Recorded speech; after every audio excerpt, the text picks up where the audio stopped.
You also learn about different cultures, like Indian customs, Asian customs, because a lot of us work globally. And then there is about people of different income levels and backgrounds, and how to go through those things. And so it's about learning about all sorts of different things, and even sometimes regional conflicts. Do I know what he's talking about, TC? Anthony? Yes. Andy knows what he's talking about. He has to. Maybe this is bad for you. Maybe this is believes in aliens. We're talking to the man that believes in aliens. Yeah. Don't bring up illegal aliens no more.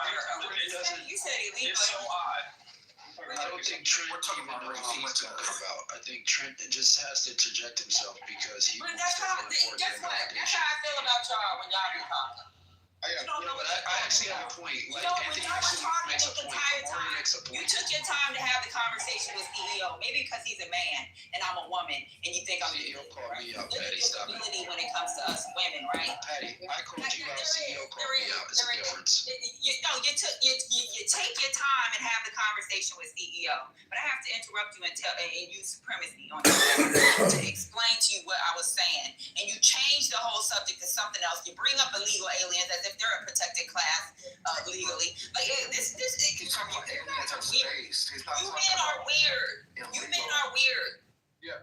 Who said? Wait. Hold on. Let me deal with this, Patty. Why do you think? Wait.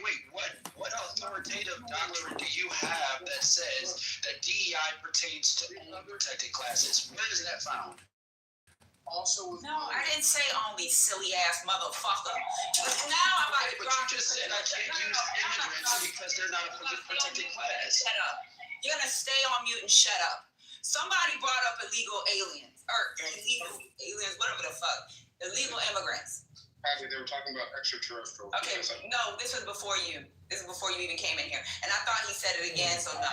But earlier, about 15, 20 minutes ago, you, TC, said something about protecting illegals. Why does it not protect illegals? And I said they're not a protected class, period, under civil rights. They're not. They're not. You find it in the goddamn, you find that. I put it at the top, and you show me what the protected classes are when it comes to civil rights. What you guys like to do is play with motherfuckers because you think I'm a woman and I don't know how to fucking read. Dude, we love the shit out of you. Come to here, you guys want to have a nice conversation.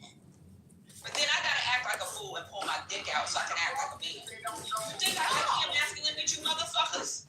You guys don't hear shit unless I fucking raise my voice. That's a fact. That's not a fact. You too royal. Wrong is wrong. You Shut know up. that is right. See, now you about to get dropped, Jamal. I don't know who brought him back. Playing with me, Jamal. If I could just finish. No, you two, Trent. You men, when we speak, you're gonna listen. You're gonna fucking go with the program. We're practicing supremacy in this room. That's You're not gonna change the subject until we're ready. You understand? Because when men come in here and have a conversation, y'all want to have a conversation.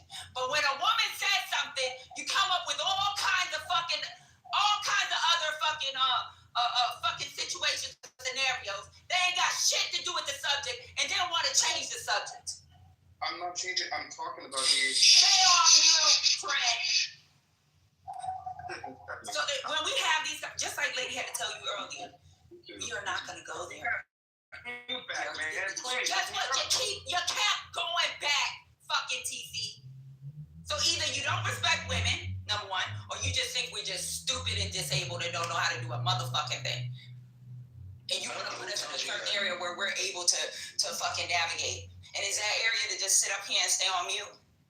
So you can fucking spread a bunch of bullshit and lies because you don't know shit at this point. And you got the nerve to fucking come after Trent? Bro, you are the dumbest articulate motherfucker in this room. The only reason why these fucking MAGAs follow you around is because you learned a couple words out of the fucking dictionary. You're dumb. I listen to you. You're stupid. Did you get it out? Have you purified yourself of? Hold on, Jamal, hold on 1 second. That's not gonna happen. Jamal, it sounds like you're talking in one of those tires. I can't hear you. I'm talking to you directly. I think you're a dumb motherfucker on this one. How many people think I'm dumb? Raise your hand if you think TC's dumb. Great. Guess how much TC cares about what you think about me. So hey, TC. It doesn't change the fact. It doesn't change the definition of DEI. It doesn't change the fact that DEI is inherently unfair in practice. I actually pulled the Immigration Reform and Control Act, which actually prohibits employers from discriminating based on citizenship or immigration status. That's a fact. Okay, You can't take my word for it. You can literally pull it out. Immigration Reform and Control Act prohibits employers from discriminating based on citizenship or immigration status. Now, I can be dumb, but I'm certainly not illiterate, okay, and I can read. And this is right here in front of my face. Okay. So what I'm asking you is in practice, 1 second, sir, there's a difference between a prohibition and an affirmative action. A prohibition is what you have in the Civil Rights Act of 1964. Okay, that's a prohibition. You cannot discriminate. college for An affirmative action. Jane, clutch your pearls and hold on for a second, okay? Pearls, bitch. I got no pearls, and I said bitch on purpose. Hold that choker down. That's fine. That's constitutional. You clutch your pearls, girl. That's constitutional. You clutch your pearls and tighten your panties. I 100% can get with prohibition. We're not having a problem with prohibitions on discrimination. I agree with you on that. Where we have a problem is when a policy that's not centralized, coded, or any otherwise have a definitive definition for application purposes says you now take affirmative actions to ensure that X, Y, and Z is executed in your organization. Oh, and by the way, those affirmative actions are not tethered to any type of federal law, statutory, or otherwise. That's where the problem, that's where the inherent unfairness comes in, Betty. I'm not over here caping for So they make up, so let me ask you a question. So they make up a handbook that, they make up a handbook and just break the law. That's what you're saying? Because I'm kind of. What I'm saying is, you was talking, we have the Civil Rights Act. I was mentally, I'm not even there. You know, like right now, my ADHD is acting up, so I'm just hearing a lot of fucking Charlie Brown noise in the background. You can't blame your ADHD for your intellectual captivity, Patty. You're not gonna get away with that. And I just dropped you to the go. That was my ADHD acting up again. That's me clouding. Man, that was fun. You got the nerve to talk about this. And he's held captive by white supremacists. That's a fucking nerve. You know, so to answer your You know what? I'm the biracial here. And you a black man from Detroit. What's going on? Hey, if I could be That's honest, crazy. I'm sure I can speak for a lot of men, but when a woman goes ham and just start cussing and stuff like that, I think it turned, like, not in a sexual way, but I think most men be like, damn, that shit is kind of sexy. Anthony, Jay. Don't do that. Daryl, man, don't do that. I beg you. I implore you, Daryl. Please don't do that. Nah, Daryl, come on. I'm becoming to you, Daryl. That's beneath you. That's beneath you, bro. It's better than that, Daryl. You ain't got to pander like that, Daryl. You don't have to pander. You ain't got to be in here pandering like that, Daryl. You're better than that, man. Come on, Daryl. Daryl, don't do that, man. Don't do that. All right. First of all, that man is not pandering. He's a married man. That's number one. And number two, we're just gonna keep on moving. Pandering doesn't mean kicking it, First Lady. I never accused him of kicking it. I said he's pandering. Completely different concept. I don't get it. Okay, you know what? I think I need to get my dictionary synced up with you all a little later, because some of your definitions of how y'all you know, think of things is different. Yeah, like that man he's not booty clapping. If that's what he likes, then that's what he likes. But anyway, let's keep it moving. What's the conversation? Yeah, so what I was going to say, just to answer the question I was asked about the gentleman who just got thrown down to the goo, he suffers possibly from Dunning-Kruger effect. This is a situation where you think you know shit, you think you know you're an expert at a topic, you don't know really shit about it. And that's what I see constantly. I try personally not to do that, and I know a lot of people do try not to do that. Try not to suffer from this effect. It's fucking hard. Trust me, it's hard. But then there's some people who just don't give a fuck, and they just ramble out the mouth. Which is why when he tried to describe what diversity, equity, and inclusion is, and I was saying no, because from the first 3 words that came out of his mouth, he was already wrong. Okay. Which is why when CEO brought up the whole thing about people who are, let's say, handicapped, for instance, like, how does that work? Okay, because these people, they might need special help, to be able to do their job. They might need a ramp. They might need a special desk. That's all a part of DEI initiatives. You're gonna say that's not warranted either. This is the bullshit that continues. And it's like, bruh, just fucking learn.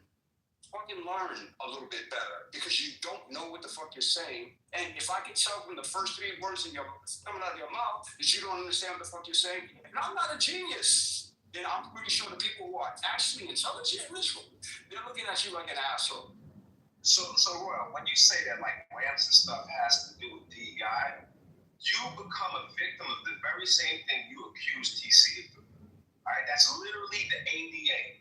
That has jack doopy squat to do with DEI. And for you to say that in the midst of how you were trying to assail TC, it's embarrassing. It's embarrassing. It's embarrassing to say that things like ramps and how they might adjust to desks, might have special chairs for people of certain sizes, various things like that. So you don't have anything to do with DEI. You gonna double down? Royal, may I just say something to you real quick? I'm trying to be helpful. So you mixed things together. The ramp part is not a part of DEI, that's ADA, but the desk part would be. So you're mostly right, but the ramp specifically would be ADA. Would that be DEI? I responded to the ramp. I responded to the ramp as he's ripping TC to shreds. And he's talking about ramps being a part of DEI. These are just examples. Of course. These are just examples. To CEO's point, I think Royal was trying to say that if you hire folks who need those accommodations, if you don't hire them, then you don't have to make the ADA accommodation. But if you do, then it's cart before the horse. But yeah, essentially, they're separate. But if there's companies that are not hiring anybody in wheelchairs, then they don't have to worry about being federally compliant with ADA. But what if you don't hire? We got another contortionist. Now you got a black woman that's in a wheelchair. Jamal, what the fuck? Jamal, stop. That's our girl. No, let him talk. He's on your side. All right. He's on your side. This is y'all. Go ahead, Jamal. Go ahead, make your submission. He's in the Matrix. Let it die.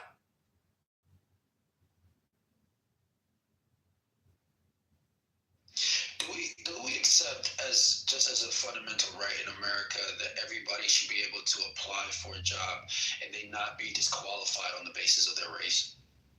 Sure. He's talking like anything, like race, religion, sure. Okay. Creed, sexual, none of that. And so that applies to both black people and white people equally, yes. Sure.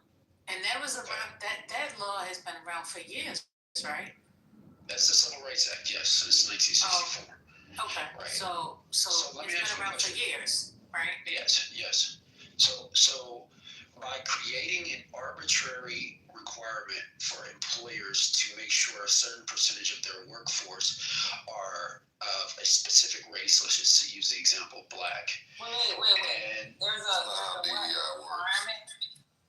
Where is that? used to be the case when you had affirmative action. No. Okay, so where is it in affirmative action? Show me. Show me what law, what. No. I talk about practice, and I spoke about practice a minute ago. Okay, so Because in why practice, there were lawsuits. There were lawsuits. This is where you disable minority or these protected I can classes. give you the case law. No. So this is where you disable protected classes, right? So what you're saying, this is what you're saying. You're saying that they hire certain people to meet. You're not saying quota. What did you say? It's the second level. Requirements, like You need a certain requirement. certain A requirement, right? The government So calls they're not hiring them utilization, based off of. as you know, utilization. So they're not hiring them. So you're saying that some of us that are in our positions are only hired based off of a requirement, right? an internal requirement that's arbitrary and not tethered to any type of law. And that's why I mentioned affirmative action, because what affirmative action allowed colleges to do in practice is to disqualify admissions from students on the basis of their race because they haven't met those requirements for other students. It's proportional, sir. And just because something is presented as a case doesn't mean that it's factual. You are really stupid. You really, really are. Like, you come up here and embarrass yourself daily, bro. Let's just get past all this I don't give a fuck about. I don't give a fuck. So, and DEI does not work. You don't make the rules for me. I make my own rules. Yes, that's me. That's how I give it up. Yeah. So yeah, because you're wrong. So that's not how DEI works. You're not intellectual, so how can I do that? I'm not talking to you culturally. Okay, I'm talking to Patty. So you're not gonna talk over me. Yeah, you talked a lot. You talked a lot, and it's my turn. So now with my obnoxious ass, that's what I'm about to do. DEI is not what you're saying. There's no arbitrary requirements that people should be hired. That DEI just requires people to have the job available to them. So in places that the job would not be sent out or things like or advertised, that's what DEI. And it's about inclusion. Do you understand what including means? Representation. That's what DEI is. And affirmative action seeks to address past historical injustices. Also does not have any arbitrary requirements of quotas and things like that. You are dumb. And I'm done. And I'm going to keep calling you names. Stop being dumb and I'll stop calling you that. Stop making up stuff, man. You sound like these people. This is why they're trying to get rid of these programs. Because of these talking points that you have that are not factual at all. You're not. You've gotta stop it. Because when you're brown like you are, people take. When you're brown and you're articulate, people believe the bullshit. You got black people believing this shit. I hope so, because that'll get them to think critically, Patty, about. No, you're not a critical thinker, though. Not at all. It's not critical thinking. When I don't accept the narrative and I question this. Listen to what your talking points and do Google searches on them. I'm happy to do so. I'm happy to do so. But what I'm not going to do is I'm not going to accept white supremacy shit. Because you see some other shit. And guess what, bro? Nobody's taking you with them. Nobody. And if anybody that's black that's around you and you talk like that, they're not taking you with them either. I don't know what you're talking about, Patty. I'm talking about if there ever becomes a time that people have to separate, you would not be taken with the community. And white folks definitely ain't taking you. Here's the problem with that, though. I'm not going to be the one looking for being the taking. No, you don't have to be looking. When it comes to protection, you don't have to be looking because nobody's I'm going to be the one doing the taking. Nobody's going to be looking for you. In my community, they look for me on a regular basis. Nobody's taking you with them. What I don't need to be taken with anybody because I'm the one doing the taking. Nobody's taking you with them.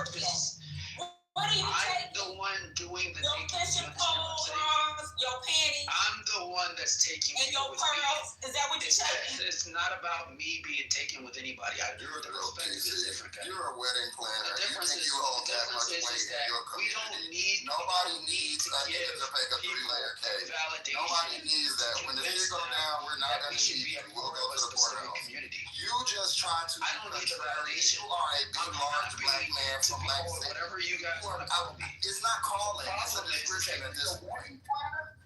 Yes, a wedding planner. And you think you're important? You think your You have community to is resort going to to look to the being local wedding planner for leadership? and No, they're trust. not. They're not. Nobody's going to look to the local wedding planner for leadership. What should we do? Let's call the guy who makes cakes and gets reservations in order. They're not going to do that. You do not represent a role of leadership, of manliness in the community. You don't. Is that lucrative? That's lucrative, isn't it, TC? That's got to be lucrative. If TC. Did you just learn the word lucrative? Because you said it.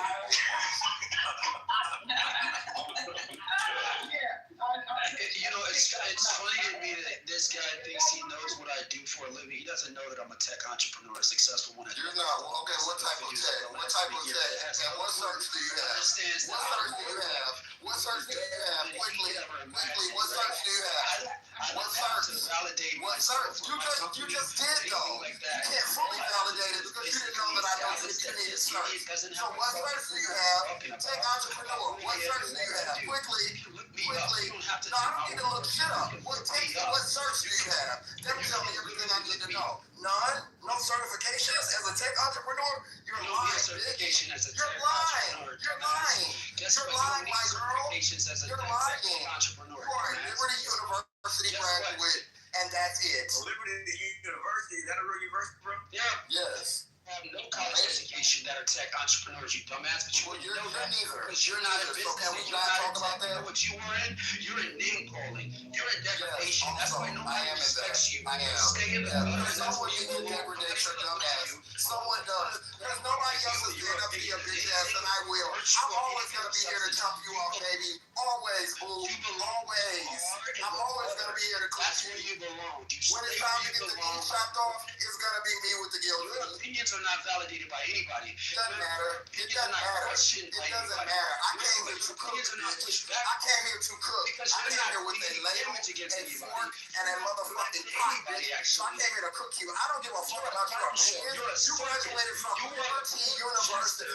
You show up to get Your school is that's your a country. contribution to society. Your school is a site that you're the biggest clown. You're your motherfucking speech at the end of the day. You are a clown. You went to a online school, ho. You are a busted bitch, in my opinion. That's what you are. I want to be a tech entrepreneur when I grow up. So listen, TC. Like I said, I'm going to say it before one more time. That must be lucrative. You must be making a good sum of money doing that. You probably will.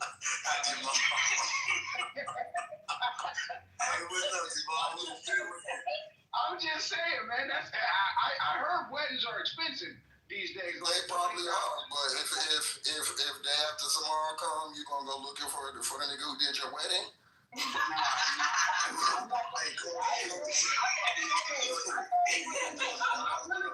Maybe looking for CEO though, because you got One second,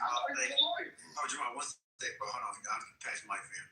Culturally, bro. All I know is, bro, if I was ever considering going to Liberty University, I'm not going now after you just smash that dude. I'm not going. Liberty. I mean, get the education, however you need to get it, but don't come up here being fancy after you get like acting on intellectual and shit. Look. I'm throwing my application in the trash can. I ain't going to Liberty University. I need to be a real school now. Damn. Man. That's funny. Jamal, you got the mic, bro.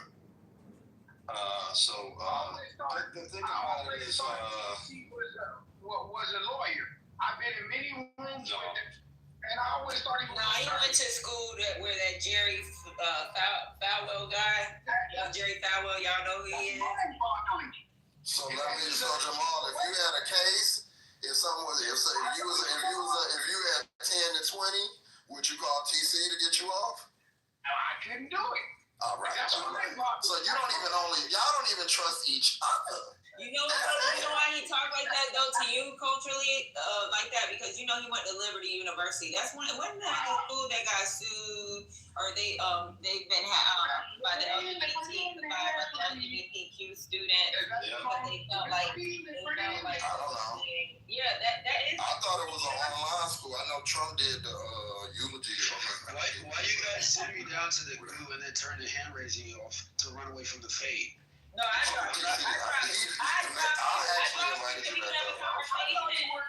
Let's have a conversation. Let's not do this. Everybody, TC. You gotta move on, okay? Let's establish some facts. I did go to Liberty. Let's let it calm down, TC. If you're gonna stay up here, you're gonna stay on mute. But we're gonna let somebody else speak, and we're gonna. Patty, you literally allowed everybody to malign my name on the stage while I was in the audience, and I couldn't come up, and that's fairness. Nigga, who cares? I did go to Liberty University. I graduated from Liberty University. I'm not a wedding planner. I've never been a wedding planner. We don't care, TC. I have wedding planners. Nobody's trying to date you here. But I'm not a wedding planner. Okay, I am a venue owner, multiple venues, and I'm a tech entrepreneur. Anybody can look me up. What did you create? What technical did you create? I donate regularly to. We don't care. Why did you tell your philanthropic activities? And you should just do I've that. hosted governors. Just like no, you don't do it. I've hosted governors. As a matter of fact, one of my venues was Oh actually. my God! Big Rich. You hosted Big Rich. Stop! Come on! Do we have a stage? Without you? But when you guys were maligning my name, though, I had to be quiet. We're done. Now come back to defend my name, and now I gotta We're be going to talk about the subject, okay? What were we just talking about? I was talking about your university. Yeah, Liberty University. I graduated. Trump spoke at my graduation. I know he did. And they've been like, they've had some, they had some shit. For that one? Did you do the cake on that one too, TC? Did I do the cake on that one? No, I didn't do the cake. Do you guys think this is? You guys think this like gets to me? This is funny. You guys understand that this validates the efficacy of my positions in this room, right? You guys understand that? Okay, so obviously I was talking about your university. I wasn't talking about you. You talking about my school? I don't give a damn. But your school created a culture of fear for LGBTQ students. They had to sue. Y'all got rid of some darn. Found out the guy was gay. Got rid of him. Yeah, they sued. Then y'all had Jerry Falwell. Everybody know what happened with Jerry Falwell on that photo on that damn boat. He outside. Sounds like a prestigious university. Yeah, the discrimination runs a marathon there. Rapid. I just went to. That's probably why he panders. He's been taught well. He's been taught well. Now I'm talking about you. Was an attorney. I always thought he was an attorney. Now that I know that he is just a wedding planner, that adjusts the level of respect that I have. I have a lot of respect for TC as an attorney in law. I thought he was an ad law. So I joke about the wedding planning thing. He has done well for himself. So, but the thing is, he's not gonna sit up here as a wedding planner trying to fucking make laws that don't exist. Or make up shit. I don't know what he be doing. Sometimes he be talking, I just be listening. I be like, what the fuck is going on with this dude? He's got a hell of a gift to gab for a wedding planner. Yes, he does. He could be a scammer. So he probably got a hell of a gift to gab. I don't know. I hear him coming. TC sounds scammy. Like when he this is an effect. Like this is just. I mean, you sound like a used car salesman. Anybody with any type of information would not be scammed about TC. Well, he can get some money out of your ass on a wedding. Not from me. Not with this type of price, because now I have to be everything that he charges. Into a dance hall. But I mean, I could see TC being petty for his antics because I'm honestly starting to think that all of these black MAGAs are paid. Y'all have the same script, the same cadence, same tone, and y'all say the same things. Like, it just ain't effective at it. With who, bro? Like, you arguing against people that's never going to change, and I guess you're not going to change. So I just don't really understand how you feel like you're effective, and if your investors, are happy with the work. Like, have you brought people back to them? Because this isn't working, dog.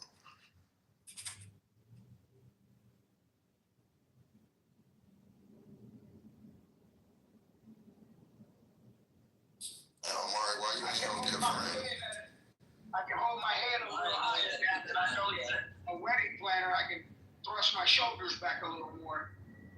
I think. Jane, did you want to go back to what you were trying to say earlier about DEI? No, I'm good. It's just so many mistakes. So you got them.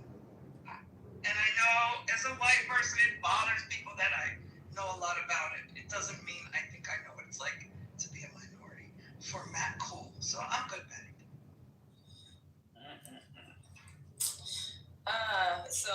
It keeps being brought up in the chat about Quentin. Yes, he did pass last night. So rest in peace to him and prayers for his family. So yeah. Everybody remember Quentin. He used to be a DTN.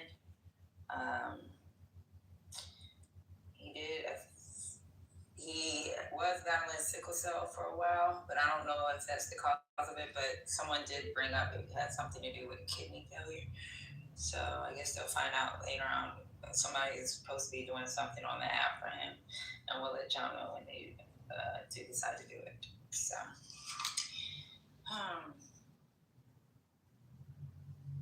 Do you know how old he was, Patty? No, I don't. No.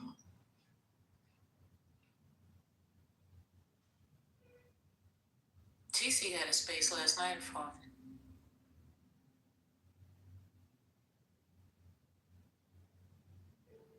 Who, TC? Mm-hmm. Oh, that's nice. I know last night, DTN did a prayer for him. Right. On chat, yeah. Alex came in and at least announced it. Mm-hmm. But TC came in here last night and told us that he had passed on around about 9 something. So.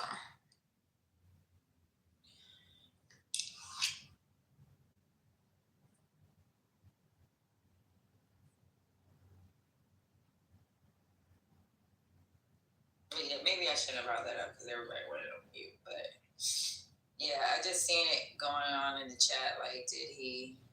Yeah, but I just wanted to address it. So, no questions. Let's see what's going on with breaking news.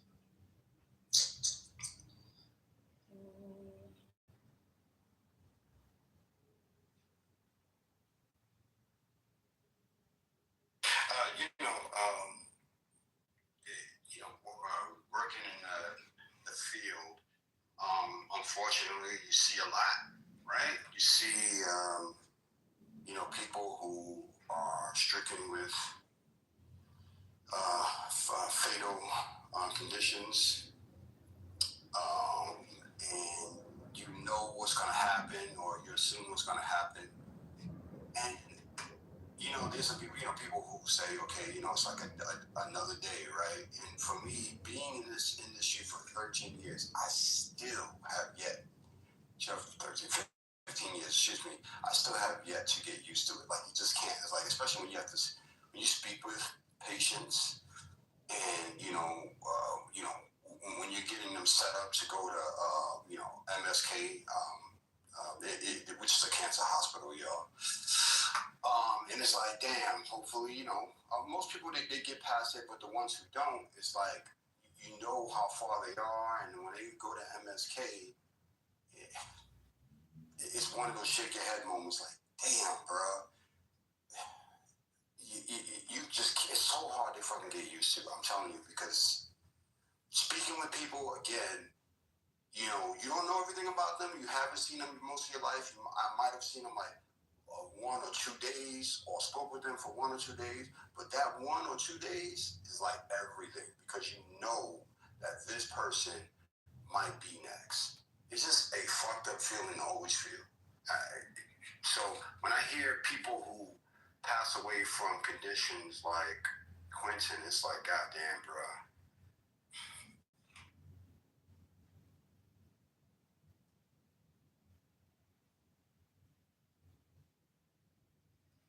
Well, we don't know. I just said he was battling sickle cell, so. And then someone brought up it was so I don't know. We'll find out more later.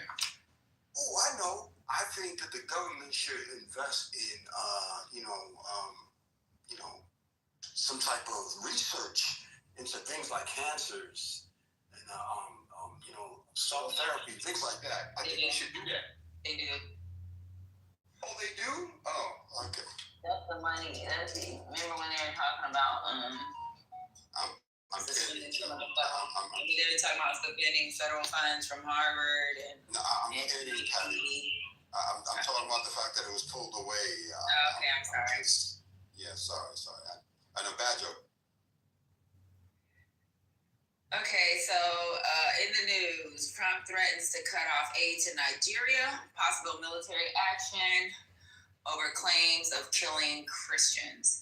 So it says President Trump said he has instructed the Pentagon to prepare for possible action in Nigeria, saying the U.S. could go into a guns a-blazing halt aid if the government there continues to allow the killing of Christians.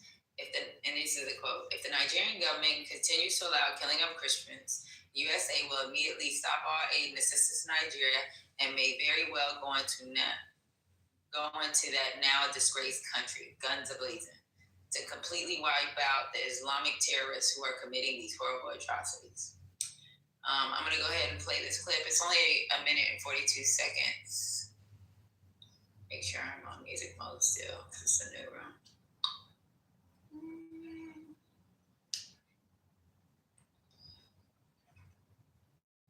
1 second, they're a neighbor you like. The next, they're a neighbor you trust. 1 second, you're worried about your home. And then, thanks to ADT, there's a lot less to worry about. Feel secure enough to let others in with a trusted neighbor from ADT.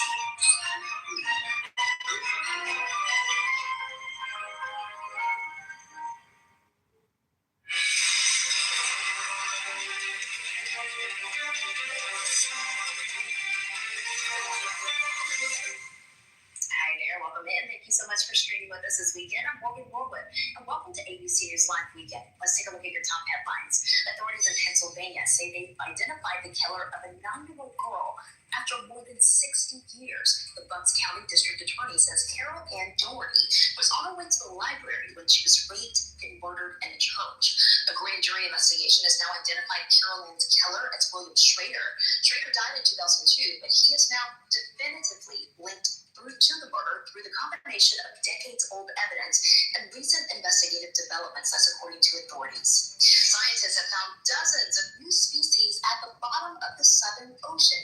The Nippon Foundation Connected Ocean Census says a team of marine biologists collected nearly 2,000 species across 14 animal groups, discovering 30 new species. Among the never-before-seen marine life they found is a carnivorous death ball sponge and a new species of armored and iridescent scale worms. And they wrote the letter more than 100 years ago. Now we can read the message in a bottle from 2 Australian soldiers during World War I. The men were a few days into their voyage to France when they dropped the bottle off a ship on August 15, 1916. A family says they found it this month while they were cleaning up their local beach in Australia. They say it reads a part. May the finder be as small as we are at present. The granddaughter of one of the soldiers says it feels like her grandfather is reaching out from the grave. Yeah, that was not the Trump. The healthcare wreckage that the Republicans caused, and then deal with the honored vote by Congress and the White House. Okay, sorry, y'all.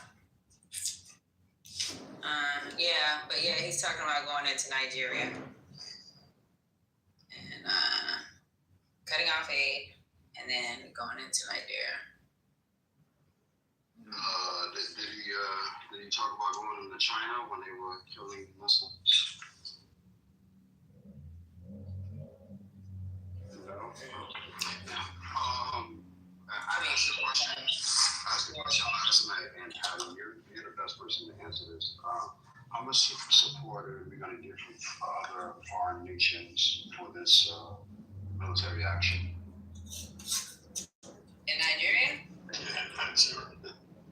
Probably not much because Europe is trying to work with Nigeria on their oil dependency from Russia. So I don't know. Yeah. I mean, UK always jumps in and helps. I mean, these countries need help, and I don't know how much. I don't know what it's gonna look like. You talking about the Nigeria situation, Patty? Yeah. They're trying to get that oil. And what he said he killing Christians. Oh man, come on.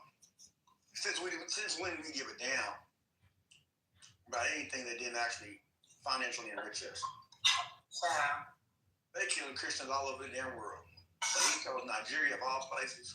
Come on now. I mean, it's an African shithole country, according to Trump. He's going after places who do not have any nuclear weapons.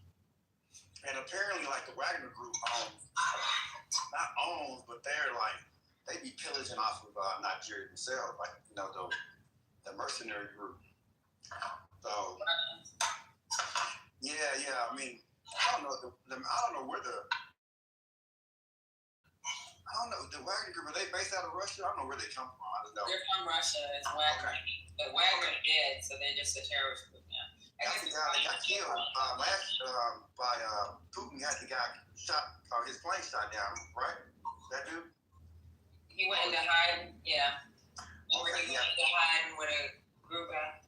Okay, we're talking about the same group. Yeah. So I know, I think he goes out, like even with Venezuela, people can't really defend themselves, and that's where he's going to go after, right? I mean, it makes sense. What can Venezuela do but appeal to the international community? That ain't going to do shit. Huh? Venezuela can defend themselves. Come on, Patty. Yeah, they're going to get their ass mopped. Check this out. People be talking about how small Iraq is, Afghanistan is. We can never stabilize that country. We may have won the war, but we couldn't stabilize it. I mean, I think maybe so small. I'm not disagreeing with you. I guess I'm making off the fact that how Maduro is just trying to appeal to American people, telling them, hey, please, this is fake. This is not what's going on. And then, the Colombian president tried to jump in and say this is about the 36, however many billions of oil reserves that Venezuela has. So it was really more along those lines that I don't think Venezuela really want that smoke. I hope they don't. With their million plus militia, with a bunch of old people with pitchforks. No. Yeah, but you know what? There was an old man that shot a famous pilot in Russia out the sky. An old farmer.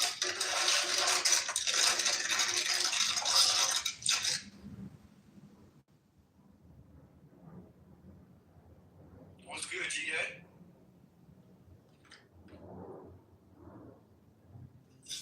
So y'all want to talk about the title Project 2025, White Identity? What's good, though? Of course, we can talk about that. Hey, I was just about to tell you guys, have you guys seen, there's a Belchi over this weekend made showed it's actually the Party 2025 shutdown, and he lists everything from Party 2025 that's in this particular bill, especially the cutting and the revamping of SNAP, and that was everything. They took everything out of Party 2025. So we're living in a Party 2025 world right now. But then you got these people that was on stage, like Anthony and Omari and TC that was trying to say no. That's not it. Well, we don't listen to those people. Them folks. We don't listen to you either, Mel, so don't worry. We know them folks what they're about. We know who them folks what they're about. You know the cool documentaries. What's your point? What's your point? You don't have me that listening. What's your point? Omari, it's not about I don't listen to you. It's the fact that you guys always do it, but you guys try to double down on stupid shit. And you guys know you guys are playing a game where your black ass will lose in the end. But anyway, go ahead, play that game. How about the game list? How about you tell me what page Project 25, what you said is, what page that on? And we can look it up. I gave you examples. It's a PDF. Civil rights. Omari, Getting rid it's of a the PDF. civil rights office in Board of Education, Department of Education. No, I'm trying to address what ML came on the stage. Omari, No, it's a I'm trying to get on PDF. that. You could simply go into it and but search SNAP benefits. You could simply go and search welfare programs, whatnot. Okay, let me do that right quick. I'll be right back, okay? You don't even have to do that. So if you go to the actual website, right? There is something over there that has a PDF where you can actually click that PDF. That PDF is actually broken down into each specific area. Like it has transportation, as like you can actually go into that PDF. He's never read a body. That's how you know these people really. There's like the anything about it. And it actually on the right hand side if it's been achieved or if they put it on. Shit, like what's going on here? I don't think he's ready, man. You can't talk 2025 if you don't know the simple basics. Just because I can say I can understand why you didn't read it, right? Or didn't even listen to it on YouTube because they got it on YouTube, and all you gotta do is play it in your car every now and then. 'Cause that's what I did the whole time. It took me about 40 days, 50, about 2 months to listen to it. But I listened to it when I was in my car. I listened to it when I was taking a shower. There's a whole video on YouTube of Project 2025. I know a lot of people that also got the version. But so when it first came out, Project 2025, it was the original version. I don't know what version y'all talking about, so I just want to take a look at what Krishanda, because I know him. I don't know if you know Krishanda Torres. She had sent the Project 20 a long time ago last year. So let me just take a look at it. Y'all finish our conversation. So what changes have been made to Project? So Matt Cool, can you tell me what page that on? With the SNAP benefits that we're going to shut the government down purposely and then take away SNAPs. Can you tell me what page that on, Matt Cool? They didn't say they were going to shut it down purposely. You said they were taking away SNAP benefits. You said Matt Cool. You talking about MC Cool? Mari. Yeah, so. Why are you asking Matt Cool? Because he a man? No, because he said he's okay, so why don't you ask one of us on the table to talk? Because Matt ain't bringing his ass up here. So I asked you. Why you don't ask somebody on stage so we can find it for you? Since you don't know how to research, because it's obvious you don't know how to. I did SML. Hey, Omar, you know what I'm doing? I'm going on a nice leisurely stroll around the park right now. You think I got time? I got 6 a.m. I was up at 6 a.m. Well, you know about you, I already worked out at 5 a.m. in the morning, and this is my afternoon walk, enjoying the weather. Bro, come on now. That's beautiful, So, thank you, Janetta. Pages 299, 300, mandate for which you discuss proposal to restrict access to assessing via SNAP by imposing additional work requirements and reevaluating the thrifty food plan, which is underlying the benefit amount. We know that already. Like, so taking it away and the way that it's being stated is dangerous and could be construed as like he's trying to hurt. So let me break it down for you. Because we already broke it down before. Look at the requirements, right? On how they're allowing you to maintain SNAP. They're going to take away the subsidies for child care if you make over $9.83 an hour. This is just one woman and one child. Add another child, that's an additional $5,000 a year. So when we broke it down, it was $9.83 an hour. If you make over $9.83 an hour, that additional subsidy or that helps you with daycare so that you can fucking work and feed your goddamn family is gonna be taken away. So what the fuck is somebody gonna do with $9.83 an hour for daycare if they ain't got nobody to watch their child? Or the after school programs? I remember they're not about solutions. Right. You know what? Even on a cheap end, I pay $5 a freaking week. That's on the cheap end. For my daughter to go to freaking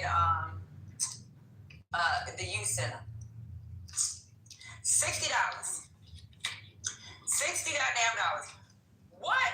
How much is $9.83 an hour for $9.83 an hour? Working. It's about $10,000 a year. Yeah, and this is 40 hours a month. You can't make over $9.83 an hour for 40 hours a month. I ain't talking about a week. I'm struggling making $9.83 a week. Imagine you only can make $9.83 an hour for 40 hours a month. Yeah, Omar and them, they live their lives and they think that everybody out there. And then they're like, I could see you being this against white people because white people have a golden fucking ticket in this country. But going back in the history of what has happened to black people, and the fact that they continue to marginalize us, continue to over-police us, over-prosecute us, and do all this shit. And then the way you guys come out, black people, is like, no, the playing field, America has equity, and you guys have the same means and same everything, like Anthony said, to make it in this country. And you guys know that is not true. Because y'all need to read J.D. Vance's book. And J.D. Vance's book, Hillbilly Eulogy, he talked the plight of poor, white, trash, and how the cyclical nature of their survival, why decade after decade, the family stays in poverty. And that's why he hates that side of his family now. That's why he changed his name a couple of times. Separate from his dad, which was a deadbeat. But the point here being is that you guys treat black people like that. You guys really do hate yourselves. And y'all hate black people, saying that black people are in this because of their own making. And there's no external factors contributing to the people. That's how you guys think. And it's wild. Sounds like you switched the subject. You're just talking about people in general, but not you went to black people. And was that what we call it? That's how you view black people, Omari. I haven't used the word black in this whole conversation. Omari, that's within our community. You and you MAGA adjacent black people. Does he need to say that? I don't think there's. Are these self-hating black people? Y'all self-hating niggas. But y'all can say it. It doesn't make it true. Say, bro, you have the right to say anything. Okay, we don't hate black people. We do know that your rhetoric is around the hate of your skin. He hate black people. I'm already made that conclusion. I've known Amari for years. Amari will tolerate us because, there's some uppity Negroes like me. They've actually made something of themselves. But all black people, he looked at them with disdain. I'm rather for black people than uppity black niggas. But you were an uppity Negro, Omari. You're an uppity Negro. Omari, every picture you posted on the site is with you with a bunch of white people. I've never seen you post a picture of you and another black person. And tell me I'm lying. I got pictures of black people in my song. No. Tell me I'm lying. Every picture you posted is you and a bunch of white people. Amari, I've known you for 5 years now? Not known you, but... So this is where you're wrong. This is where coaching a line. So there's a picture that took a meets. There's a picture that I had for a long time where they put like a white face on it. They said my ears look funny. Guess who I was around? A bunch of black people. I was at the They front. put a white face on you because of what you speak. Exactly. Then But why are you up in there with all those black people? You don't. Time out. So I just proved them wrong. You didn't have No, you didn't prove me wrong. You said one picture. And Omari, that was my picture forever. Every picture Omari used to post. Say, okay, you know what Omari only gets had excited? Hold on. Do you know when Omari gets really excited? Start talking about white women, and Omari tell you how many white women he's dated, and he starts posting pictures of all the white women. It's kind of so hilarious. I'm serious. I was so gleeful. That's a lie. That's a lie. I never have. Omari, how do I know that? You posted it. You posted the pictures. Those are people from the events of our. So what you're doing now? Exactly. You were showing us how fine they are. You know what you said? You said these are the honeys that are swarming all over me, and you kept posting pictures of you and white women. Oh, you gotta lie, bro. Come on, it's Sunday. So if the conversation it's freaking Sunday. It's the day of the Lord, and you lie like that. That is wild. So there you go. I believe that's happening. Okay, like snowbunny, bro. Come on, Omari. No, listen. He doesn't do it. He doesn't like snowbunnies. He actually had some good-looking women in there, but he was bragging on the fact that these are all the honeys that swarm all over here. Wait. So can I defend myself? So what you see is. Can you lie? Yes, go. No, what you have is you have. No, can you lie? Yes, go ahead. People will say, "Oh, you know what? All white people that are Republican leaders don't rock with you. They hate you. They discuss you." And then I will show hey, I can show where we're just having a bunch of black people chilling. Like I'm with, all kind of black people. We chilling with white people who are Trump supporters. They not even caring about our race. What we're talking about is mainly, regular topics about how you think Trump is doing. Can he do better? How can we support the administration better? Like, do they have enough people who are America first in their cabinet?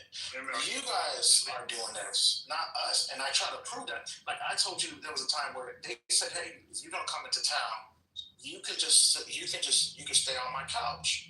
You can stay in my extra bedroom." Like they treat us with respect and kindness. So why do you sit, Omar? Why do you sit in Lisa's room or in this room?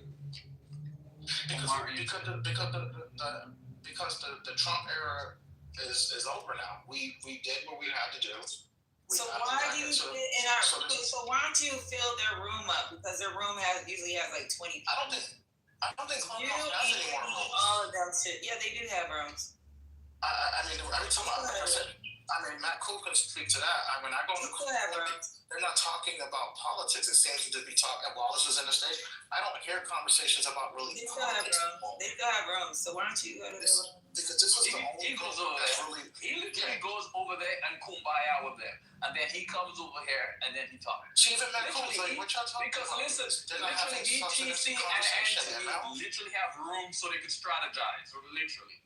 No, we don't. I have not met with you guys were in a room there a couple of weeks ago, and you guys were in a room together, and your room was private. Why you gotta lie like that, bro? God damn. Bro, I put that on my life. I have never been in a room along with TC and Anthony, Mike P, or Notorious. We don't have. No, don't add Mike P. And I was very specific. UTC and Anthony. So don't ask other people to I don't know where they're right now. You don't have to say anything, but someone could just. But you guys will not. All them gonna neither confirm or deny. You're gonna be like, no, we were never in a room together, strategize. We were never in a private room together, and you guys don't have a reason to lie. Yeah. I have. You lie all the time, Omari. What are you doing? Well, I got an idea, Omari, and we'll make the space for you. Why don't you open your room and you give us the time that you open your room, and we'll close our room so you can have your room. That's fair. And you and your homeboys can freaking have a conversation. Yeah, I would like that. We like I said, I haven't yet had a chance to ML's point. You did this for the Black Men's Wellness. Why don't y'all have a room anywhere on Sundays between 3 and 5 o'clock? Because when Lisa opened her room, obviously it's going to open. So why don't you have a room starting next Sunday between Wait, what's a good time so we can rest, lady? And that's the thing. I have to. The one thing is very hard. What's going on? That we can close the room next week, Sunday, so he can open his room. I ain't going in there, but just so he can freaking have his room and there's no politics left on, because he said this only room really with politics going on, even though I see it all over the freaking waiting room still open, 40 acres in the mule. They sound like you. But those are like clickbait titles. Necessary. Those are clickbait titles. They're not really talking. Our title is clickbait. What's going on? Yeah, but the conversation. See, the thing is what Patty at first. Right, the thing is the conversations are not fruitful. And so, why would I go in a room where if I go in there, sit in there, and listen, and the conversations I don't like hanging around with those. Okay, well then that's why I said create a fruitful conversation, room that's full of fruitful conversation with you and your MAGA buddies, and have it led by Black MAGA. You, freaking TC, and Anthony. You three have your room. Forget Manfinity. Yeah, Manfinity. Mike called me a lame broad in my back channel. Oh yeah, Mike too. All of those MAGAs that's supposed to be so intelligent, and what we'll do is you give us that time that you got. What's a good time that we can rest and we can go like take care of business without having to be on mute and depending on other minds? What do you think? But you just said you're not gonna go in there, so why would I do that if you don't plan to participate? Because I'm trying to rest when y'all do that. Because we lady, you know, we can have the time in this room, or we be outside. She be at the mall. She be doing shit at work. I be freaking with my friends, and they be laughing at y'all. I be freaking working half the time. Have to come off mute, come on mute, like. Why don't you go ahead and do that so we can rest on Sunday? You think 3 o'clock's a good time? That's what time the men had their room that just fell apart. I'll see what I can do. Damn, you throwing all Girl, you is carrying the palm tree around the day. The shade is real. I'm loving it. You know. That's something I understand. I understand where Patty's coming from. But they won't be able to do that until after football season, Patty. So, because Sundays is men football day. So. Yeah, but if they serious about their politics, they are. They serious about it enough to come in, argue with us, go on mute for a couple hours, come back, fight again, go eat, come back, fight again. Where's the lie? Gemini, where's the lie? They even have shifts. Yeah, y'all can have shifts. That's what we do. Well, we don't really have shifts. We just wait, and then sometimes we might hear y'all yelling when we're doing something, and then we'll come off mic. So go ahead, play in that room. Y'all can have shifts. Y'all can talk about football if all I care. 3 to 5. Have your MAGA, Black MAGA. Make a whole house called Black MAGA and see how and get Matt Cool and all them to support y'all. Cause they damn sure come up in here to be trying to support. Phone a friend in the go. And I ask you a question, Patty. Is it annoying them? Do you feel like we're annoying? I mean, is there something that? No, I just want to see. I want to see y'all do something successful. Well, for me, I would say I don't think it's productive if you're constantly coming in to argue a point. You've already determined that what you believe is facts. So whatever I say, you're going to see it as alternative facts. Just like when you speak, I hear alternative facts. I hear you taking the truth and finding a way to twist it. So you won't allow for the piercing to pierce. I have planted enough seeds, and it doesn't seem to be growing. Well, I won't say that. I won't say that because I've definitely seen changes, and I appreciate it. I've seen changes from you as well as from Anthony. And sometimes TC, but not all the time. TC gotta be right. DC gotta be what? He gotta be right. It's like when we were talking about white supremacy, not white supremacy, white nationalism versus black nationalism. And then him and freaking Omari turned it into black supremacy, which has that was Anthony. That was Anthony turning it into See, y'all be putting me in everything. See? And then TC started talking about DEI, and then you bring up quotas and just all kinds of shit that was like, it's like y'all just go into this like you're going straight, then you make a left. Your talking points this way, and then as soon as somebody freaking try to debunk your talking points, you make a left. And then when somebody debunks that talking point, when you made that left, you go straight up again with a new talking point. Then you go right. It's like a whole zigzag when you could just go straight. Just understand what's being said, and if you want a new talking point, then we go to the next talking point. And it's never a yes or no first. It's, well, let me explain. No. Yeah. How do you gotta explain? It's yes or no. And a lot of these questions, you can't do that when, if you were in court and the lawyer asks you a yes or no question, you have to answer yes or no. They have to propose it in a certain way that would allow you to expand. And a lot of times we purposely ask you questions so that it can be a yes or no, and you refuse to do that, which causes frustration because you're not being honest with the conversation. That part. Because if you can't say yes to it when you know it's a yes, but you just want to explain, it's because of the fact that you've done some kind of crazy math to get your answer. I would just love to see this segregation. I would love to see it. Black mega rooms. I would love to see that because it gives me the autonomy to only hear them when I choose to, like television stations. When I want to watch football, I turn on. When I want to watch college football, I turn on the College Football Network. On soccer, I turn on soccer. I would love to see the segregation. They would have their own space.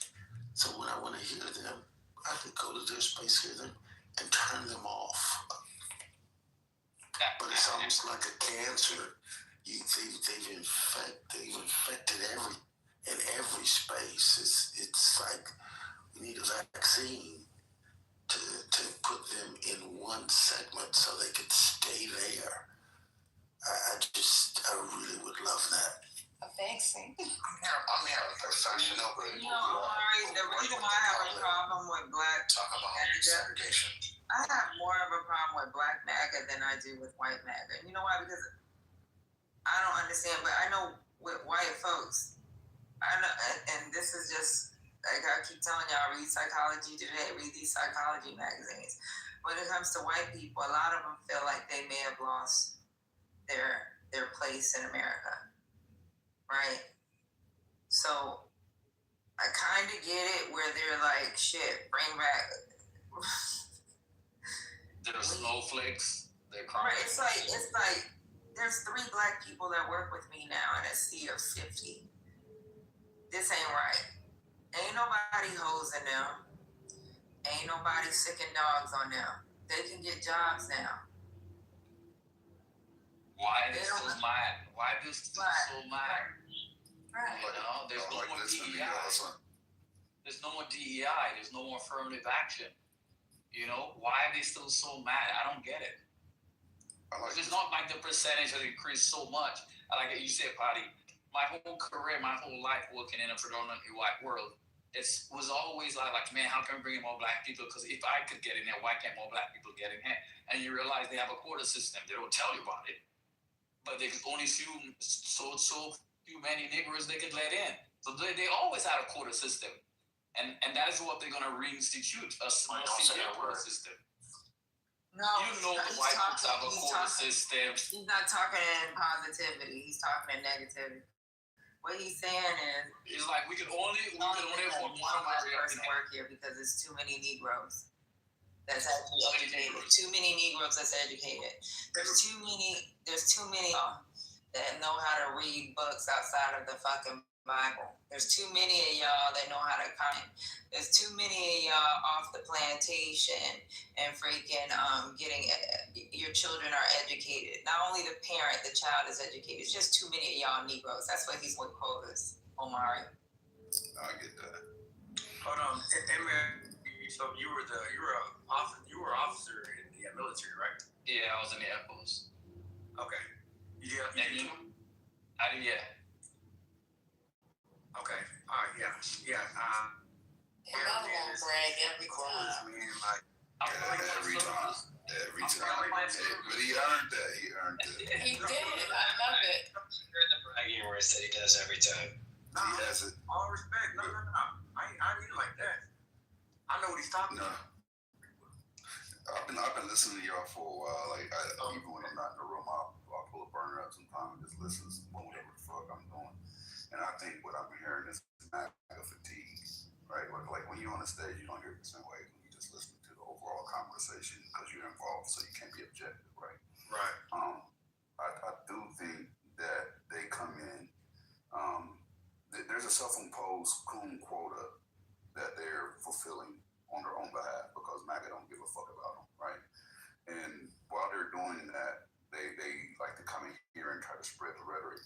But what I think is what I know honestly is they don't come here to have a legitimate conversation and build on any level, right? They come in here to devalue whatever movement that you're pushing or whatever intelligence you're disseminating, right? So when you see that happen, right, that's the portion that I have a problem with. Like if they were legitimately coming in and having conversations that were rooted in truth, like, okay, shit, that makes sense. You know, if you ever heard a MAGA say that, give me a motherfucking $1 million and I'll be on my way. But they're not doing that, right? They're coming in, even if you corner them with facts, they'll spin, redirect, and then ask a question about Biden or some stupid shit. And then off we go to a whole nother la-la land down a rabbit hole. So I think that's what the frustration is with y'all, because I know the intelligence of the mods in this room and overall audience that involves themselves in both rooms, honestly, which is why I like to be here. But I think they're playing on your top, to put it simply, and they don't give a fuck, to put it simply. And that's why you can't have the true conversation, and that's why you have the fatigue. Right, no, I agree with you. Derail, deflect, and that's all. Add nuance where they feel like every response they have to add an exception or they have to explain it away. But the manner in which they're explaining it away, all the yes or no answer is to say that, hey, I know this is saying it, but it's not really what it is, because this is that. It's like, and then you're like, you actually making no fucking sense, but you're trying to explain away something that shouldn't be explained away. It should just be a yes or no. And Omari, that's what you guys do, especially TC. TC is the boss of TC and Anthony is the boss of this. And lately, Omari, I don't know if you guys go to the same school, but you guys, all you guys use the same debate tactics. That doesn't work in a real formalized debate environment, but it's like the debate, you guys on a debate bro stage. And you guys try to put all those fallacies out your asses and thinking that people on the stage are fucking idiots. And that's one thing that really begrudges me all the time, is that you guys really think you guys are the smartest world, and you guys are fucking not. It just blows my fucking mind. I guys all the time like, how could they be that fucking idiotic, or they think that we're that stupid, try to play in our face like that? But that's what you guys do all the fucking time. But ML, my point to that is this. Wouldn't it be conducive if they are convinced that they're the smartest people in the room? Would it make sense that they all go into a room by themselves? See, I believe that if they believe that they have it all right and Democrats have it all wrong, or people that aren't black MAGA have it all wrong across the board, wouldn't you think that they would all go into a think tank and enjoy the spoils of all of their collective mental genius together? But my point, you guys laughing, because this is what I think it would prove. And I would love that to be the case, so we can have intelligent conversations about things that we care about without that interruption. But Here's what I believe wholeheartedly, and I'll say this really quietly because I don't want them to hear. I don't think they even like each other. I don't even think they like each other. To be truth be told, I don't think black men exist without liberals, democrats, centrists, independents. They don't even exist because they would have zero to do because they don't like each other enough to spend time with each other. I think they would have nothing to do. Zero to do. You felt better? I would love, Amari, I didn't interrupt you the whole time, bro. I just wanted to feel better. No one is talking to you, bro. Let me pull up my notebook so you No one is talking to you. What you doing now is disrupting. Can you show some impulsive control, bro? Okay, go on mute. Take notes in silent, Amari. Thanks. I really would absolutely love. I would even facilitate them having their own space and room in the house, just to prove that theory. I would love it because I would think if I think that me and my people are all right, that's what think tanks are.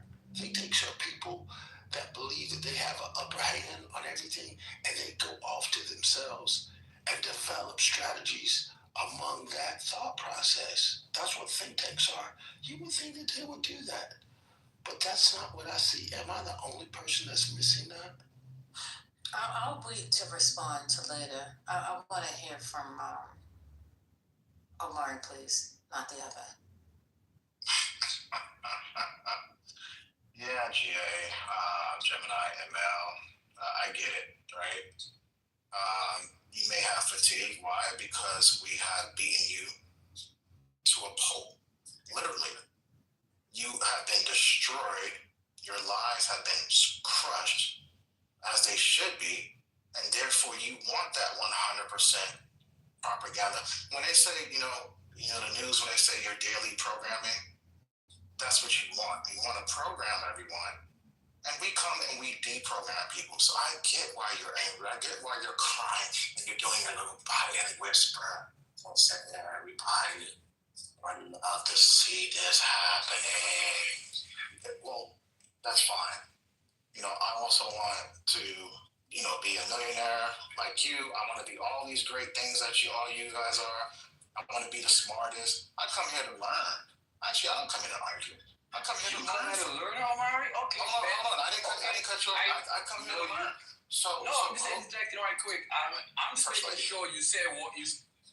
Yeah, I come here to learn, and then I try. If I hear something, and it could just be a little thing. It could be just a mustard seed of some incorrect information.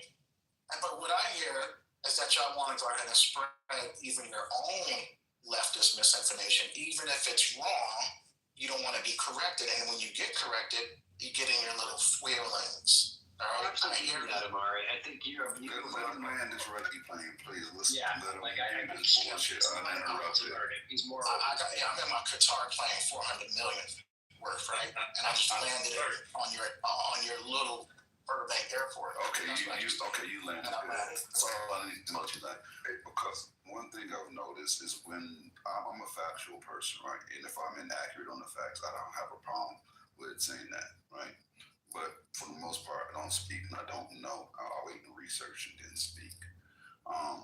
With that being said, I don't hear that on your side of the fence. You guys are the key components to spreading misinformation in this room. And when that misinformation is highlighted and we give you the facts and we read you the facts, you say they're out of context or whatever, then you spin, but you never ever acknowledge that everything you just said and provided substantial facts that you can easily have found yourself and chose not to because it goes against the rhetoric that you like to spread. And that is the MAGA foundation, right? Just being a black MAGA by itself, right, it's a contradiction, right? Like if you really read or listened, however you digested Project 2025, and you went to the DEI portion and you see that they have the whole awakening. Are you familiar? Let me ask you this before I even side of the Project 2025 because it's a key theme that they keep going back over and alluding to. Are you familiar with that, Omari? Talking about it, sir. Then you're not familiar with 2025 at all. That's a key component. It's the Great Awakening. Then there's different segments of that awakening, right?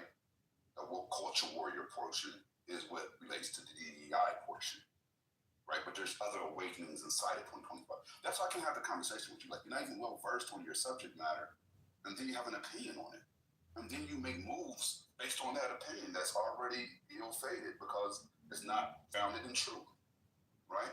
So when they talked about the DEI portion, they talked about being woke, right? Woke culture warriors, meaning they want to reinstate white culture. Like what Patty was alluding to earlier was 1,000% accurate. They feel, for whatever reason, displaced, disenfranchised. The minorities are taking over. We need to get them out. We need to reinstate white systemic power, right? That's what systemic racism is based on, right? It's them controlling the overall structure, right? So as a black man, Black MAGA at that, if you were to have read, which obviously you did, but if you were to have read Project 2025, you started understanding what the awakening is, how could you align yourself with somebody that is trying to be culturally woke, a culture warrior, and it's not your culture? Ain't for you, nigga. How the fuck could you align with that? That just shows the hypocrisy and the idiots that, and unfortunately the articulate idiots, because that's the dangerous portion, right? That's where TC got me initially. You know, he's so articulate that you think he's intelligent till you listen and realize he's an idiot. I've never met an articulate idiot before him. I didn't even know that term existed, but now it does because I've met one, right? And that's where it gets dangerous. It's not rooted in fucking truth. And I don't want to grant sense, so I'll go on. So I never once came on here and talked about Project 2025, but I'm more than welcome to learn, like I mentioned. Nobody never said you did. Well, he said he can have a conversation with me about Project 2025, but I never actually tried to have a conversation with him. No, he said you have the book. You said you bought the whole book. You said you bought the book. I listened. I have the book, but look. So then when you meet, how can you say you have the book and say you don't know about it? What the fuck? Because you must have a different version that talks about this replacement of minorities. You saw that? He's trying to figure out. You have a different version, and we all know there's only one version, but he's telling you yours can't be the same as mine. So what you're saying, it's not in mine. The fact that he's never read his, he's going to tell you. I talked to all the chapters in the 420 chapter. I mean, so I want to know, can you show me on your version where you have that replacement theory? What chapter is it? That's all. You're talking about facts. Right? You have a chance to prove that you're right now to everybody in this room, Gemini. So do it. I was talking to somebody. Say that last point again. I was talking to somebody. So you have a chance right now to point to this awakening theory and to the fact that they're going to replace people, white people, in Project 2025. Show us exactly where that's at. I want to learn. Okay, this is where. This is where it gets really interesting, right? If you have the book, why do you want me to read it for you? If you go to the DEI section,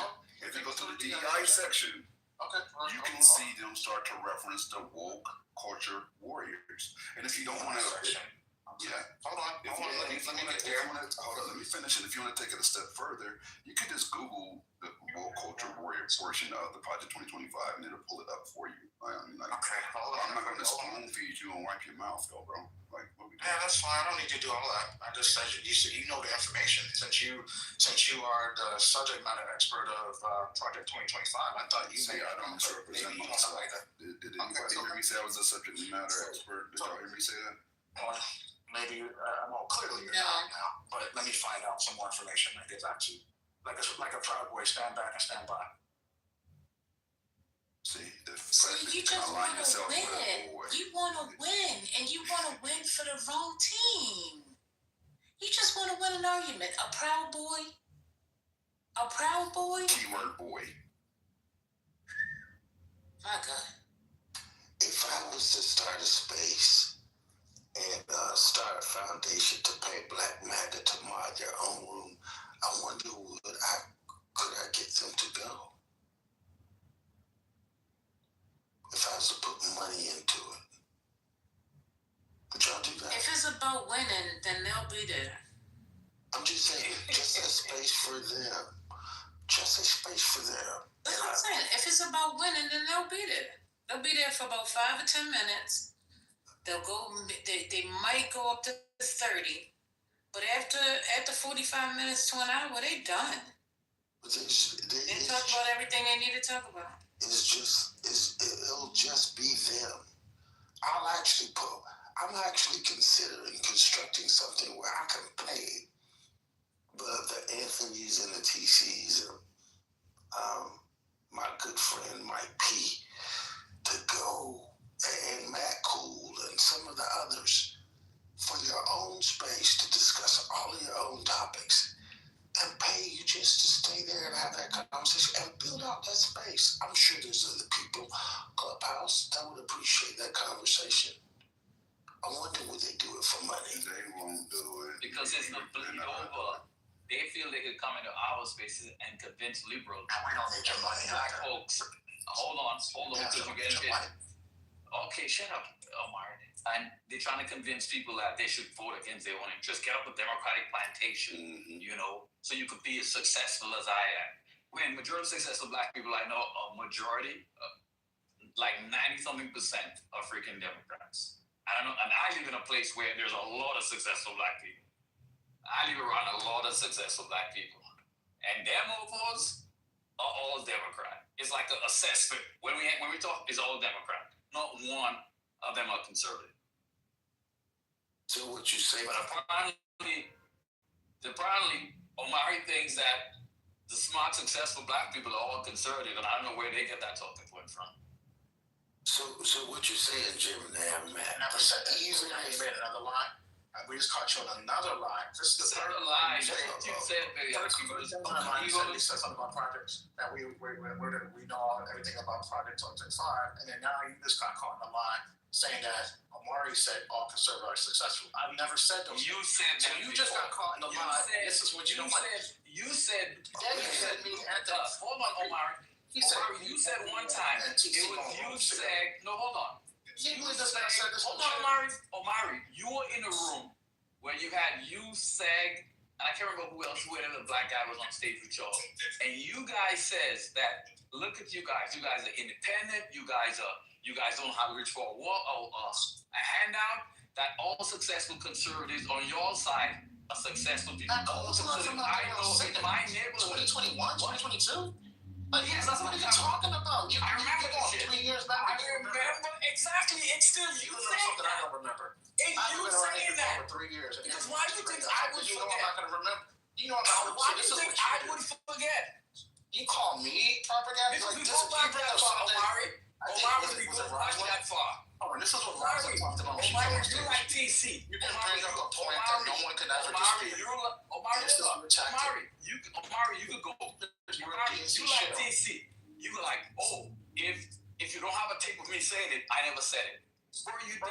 Okay, so you know what, ML? We could play this game. And I remember when you said you were once conservative in the room. And that you would support, and I remember you said you would support more Trump supporters. No, I never said Trump supporters. I said when I was you would support Trump supporters if they weren't as racist. So you would do that. So there you go. You know, Moose used to come in our rooms too. River, all of them, they used to all be. And when we call them out, see how easy I claim that? You see how easy I claim out? What they say is they're studying us. They're studying us. When we started the difference between me and you, we're just I can acquiesce. Omari, you were trying to be one of us. Who, me? Oh, yeah, we're trying to be one of us. So stop the game. Now we're trying to be MAGA. We didn't accept you. I said I left the Republican Party. Hold on, Omari. I said I left the Republican Party a long time ago. No. And I never voted Republican after. I used to be registered Republican. With us. All y'all. Including Moose. And you know that. Yes. I remember Moose. I've never been a conservative in my life. When he was Aaron. All y'all Jack booty clap. Oh. So now out of the blue, y'all want to because y'all got this wedding this Sunday. Drinking a little too much, Amari, but Now you have a space for Omari, who's lying now? Omari, who's lying now? Yeah. So now you guys Omari, to the far you left. used to hang out with Brad, Monday, See, ML, no one ever do that. Welcome. We can do the same thing. We did know ML CEO. There's a lot of conservative people in here. Only people that Nikki, there's a whole bunch of people in here that are conservative. They just don't talk about it because that doesn't matter. Hold on. The only people that stood on 10 was a person that's no longer with us and Thugger, right? They were the only ones that stood on 10. Shit, I remember Jim and I went in the room. He got called out because he felt that his taxes were too high and immigration was a situation. And then he had to they called him out after a 420 room.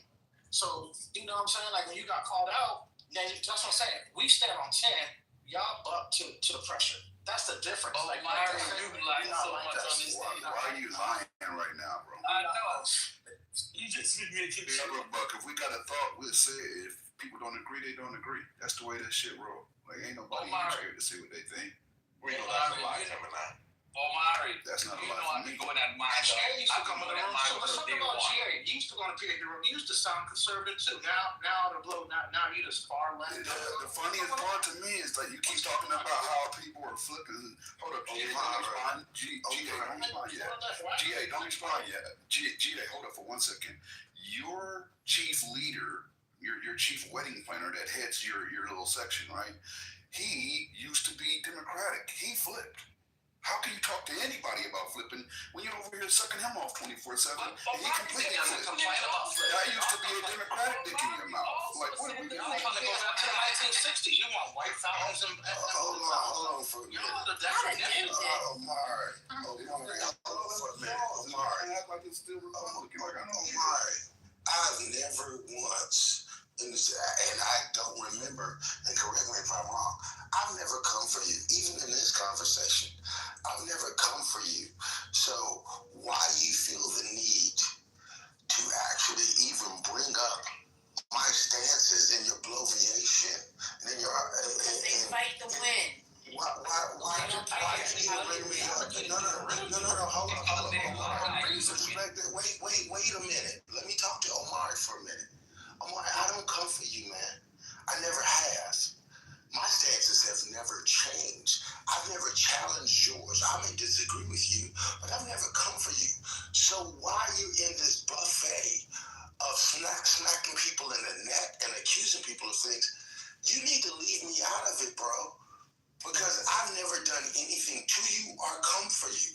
I disagree with you wholeheartedly, but I've never attacked you in any way, shape, or form that I can recall. And let me say emphatically, if I have attacked you personally, I apologize. That's not how I move. You haven't. No. Do not. Hear me clearly. If I've ever attacked you personally, I'm going to apologize because that's who I am. I disagree with your philosophy, and I disagree with how you're going. But if I have, I apologize. Now, I would appreciate if you don't come for me the way I haven't come for you. Can you do that for me, sir? We can do that. Look, I am a common sense individual. But what you're not hearing and what you forgot is for the last 40 minutes, you've been advocating to basically do the whole Dark Knight thing, which is you want us to walk onto the ice, and then you want us to either fall or drown, or what type of punishment do you want? And that you're including me in that. You don't have to say my name, but you're including me into that type of scenario. And I get it. You want us gone. That's fine.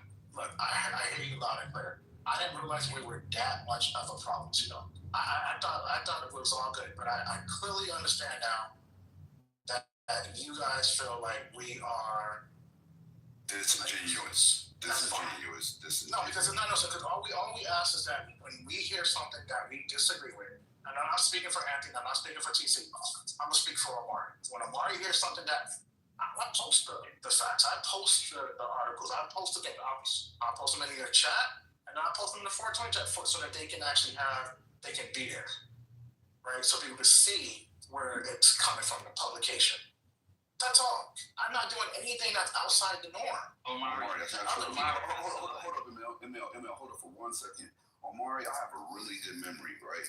I don't forget shit. We were in the 420. That's me. You and I and others. We were having a little powwow, and things got a little loose, a little lax. People may have had a sip or two, let their hair down, and y'all started twerking. When y'all started twerking, you started saying some shit that made a lot of sense. And Lisa was clutching her pearls. If she was here, she'd remember. You said, we don't come in here to really have a conversation. We come here to troll y'all. Why do you let us troll y'all? We don't even mean the shit we're saying. You said those words, right? Those were your words. So after you say those words, you cannot retract those words and say, I'm here to learn, right? Because only one of those things can be, let me finish. Only one of those things can be true, right? Nobody's semi-pregnant. She's pregnant or she's not. You're trying to ride both sides of the fence. Oh, I'm here to have a genuine conversation. I'm here to learn. But in the same breath, you're saying, I'm here to troll y'all. I don't understand how you guys let us trigger you. We know what buttons to push to get you guys off the mic. We know how to trigger you guys. We don't mean half the shit we're saying. We just know what to say. That's what you said. So when somebody says that, I think maybe they have some integrity, and I'm going to take that to be factual because I don't say shit that I don't believe to be factual. I say it because I believe it to be a fact. Now, if I'm wrong, I'll concede, but I still have that element of authenticity attached to what I say, right? And I would assume that you do too, right? So since you said those words, you can't retract them. I hear. Well, let me find the message to Lisa. Omari, Because Omari, man, you got to give me I a was response. going. I let Gemini go. So let me go. Hold on. I did cut off email. So, Omari, you know what I find so egregious about you guys that when you just said, hold on. Now you can go after me. You ain't special. You don't get to pick the priority order. So you know what I find so egregious when you guys, Buddy, you said you only care about your opinion and you attribute everything you say to facts and you provide sources, which is bullshit. But every time TC or Anthony do something, no matter how egregious something they say, you booty clap right there. You like the head cheerleading, booty clapping motherfucker, like making them chicks smack.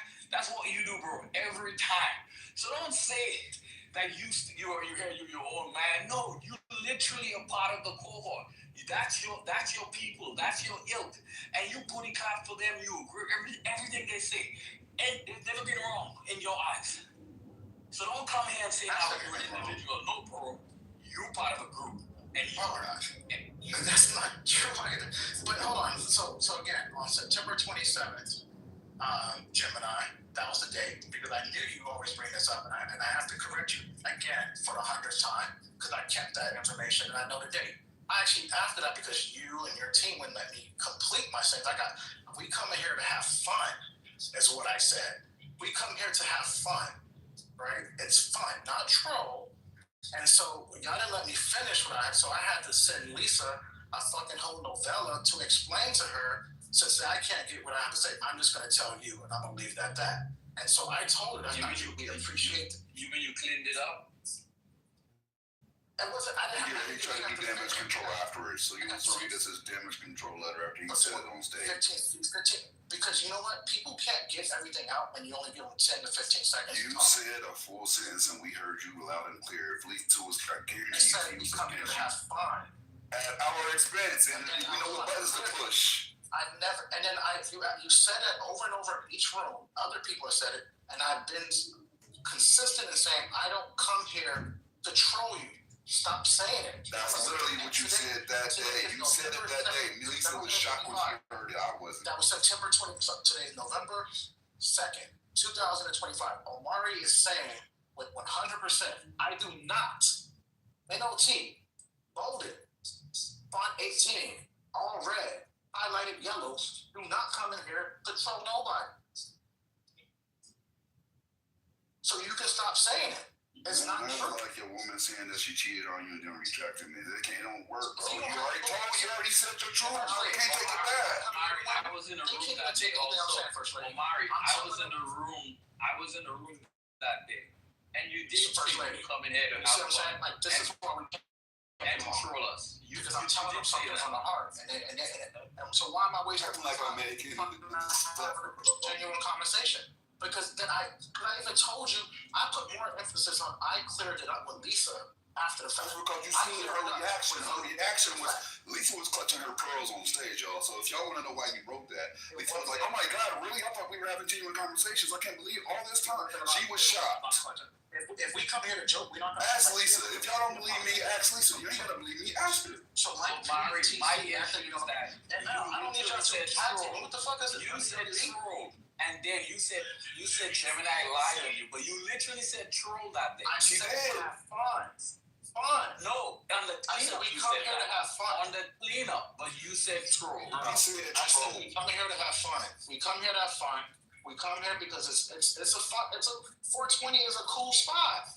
What is so hard about that? You see, and the political correct is now a cool spot because they cleaned up some things. But like, you know what I'm saying? Like, they let you speak. I mean, when y'all, like I'm saying, like when y'all don't have, when it's not an inclusive, talk about DEI. Y'all the definition of what the Trump administration has been doing. But now y'all kind of getting back to what the Biden administration is doing. You're allowing more diversity in the conversation. But you just heard GA say he will pay people like we Argentina or some shit to fucking be in our own space. Like do something. We have the right to revoke that privilege at any given time. Thank you. You do, but like if we're talking about GA, I'll contribute to your fund. Like I'll match whatever you put up. Diversity. Then that's fine. And I'm dead serious, GA. I'll match whatever you put up. So wait a minute. Either you agree that it is changing on diversity or it isn't. Which one is it? Because I think you're sitting here proving a point that we've been trying to prove to you, and now all of a sudden you're agreeing that is how the administration is working. It just sounds like, well, I'm saying that you sound like the Trump administration, and Trump administration is getting rid of DEI. We know that. That's something that's happening. Like, everybody has eyes, everybody see the paper. We want. But you're okay with that, right? I'm just saying, but you're okay with it. No. I never said I was okay with it. Gemini, you see what I did? Because you were in the room when we were talking to the blind people, right? So First Lady, you saw the room when we were talking about when you had the Ramona last night, right? We were saying, no, it's not cool that they're getting rid of programs, especially with the Department of Education. So if you look at the chat, I put in, and you still don't vote for him again. So, see how he did that, First Lady? That's a DNC shield. That's what Democrats do. That's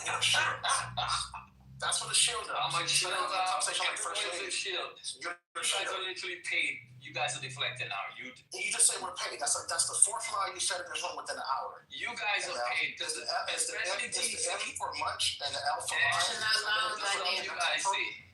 Because just imagine, Omar, just imagine you guys are not getting paid. First you said me, Anthony, and TC had a secret room. Then you just said we're getting paid. You guys were in a room literally talking about strategy to go back into political correct. And now you guys are on stage literally okay. One second. So, hey Lisa, happy Sunday. How are you? And Sunday, everybody. Perfect. Hey, I need a phone a friend. Hey, what's up, Lisa? I need a phone a friend. Because I wasn't there back in September, but I've been informed that there was a conversation when you all were having a good old time, and people had kind of let their hair down, and a specific person happened to mention that they come into a space to troll. That space just so happens to have been 420. And you were taken back because you wait, what? Now start over again. I just got here. What? I had to take my jacket off. Hand me a jacket and have a seat. Here, Gemini. Can you take this? Yeah, I'll put this up. And my scarf. Can you take my scarf? I got you. Okay, thank take that. You got your gloves on? That's what you need. It's 60, girl. I don't be playing around with the code. It's 60. Okay. All right. Okay, so what happened? Gemini, you got her stuff? She got everything? It's put up neatly. Okay. Gemini, take my purse, child. Hide it. Okay. All right. Okay, so what happened in September? September, there was, a little party at 420, so to speak. Not a party, but, it was late night, you guys were talking. And a specific person mentioned that, I don't know about this part because that sounded a little fabricated, but the person did say that. Who is the person? I can't tell you because I want to be honest. No, don't leave out any part because every part Ross said was accurate. You can leave every part in. Gemini was the person. Why would you sit there and say this? Look, you just said don't leave out anything. So I want to make come on, Gemini. You just gave yourself up. So what happened? What happened, Gemini? So the person said this. The person said, I'm gonna keep it real with y'all. I really don't even know why y'all let us in here because we just come in here to troll. Read the chat first, lady. Who said that, Gemini? Read the chat first, lady. Now I gotta get my glasses on top of it. This is good. This is real. Miss Angela, it's not just me. It was people in that room when this was said. The funny things is, April was there too. Am I supposed to read this? No. Okay, I'll be more direct. And basically, we're referencing the time when Omari said that they come in. I just want hold on for a second, Gemini. I just wanted to be clear that I'm only listening to you. I'm not reading the chat. I'm only because I trust you, so I'm not reading the chat. So go ahead. Okay, yeah. April Deborah was there. I forgot. It wasn't just a small room. But anyway, we're talking about when Omari came off mic and he said that they come there to troll and to have fun at our expense and that they don't take us seriously and they know what buttons to push to make us mad and why do we take them seriously at all? Do you remember that? Buttons to push. You see how you you did say something about how you know how to trigger us. You absolutely said that. First time.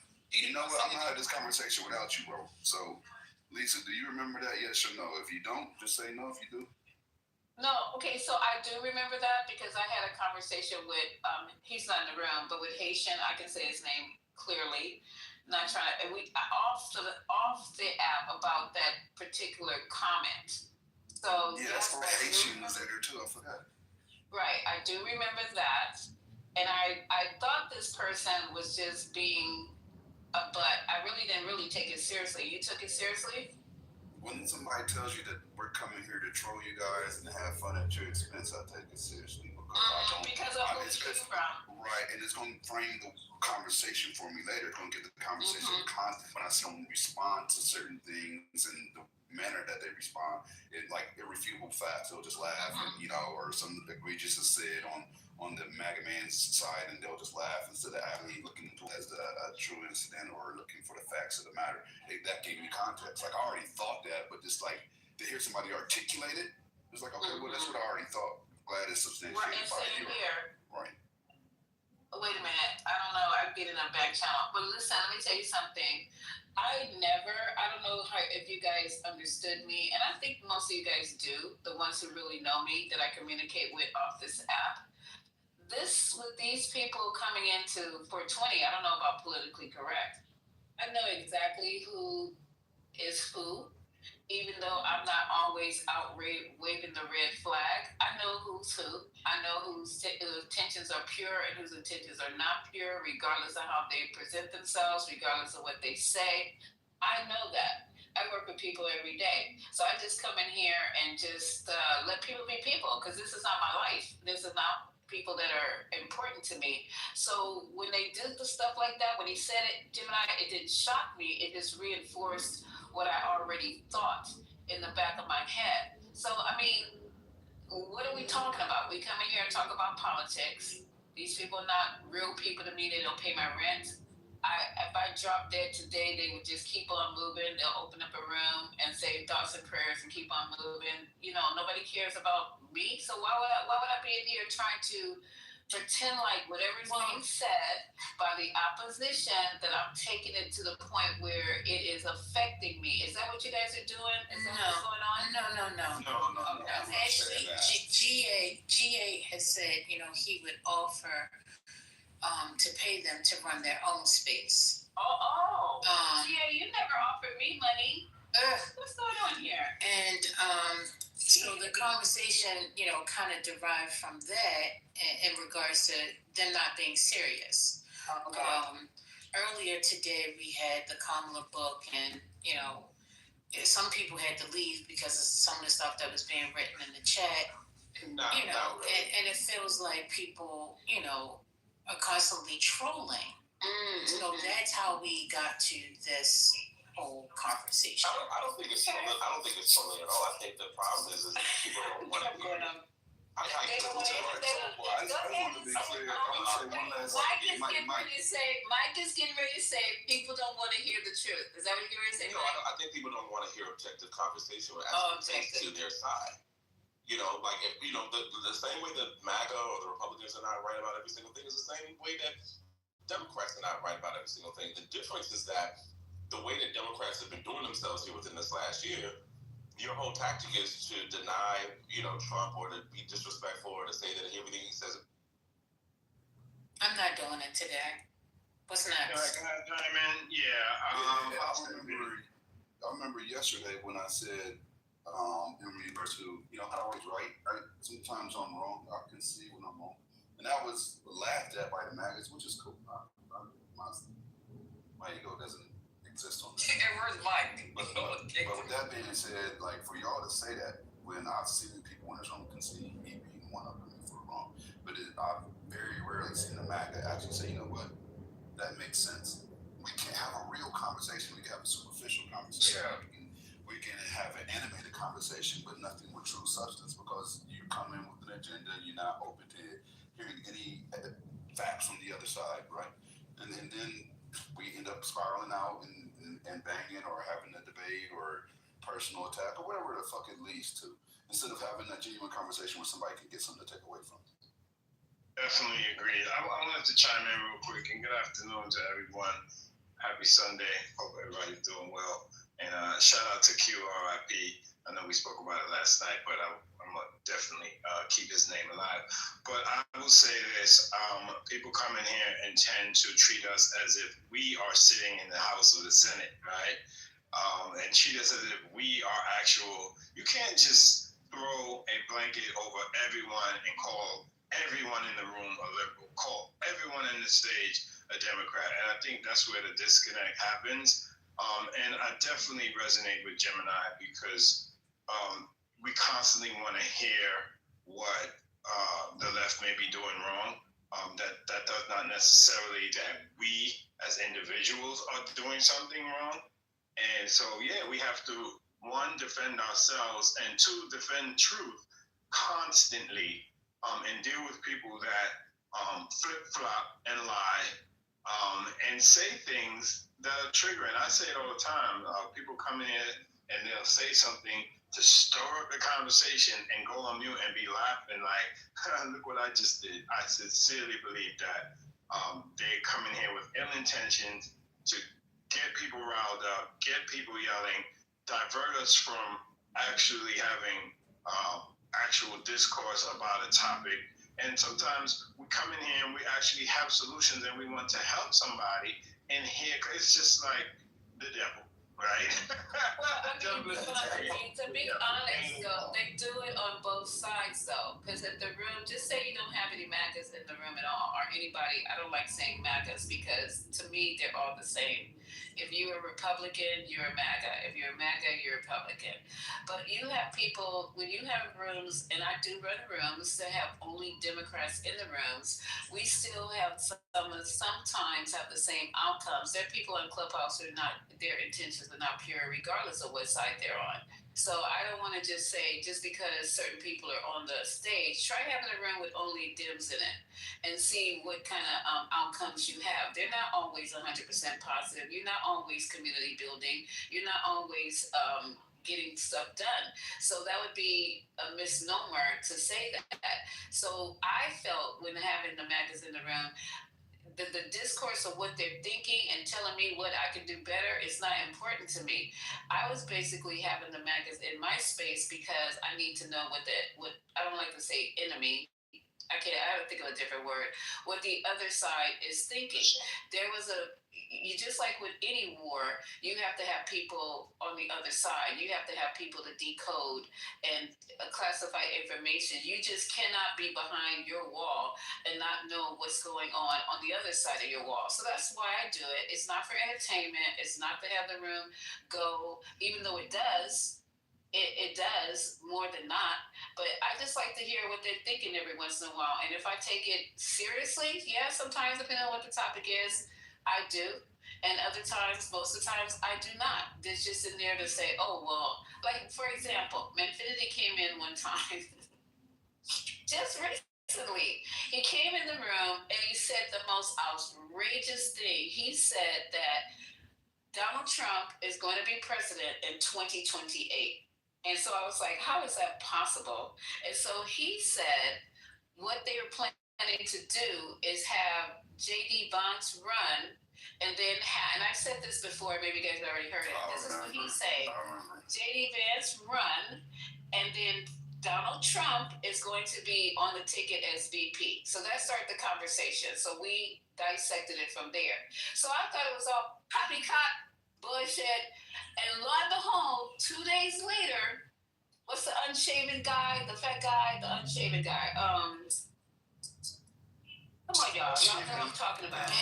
Sam Bannon. Steve Bannon went on two separate programs. And I didn't know this. We were laughing and calling him all kind of names or whatever. And basically said the exact thing as a plan. Because the unshaven fat guy is funny as hell, though. I ain't gonna lie. Because I don't listen to Fox, because I'm not on AON, because I don't run in their circles over there on the other side. I hadn't heard that, but it was actually a thing.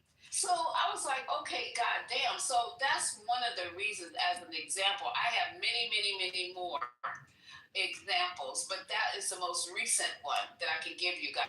So I'll end with that. Take it as you will. Let me ask you this question, and you said something that really struck me, that probably hits at the core of why I said what I said, where I would actually develop a foundation. Hey, how you doing, Lisa? Great, babe. It's the core of why I said I would develop a foundation to have MAGA, Black MAGA, have its own spaces. Something. You said even when you have Democratic spaces, just all Dems in spaces, they don't all agree.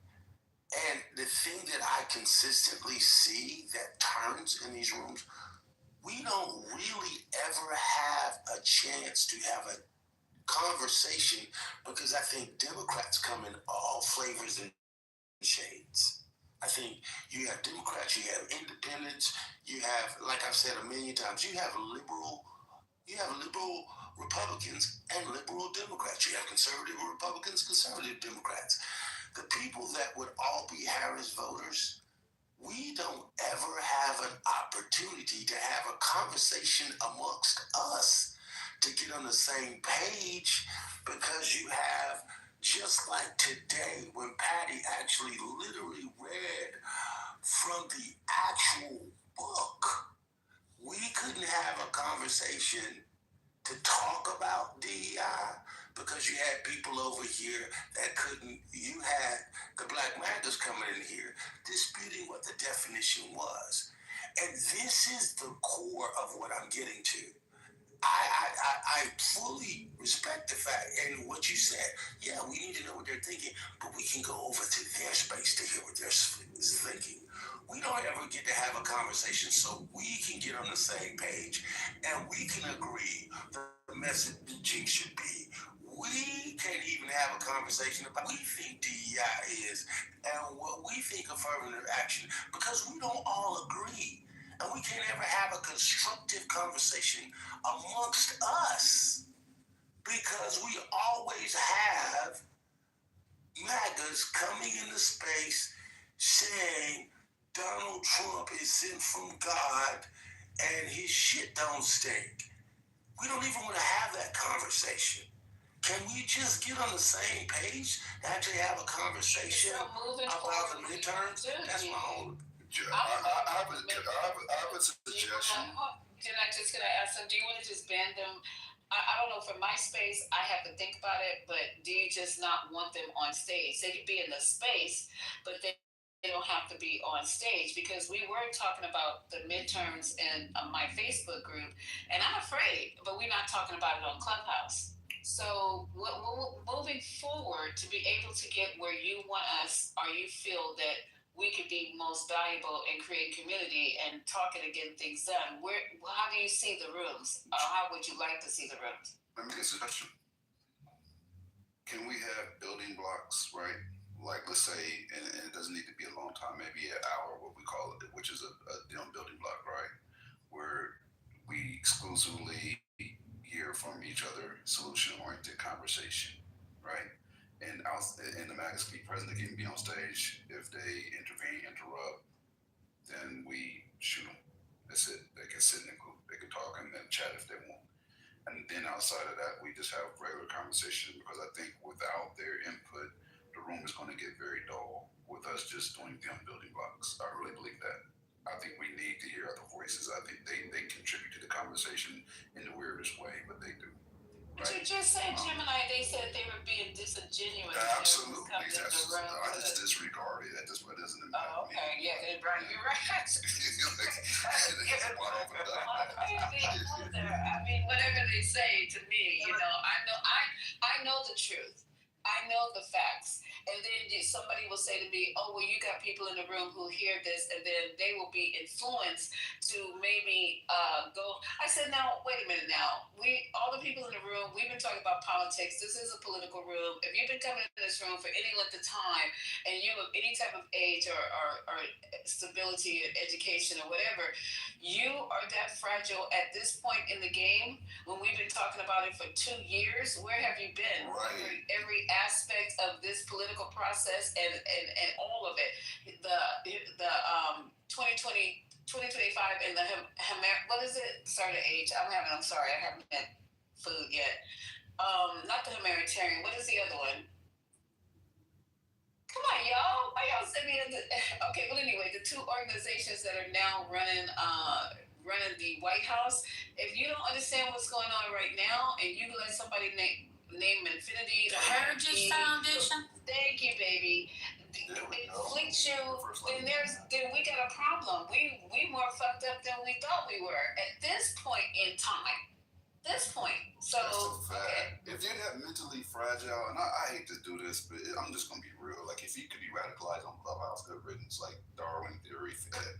You know what I mean? Like, we don't need somebody that's that weak-minded. And if you're able to be somebody on stage can make you go towards MAGA, then please go. Please do that. That means that already resonated with you in a certain way, or you're just that fucking dumb. Like, why would we be concerned with that? It's more about interrupting conversation when we're trying to build and just throwing out bullshit in conversation. I think that's what GA is referencing.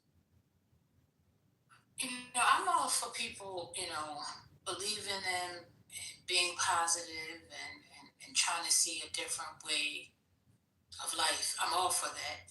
But at the same time, I can't ignore history, because I know that the moment that you take your eyes off of history, it repeats itself. We're seeing this right now. There is a regression. There is no progression, but more of regression. And, when we're talking to the opposite side, you guys see progression because there are certain areas that you wanted to see eliminated. But even with looking at it through the vision that you provide, you don't even have the answers to the questions. You know why you don't have the answers to the questions? Because they're not giving you that. They know the answers, but they can't tell you the full answers right now, because it has to be unfolded. Just like how Project 2025 was unfolded 4 months. Oh, you guys are crazy. You guys are crazy. You guys are crazy. You guys are crazy. That's not happening. That's not a thing. That's not a thing. And now that we have a thing, you still want to make alternative facts about the thing. Alternative facts. You know what, Mike? You put in the chat, if we were a Democrat, no problem. I done cussed Democrats out up here. So I don't know what you're talking about. It's you say something stupid, and like, okay, so we're not gonna call y'all stupid. If we're having a conversation and you can't add to the conversation and it's a bunch of bullshit, and even if you don't understand and you don't freaking, it's like I don't know. Yeah, but that's not what it is, because number one, and I don't have any issue with you, Patty, but the thing is that you guys have, because if you think that we're defending Donald Trump, then you guys already have an inherent or implicit bias. And there are people here, myself and Omari, and many of the other people, that we can actually have an objective conversation. The problem is we never really get to that because you got people that are muting people that are throwing people down. You should go somewhere else and start your own space and get it done. That's what you should do. And so the thing is that for the Democrats, it just baffles me, because it doesn't seem as if you guys want to get any sort of understanding of where things are going on. I'm not doing it today. Don't bring the it other back side. And so we're trying. There you go. There you go. There you have it. Somehow, I don't know if I'm pre-programmed. Every time I hear MAGA talk that weird shit, I hear like in the background of it. Like, that's just how I hear it. So there's no way I can take it seriously or it can impact me, because I know it's just bullshit. It doesn't faze me. Now, Omari, impact others, but Omari doesn't talk like that. Omari doesn't talk like no, he doesn't. Mike P does. No, he doesn't. Mike P comes in with all this language, that's just filled with, He talks about nothing. Yeah, ready to fight. Like, always looking for a fight. He's always looking to spark something, and it's like, why? Like, if you're so happy, then why doesn't that actually show? You always talking about somebody mistreating you, but instead of taking the mirror to see how we got there and how it progressed, you want to condemn the other people for your downfalls, for your ignorance. But you can't take the moment to take a reflection and look at yourself. Can I just say something? Like, and don't nobody hate. I'm sorry. I mean, not say that. Everybody. Go ahead and mute up, First Lady. Go ahead and mute up. Not everybody hates Trump or thinks that you are just Trump supporters. It's just the fact that when facts are spoken, instead of you being able to see that, we see that you're constantly drawn to protecting him.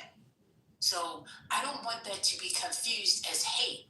There are some people that do hate him, but when people are having conversations, not everybody's coming from that mindset. Thank you. So I just want to say something for Lisa. Again, I apologize if you felt like, hey, at that one time, I don't come here room patrol. I don't play with Patty or nothing like that. I don't play with you, First Lady. Even Gemini, I thought you were a pretty stand-up guy, but then you made some statements. Maybe that's what you heard. But hey, that's I never called you out your name. I'm just going off of your words. When you say something, like if I was to say some things, you're like, okay, well, Gemini said that. I'll take it seriously. If you say certain things, I'm on the same page. You don't hear me disrespecting you, calling you out, belittling you. I don't move that way. And that's a really strong person. I don't. But you also understand that we take a lot of punishment. We take a lot of punishment from you. It doesn't mean that we want to run away from the room. It doesn't mean that. I'm saying, like, hey, I get it. There's people that come in your spaces that are on your side. Their goal is to try so hard to shame us where we don't ever want to step in their head. That's not going to work. I'm just going to. When you say your goal, who are you referencing? I mean, there's people, not you guys on the stage, but there's people in the chat that will say lies, make up things, call you the worst things that you would think, shit, Omari, then you have to consider the sources. I mean, people that come in here just to belittle you and call you names, that goes on both sides. You just have to consider the source. Okay? Can you call them? I definitely called it a lot of times, yeah. I just want to finish this, if I can just get... I'm sorry. I didn't mean to step on you. Like, go ahead. Calm down. Omari, you're starting to sound jittery. Relax. It's okay. Not because there's like the 18th time that I've been accused of just coming here to derail, that I have an agenda, that I get paid by, I don't know, some group, and it's far from the truth. I enjoy these rooms. It's fun, like I said. But you know, it is what it is, bro. It sounds like people want us out of here, and I think that's Patty and Lisa. Y'all don't want us in the room there. Just tell us, like, man, it is what it is at this point. Hey, Omari, you just gotta take things a certain way because, listen, bro, if you're having a debate and it's a heavy debate and it has consequences with what's going on right now, you just gotta, bro, you either gotta just take it or just don't be around, because if this is what hurts you, then I kind of feel sorry for you, brother, to be honest with you, because I'll tell you a situation. You know, a couple of days ago, there was a statement made on Twitter, X, about Barack Obama, and it was laughable because it was like the statement that was made, right, was about like freedom of speech or whatever, and it kind of like a flip on his head because it, you know, what they accused Barack Obama of doing and saying exactly what Trump is saying, right? And then, so I said that on Twitter, and then of course when they posted the video, exactly what I said is exactly what he said inside the video. But you know, everybody just called me stupid. Even after posting the video, the person posted the video called me stupid and I'm a libtard and all this other stuff like that. I laugh and I chuckle. I'm just like, okay, you can't take everything serious. If you do, then bro, just have a heart attack. I'm just keeping it real. Just have a heart attack, because you're not going to be able to live if this is going to get you upset. If this is what's going to get you down, maybe take what people are saying, think about it. If you change your mind about what you thought before, then change your mind. If you don't, you don't. That's all. Like, you don't have to like cry about it. To be honest with you, you don't. I'm not crying, bro. Have some serious conversation. That's all. Hey, to that point, not to be insensitive, but like, I mean, with Charlie Kirk, man, like that dude got popped. Like you said, consequences. I'm agreeing with you. I mean, like in real life, you gotta have to stand on your word. There are people that kill you on that MAGA shit. You come into the hood with that, man, and I think somebody made a comment earlier that if it went down, man, you ain't coming with us. So you just gotta be willing to stand 10 toes down on what you're talking about, because it's real out here. People don't be playing that shit. You come in there as a black person talking that Donald Trump shit. When I'm from, you get your ass killed with that stuff, just like Daryl, where Charlie you Kirk. Don't say kill. Where you from, Daryl? Dallas, Texas. Okay. Then I'm gonna have to blend and whatnot. I'm in LA, right? Okay, right on. I can tell you right now, Omari's out here. You know good and well he can't walk around in a MAGA hat. Ask him. Ask him what happened. Walk around LA in a MAGA hat. He get his ass knocked clean the fuck out immediately. All right, let me just put some truth to the matter. So last night, Amari, you know, we were having a conversation about January 6th. We really were having a conversation about January 6th. Deborah made a comment about it, and then we started talking about it. But you tried to compare, you know, one event to the next. Then we had another person that came on stage to try to prove a point. We found out, you know, that those facts were alternative, and it was twisted, and it was rooted in something that was completely different. And I'm trying to give you an example or a pointed example as into where the frustration comes from. Do you remember that conversation last night? Oh, yeah, I remember clearly. And, you know, you weren't able to receive it. You still want to compare that event to the summer of love? Yeah. The year before. Marshall's that's when Marshall was talking. I remember that. He just popped in on us. Yeah. So, you know, like, and so today you would still argue the same point. So it doesn't go anywhere. The conversation, because you're not receiving any additional information that actually challenges what you're saying. You still hold to what you believe. So for me, I'm just like, well, what's the use of us having a conversation if we never going to be able to see eye to eye? That's very put out, but can I just rewind a little bit? So in that same conversation, I said it was absolutely wrong what happened January 6th, and everybody deserved what they got, right? The only thing I was trying to point out is there were people that I knew how they framed January 6th for them, and I was just trying to give you that other side of it. And I think that was missed in the conversation. Was you only hear what everybody was saying, but there are people on a completely different planet will say January 6th to them was different. Their worldview of January 6th. That's all. I wasn't trying to booty clap for anybody, so I hope that helped. I'm not saying, did I say anything about clapping the booty? No, but what I'm saying is, like, I'm that's the problem. We were on the same page. Right, but you bring it up. Side of it. Right, but you brought it up to say, hey, listen, I thought that, or like you were making their argument, right? You said, well, I believe that perhaps because nobody really paid attention to what happened over here, they were going to make sure that they got this done, and they're going to kind of like, look the other way and say it was just a visit to the Capitol.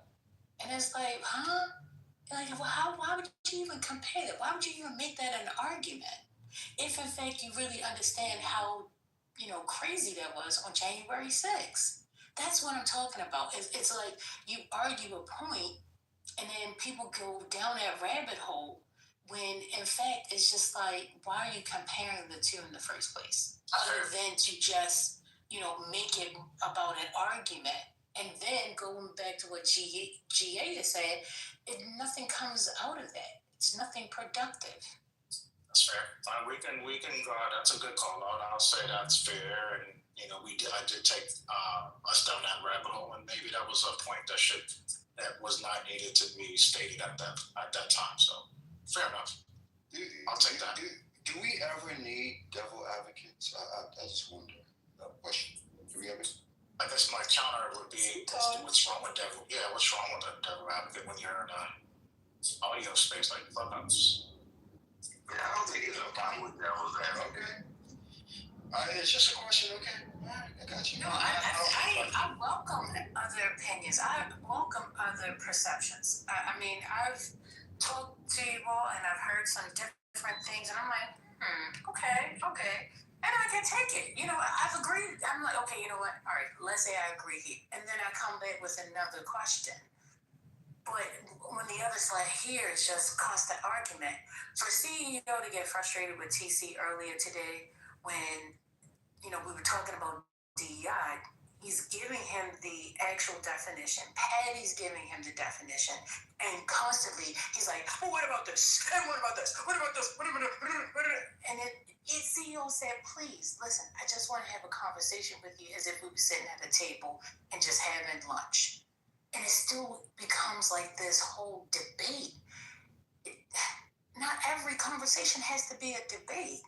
And I think that's where people get frustrated because it's just like, oh my God, we just can't have a conversation without having a debate. Does that make sense? Like you can not agree with me, but we put it into like this debate type of situation. We can have a conversation about what we disagree about.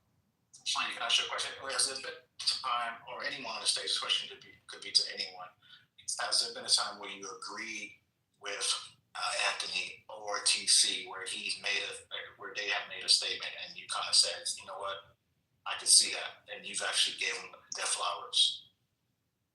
Me and Anthony have agreed on a couple of things in different spaces, not in this room. We've agreed on a couple of things. I get along with Anthony. I talk to Anthony on the phone. I've agreed with Anthony. I've agreed with you. Maybe I'm not the person you should be asking the question. I can't say that I've ever agreed with TC about anything. I can't say that honestly.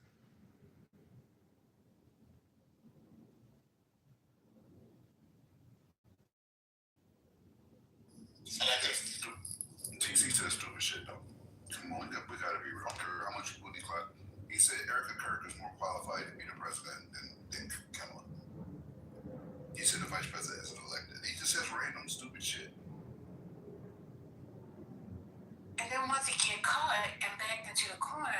starts pivoting, and then, okay, yeah, I said this. It's like, no, that's not what you said, but okay, go with it.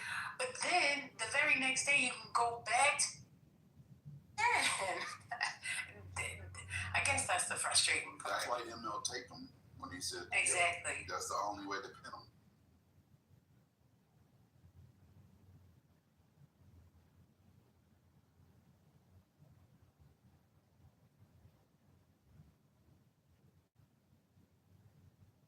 It's the awkward silence for me. I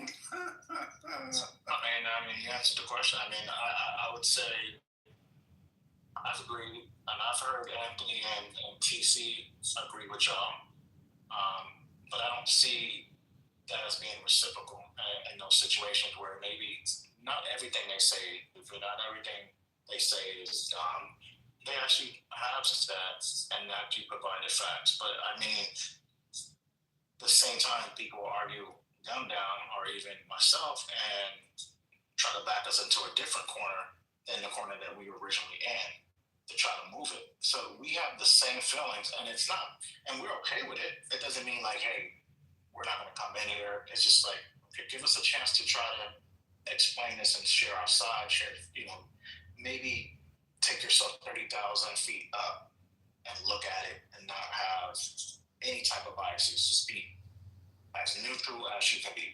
Be Switzerland. And that's all we ask. Who's that nigga on that nag? What? You know what? Everybody can't be Stevie. You wrong for that. But you know what, Omari? Here's the other part to that. When somebody just gave facts, and then somebody comes off a mic and says, now let me tell you where you're wrong at. See, I got you now. This is where you're wrong. And I'm going to tell you where you're wrong, right here. You see, don't nobody got time for all of that. Like, that body's crazy. Attack the point, not the person. And you're listening to the wrong people and you're ill-informed, and like all that is not necessary. Like, but it is what it is. Kind of a stage going. But I got a bit of breaking news. So I don't know if you guys saw it. TMZ has obtained images of Diddy at, I think it's Fort Dix in New Jersey. So, He went to the Dicks of Hard Knocks. Go ahead.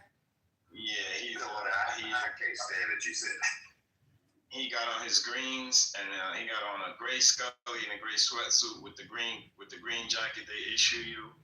He's surrounded by some other inmates. He's smiling. So maybe I guess he's with his own. He's with his own. Just found it interesting that images leaked of this man actually. Divine, that important part. He was with the all-black community, and he was smiling like he looked like he was at ease. He didn't look stressed. He had a big, like you can see all his teeth. He was smiling. Yeah. I feel maybe he might have some protection in there. And this I don't know. Our community is weird. Some aspects of it, all communities, America in general. This fascination with guys that did time, and I was in the feds, but he was in the feds for all the wrong reasons. So I'll just land with that.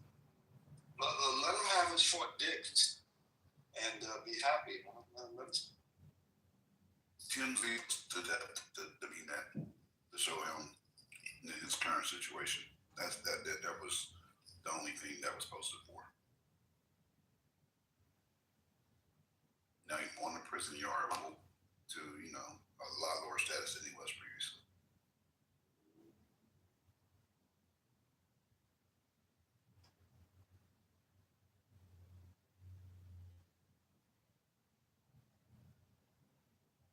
What up, bro?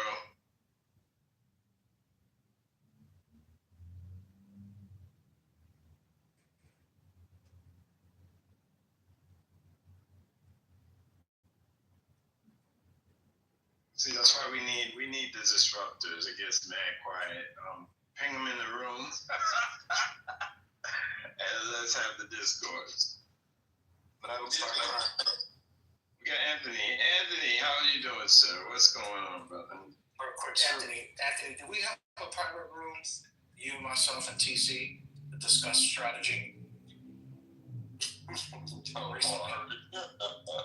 shit is crazy. No, we're not gonna let that shit slide. I think he's in a recently. Hey, the qualifier is they know the qualifier. Look, when he said the second you add the qualifier, it lets us know it was in existence. Now we don't know how current it is, or when the most recent one was. But when you add the recently, like, did I have sex with you recently? Come on, brother. Have we ever say recently? Myself and TC. Come on. Can you repeat the question, Omar? Gotta bring this shit up. Hold on. So ML sat on the stage and said, you, myself, and TC had a private room to come up with strategy. Have we ever done that ever? I couldn't believe I couldn't tell. Y'all both lying now. I don't believe. Hey, look. Hey, JD. I want to call to JD real quick. JD, come on, Mike, JD. These people, stop it. Check this out. So if your girl told you, I never slept with him, and you're like, okay, call him. And she calls him, and she goes, have I ever had sex with you recently? That's what they do. Recently, are you gonna believe that shit?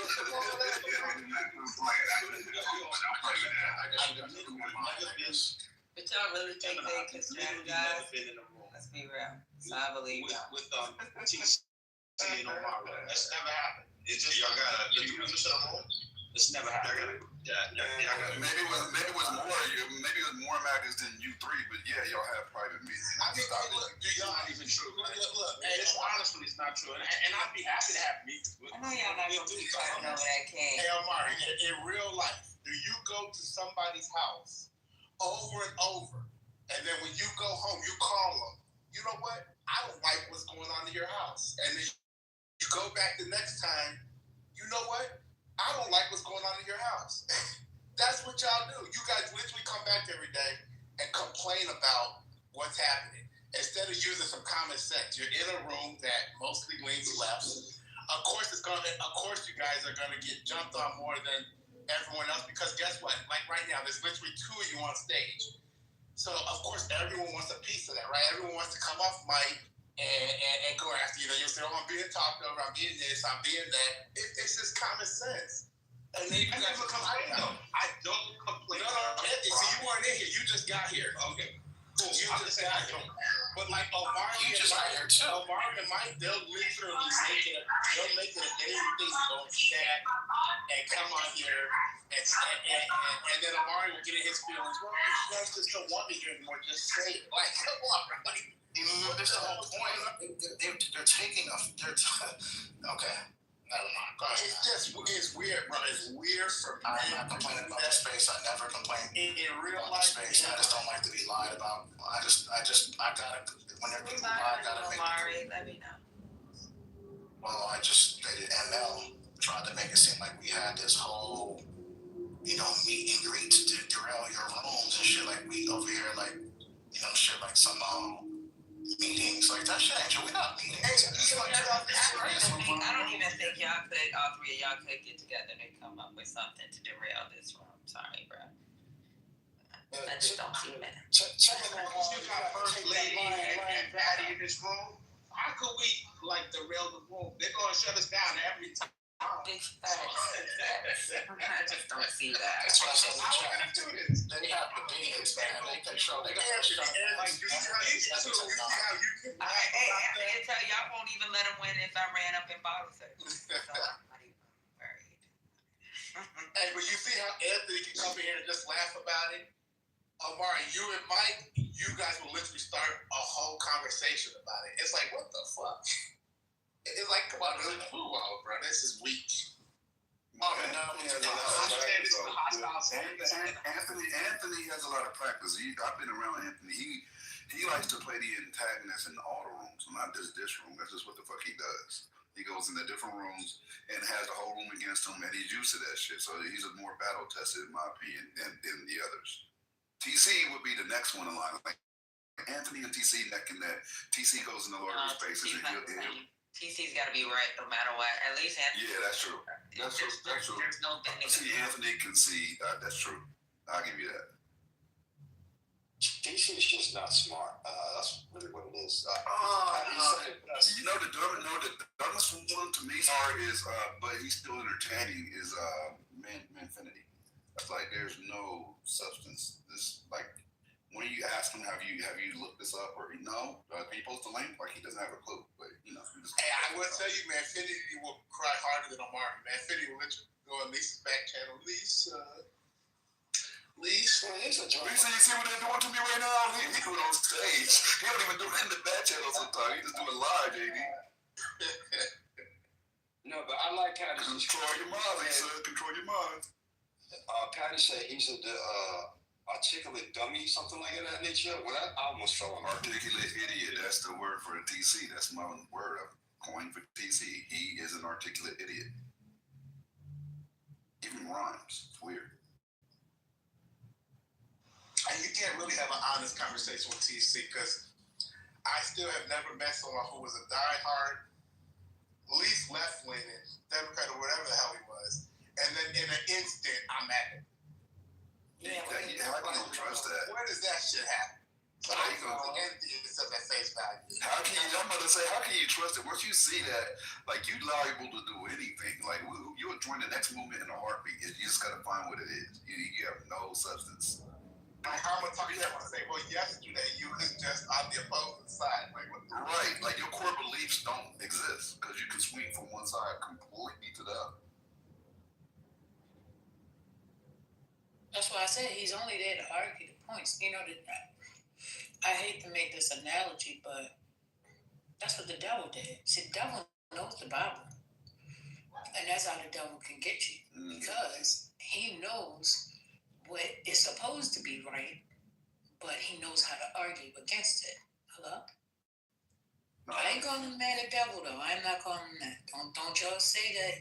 Oh, First Lady called TC the devil. But there is a strong correlation. But there's a strong. I don't know. Ken, it sounds like you was calling him Beelzebub.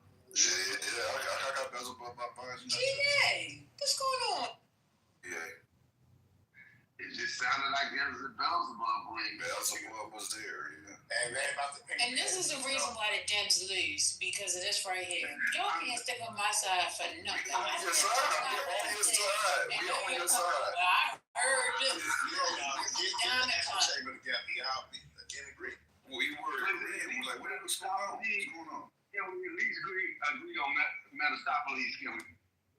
Well, Gene, I heard you paying people to make their own room. I need some money so I can make my own room. I told GA, and I'll say it again, I'm matching GA. Whatever you paying them to do it, I'm matching them. Y'all heard me say it, y'all can hold me accountable. I'll give you my Venmo. I'll send you money. Okay. Well, why can I get paid for having them in my room? Well, because you're not a black MAGA, Lisa. That's why. It's not She did convert. She did. I had convert. they black MAGA 2 days ago, right, JD? Yes, he was like that. There's me, JD, and you. We all did it.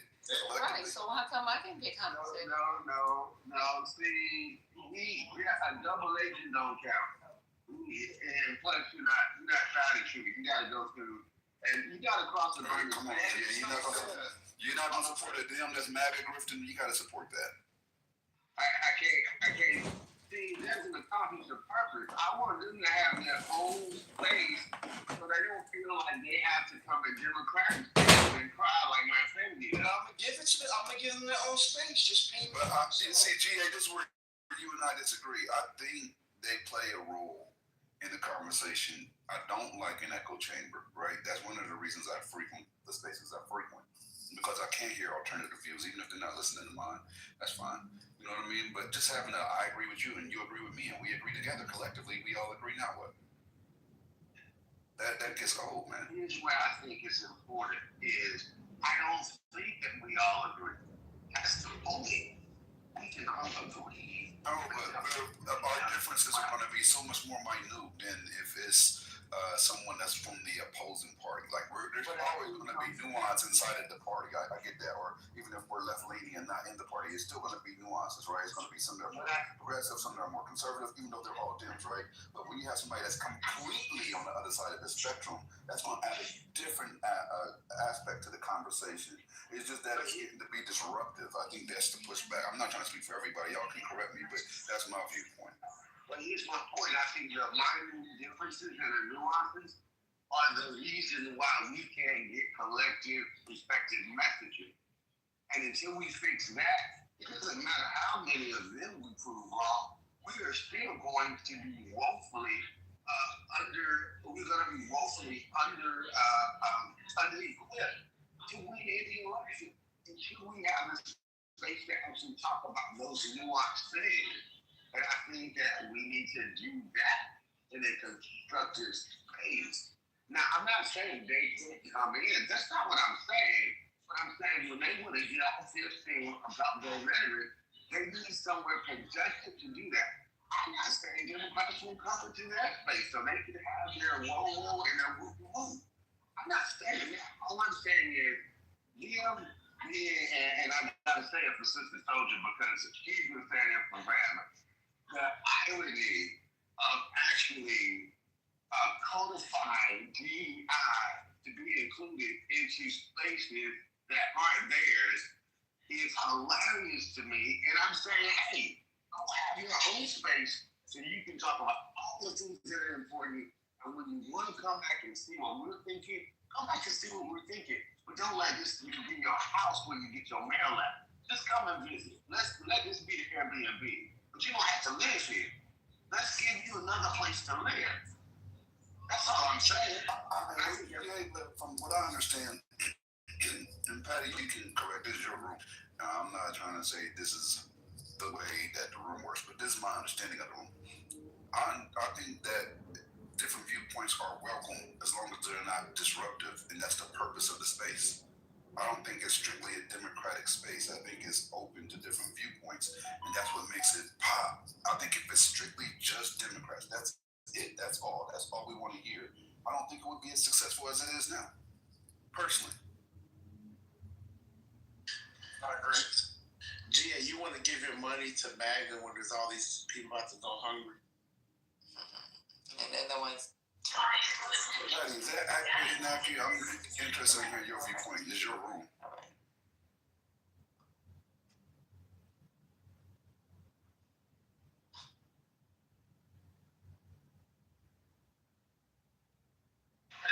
I mean, even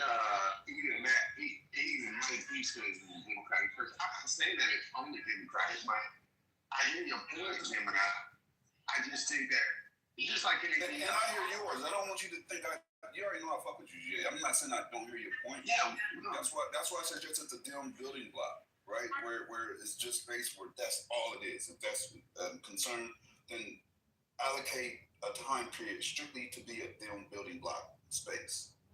Then build. And then reopen the space to everybody collectively. As far as I like that idea. I like that idea. I like that a lot.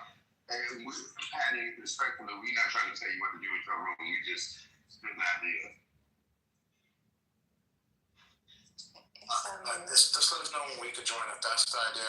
Patty, First Lady, Lisa. I'm going to respect whatever decision y'all make. One, I have no choice, but two, because I respect y'all. If there's a spot where there's gonna be a room where y'all want us to come in and we're welcome, we'll be there. If there's a spot where y'all just want to talk amongst yourselves, hey, look at his, we'll be there to listen. We'll be there because we don't want to force our presence on anyone. Anthony, since he speaks for you too, you saying we. Anthony, I'm sure Anthony probably feels like we're not here. We don't get. I'm not here to be disruptive. I'm not here. I'm not. Yeah. Listen, I'm happy to come in the room and stay in the audience. I'm cool, whatever. I like engaging with you guys. I think you guys, for the most part, are really smart. I don't even mind the back and forth. Sometimes it goes a little too far. Sometimes it gets real hateful. I'd rather avoid that. But besides that, if you'd rather not hear our voices, I'm good with that too. Because we don't want to force. We ain't trying to force this shit. It's not a relationship we're trying to force on y'all. Like I said, I know. I guess I'll speak my. I respect y'all. I just don't like when y'all try to just don't drop lies, man. That's all. That's just a pet peeve of mine. That's all it is. Weird. Who drops lies? We start with. Who dropped a lie? Doesn't sound weird. I mean, what's weird, Lisa? Dropped a lie, Omari. Somebody dropped a lie about his Richard. It's Richard. Well, no, not that. I'm talking about like we have secret meetings and that way. See, First Lady. What we've had is like conversations about, and I'm saying we're derailing. I hear that so much. It's like we don't need to come derail. Like if it feels like I'm derailing, I apologize. Okay, so that's where the derail came in earlier. We were talking about one subject, and then TC decides he wants to be a mod and tell us what the subject's gonna be. Or when we're talking about black nationalism and white nationalism, and you talking about black supremacy. And that's why everybody in the audience kept saying, hey, how do you define it? Because obviously you don't understand the difference. But instead you guys want to keep going down that rabbit hole. That's it. Just stay on topic. And I get it. We veer off topic too, and then somebody has to bring us back to it. But y'all be straight up lying. Y'all just like that shit kind of made me feel some type of way when y'all started talking about federalism. Like y'all don't know what the difference is between an ideology and supremacy. That shit was weird. Or liberation and domination. That's really weird, man. And y'all black.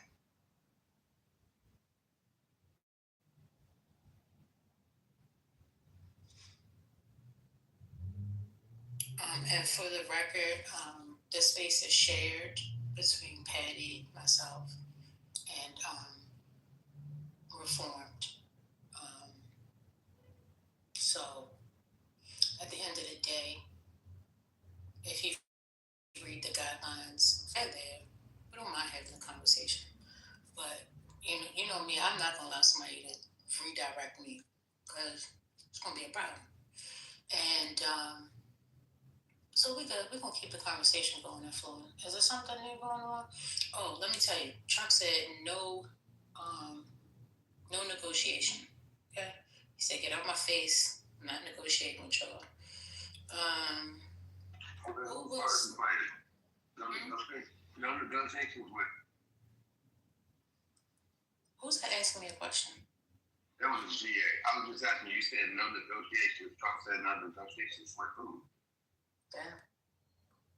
Yeah. With the Dems. Oh, okay. All right. It doesn't impact him, so he doesn't care. That's the narcissism, right? It doesn't impact him immediately, so he does not give a damn. So here's some quick percentages. Who will SNAP stoppage hurt the most? Well, 42% adults ages 18 to 59, 28% children ages 5 to 17, 19% adults age 60 and above, and 11% children 5 and younger. This is something else new. I'm not sure if you heard about this, but what is a filibuster? So we know using the Senate to delay or block a vote on a bill. And it requires 60 votes to end the debate and pass legislation. Minority can block a bill with 41 votes. Trump said today, was it today? Was it yesterday? It was November 1st at 5:47 p.m. He says, Republicans, you will rue the day that you didn't terminate the filibuster. Be tough, be smart, and win.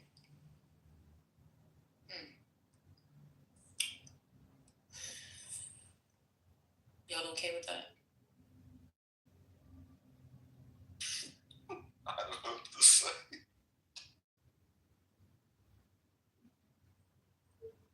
I mean, y'all okay with him, say, hey, listen, destroy the filibuster, get it out here. Let's veto it out, and then we can get this government back open. But then that's what's gonna. When it's the Democrats' turn, it's gonna be bad because they don't want that. I don't think Republicans are gonna do that. That's why they haven't done it yet. Yeah, that's why I'm laughing, because he acted as if, you know, Republicans will stay in office forever, especially after this. I wonder, I really do wonder, you know, honestly, does he understand the back and forthness of Congress, like how, you know, when one party is in office, the opposing party usually comes into office in the next midterm election. Does he understand the concept? I don't think he does. He hasn't been in politics long enough to understand it. Never served in Congress, so he doesn't understand it. None of that. He's never operated in any of those places. So he does it conceptualize the organizational intricacies of how that works. If he did, he wouldn't have suggested removing the filibuster. But he's a whole grown ass man, and I'm like, I don't know, 30 years younger than him, and if I can understand it, and has never been elected in office, and he has been the president, how can he not understand? There's no excuse for this. This is ridiculous. Well, what y'all don't understand is the temperament of this group. It's win by any means necessary. That's the reason why they're always talking about winning. That's why they're always talking about we won. Trump is a winner. It's all about winning. Trump said, listen, go do it, because the Democrats, they won't do it to you anyway. Creating this, you know, fear. They haven't done it all these years. Has it even been brought up before? First lady, can I ask you a question though? Like, do you have a problem with the win by any means necessary mentality, or the fact that we're not applying it as much on our side? Like what's your thoughts on it? Me personally, I play to win with honesty, integrity, and truth. That's me. So when you fight, I respect that, but when you face an opponent that doesn't have the same boundaries that you do, you're fighting with one hand tied behind your back, and you might have a hell of a right, but you still gonna get hit with that left. You see what I'm saying? I hear you, but I think that just requires you to fight harder in a different way and smarter, and not even harder. Fight smarter. How do you fight smarter and find doing it the legal way? That's the thing. One thing I've noticed, right, is there really like he has loophole lawyers, right, where they're not going through the traditional paths. They're looking for the outer perimeter of legal, right? Like they're trying to stay legal, adjacent legal-ish. Well, you know what? It don't really matter because I have immunity anyway. Fuck it. Is that a real phrase? I'm making it up as I go. That's an awesome phrase, though. That's just fucking awesome. I love that, Luke. But if you follow what my logic, I really think that if we have somebody, we know that we have somebody that's moving in that manner, but we're still trying to stick to the traditional code. Like, I think you have to adjust for your opponent. You have to adapt at some point. Gemini, there's still only one constitution, though, so they can be. I mean, just bastard main things came with the two federal judges that said they have to pay out the stock benefits, and they're gonna have to pay it out because they legally have to. So they can try to do all the rigmarole they want. It's still only one constitution, man. The law is the law. You gotta follow the law. That's what you don't follow what I'm saying, then. Like, there's only a couple states that are going to get the money right now for SNAP. Which ones? I look it up. That's because they actually sued. Why wouldn't every state sue then if they see it working for others? They're probably waiting for their there are other states that sued. There's more than there's like 15, like 19 states that have sued. Okay, I didn't know that.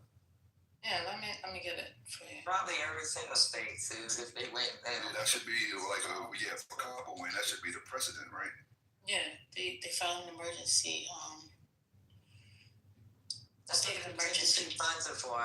That's why it was kind of weird when that woman came up here and said it's not illegal. No, it's not illegal. The contingency funds are there for emergency purposes.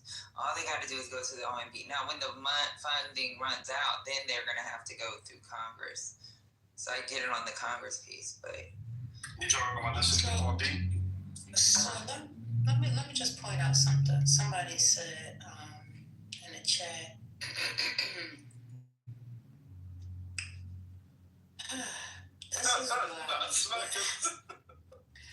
This is why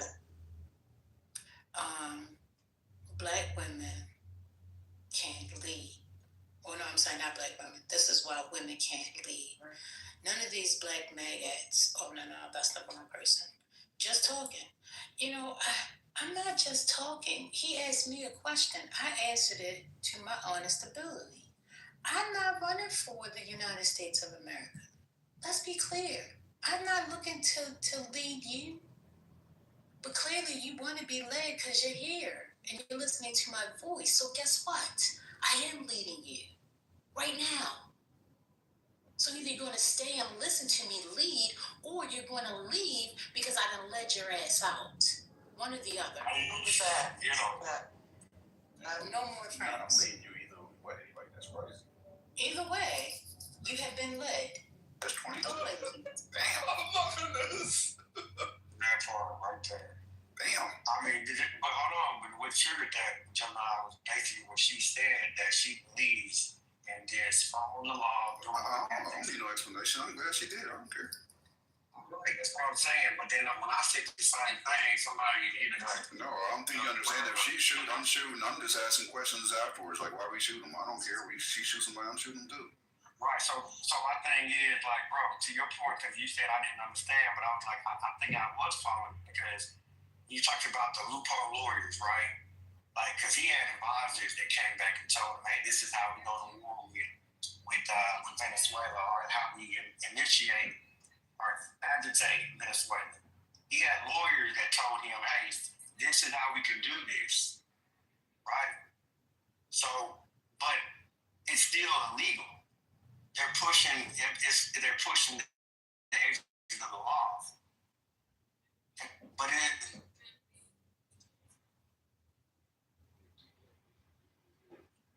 and there's a young lawyer that does trademarks on speed dial right now. I need to get that motherfucker on. what the hell are y'all talking about? We're talking about him trademarking loophole lawyers for that next TV show. I'm not trying to trademark it. I do like the term, though. I just think it fits Trump. If you really watch the way he moves and what he's doing, like from the way he's done with his taxes to TCJ Act of 17, which made it legal for him, and then embedding that portion to the big beautiful bullshit. Like, he's definitely a loophole person. He looks for loopholes and exploits. Bro, he is throwing egg out the wall and see what sticks, man. Like, that's a fact. Definitely. He's shooting. Like, I'm gonna go hunting for a rabbit with an Uzi. I'm gonna hit something. Like, that's how he's doing it.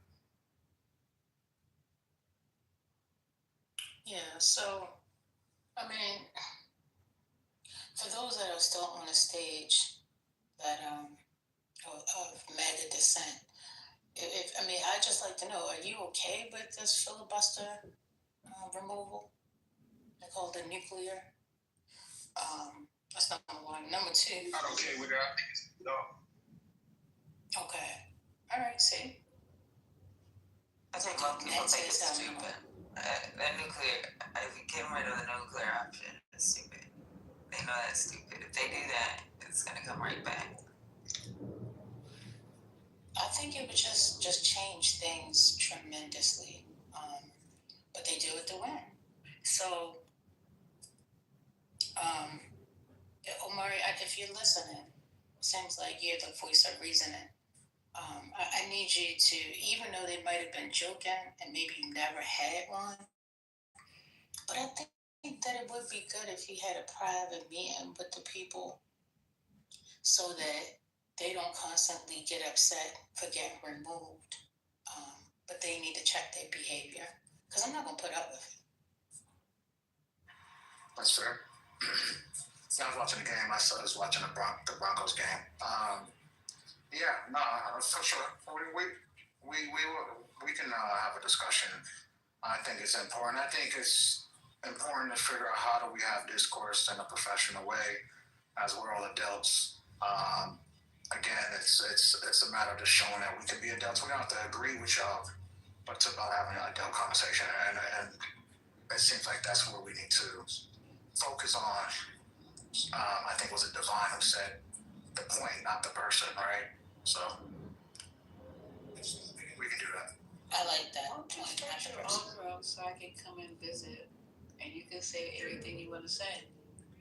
And we asked them that. We said, hey, since the men couldn't maintain a room on Sundays at 3 to 5. That was nasty work. Hey, Lisa, when Man City started the room, he dropped your ass to the group.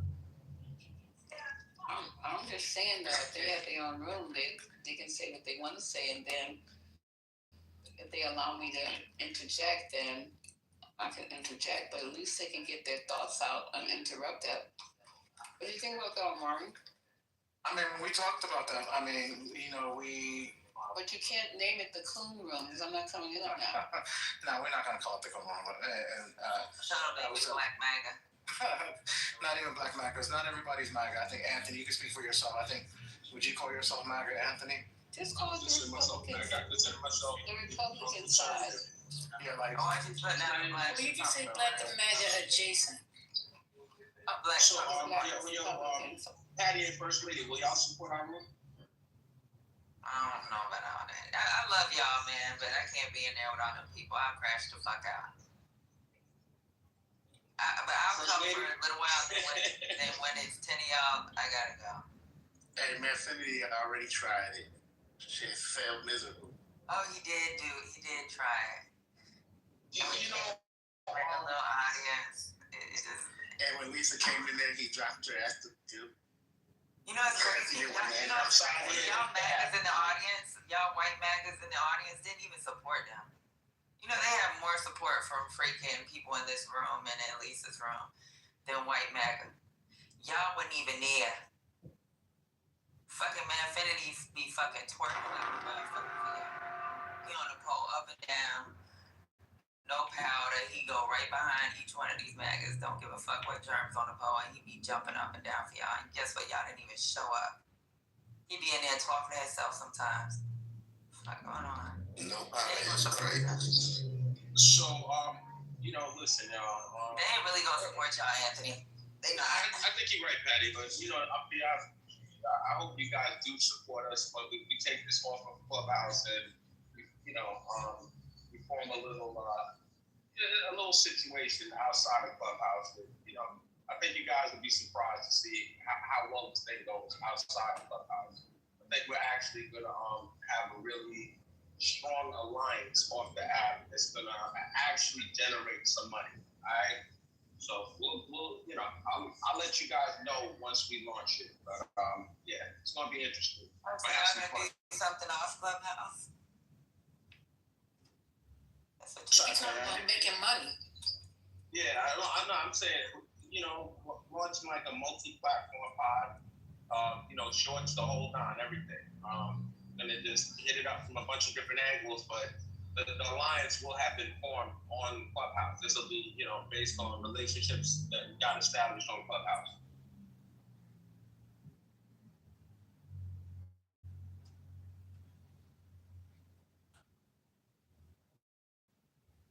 Look at Matt in the chat. I would still like to see a Black MAGA room on Clubhouse. But y'all said Manfinity tried it and it failed. You were in there. You went and supported him a couple times. Yeah, I did go in his room a couple times, but to Patty's point, she's correct. I never saw white MAGA people in there. I didn't see Pepe in there. I didn't see none of those people in there ever. Yeah, you don't see Joe, you don't see Matt. Yeah, I never saw Joe in there. Nancy Cool, none of them. Wherever it is that I didn't come. None of them. They just expect Black MAGA to show up to their room. So Matt Cool would go in there. He might not have stayed long, but he would show his face a little bit. And Anthony. Mm-hmm. He didn't go on stage and have a conversation. and I don't recall seeing. I don't know if Beaver went in there. Honestly, I don't remember none of them being in there. I remember us being in there, and then some new MAGAs running him up. Remember he had that one retarded dude freaking You ain't right. Lisa. You ain't right. The one that kicked you down to the goo, and then he allowed that motherfucker to. Oh, that crazy mug. That crazy. Yeah, that's the one I was talking about. That's the one I was talking about. That's the one. He is he was in the service. Dominique, that's his name. Yeah, White MAGA didn't come around like that. Cause you know Dominique crazy as a mug. But they'd be like, he's having a room, pop up in there. There'd be 4 people. And in the room. One of us, was it Mel or you? I think it might have been Mel, was like, man, Finny got a room open. And when nobody in there, and then Lisa went in, and then everybody started coming in. And then he had a nerve to kick her down to the goo. She even gave the boy a bean in her spaces. And he treated her, how he said he didn't want to be treated. I'm crying because Eduardo called Pepe Mix MAGA. I didn't know that was a phrase. He's not MAGA. He spells MAGA talking points, but I don't know that he's MAGA. I don't know if he voted for Trump either. I don't know. I don't know what nobody is because I just don't know.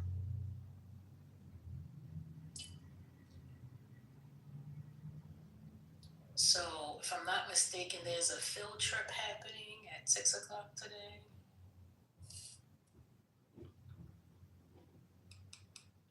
Wanna know? 6 p.m. Eastern Standard Time. They're gonna write an op-ed around that time. All right, Newsom pushes measures to. Y'all, at 7:00. Did anybody say what time the room's gonna be? 6. What you talking about? For Quentin, I guess Jonathan and Nelson are gonna have a room for Quentin. Oh no, that was yesterday. No, they're gonna have one today. Oh, one today, right? You were supposed to tell us. I don't know. Yeah, so his mom's supposed to come on the app at 7:00 today. I guess we're gonna share where the room's at, so y'all can go over there. Okay. All right. The hand raising was turned off by mistake. It is back open. Feel free to come on up if you like. I'm looking for you. I can't find you. Marshall, are you there? Oh, I see Matt. Look at this. It's gonna snow in California. Can I share my opinion? Is there another hurricane? Hey, Matt. It's gonna snow in California. They're gonna get 12 inches of snow tonight. Hey, Matt. Happy Sunday. Go ahead. I was just gonna talk Wait a minute. Y'all need to catch that ass ticket. Y'all been in here long to be having pink tickets. He turned it in. I turned it in a couple months ago. I got angry. Y'all threw a little baby hissy fit like a little child. You can't? No, because somebody has them blocked. That's on the list. Yeah. On the list. Him and TC. I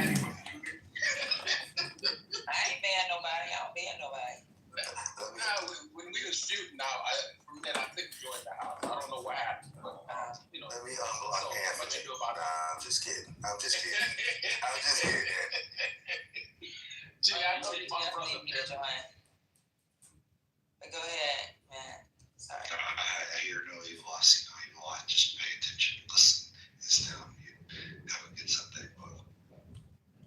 Matt, say what you was gonna say. I can't.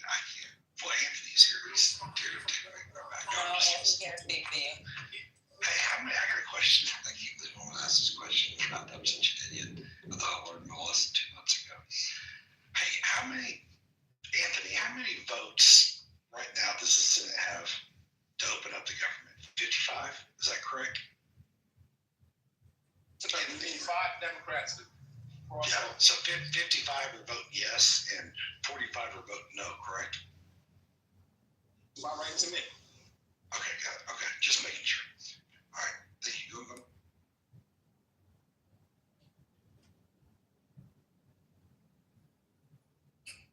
Good afternoon, everybody.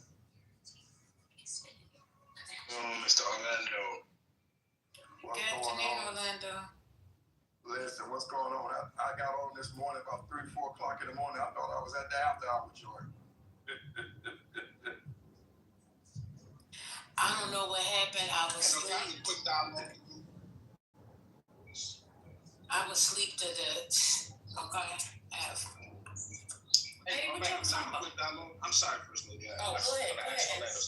Yeah, thank you. I appreciate you, love. Orlando, you here, bro? Oh, yes, sir. I know. All right, it's a pleasure to see you, brother. Just for the record, I hope I never offended you. I just want the question is, did I offend you when we were talking the other day, and I didn't know the particulars of your situation, and one of the solutions I said was it would be a consideration of you selling your house. Did you find that offensive? I found it insensitive, but not offensive. No, fair enough. I got you. All right. Well, that's what I was curious about. Like brother to brother. I think we're probably similarly aged. Do you find like men of our age category being very sensitive to other men when we communicate with each other? Do you think that's like pretty typical? Do you think like men of a certain age just speak? I don't know if it's so much men of our age. I think we live in a time where insensitivity toward each other's issues and problems is at a heightened condition, a heightened state. I just think that that's the norm for society as a whole, where unless it's dealing with me and mine, we lose our sensitivity toward other people's circumstances and situations.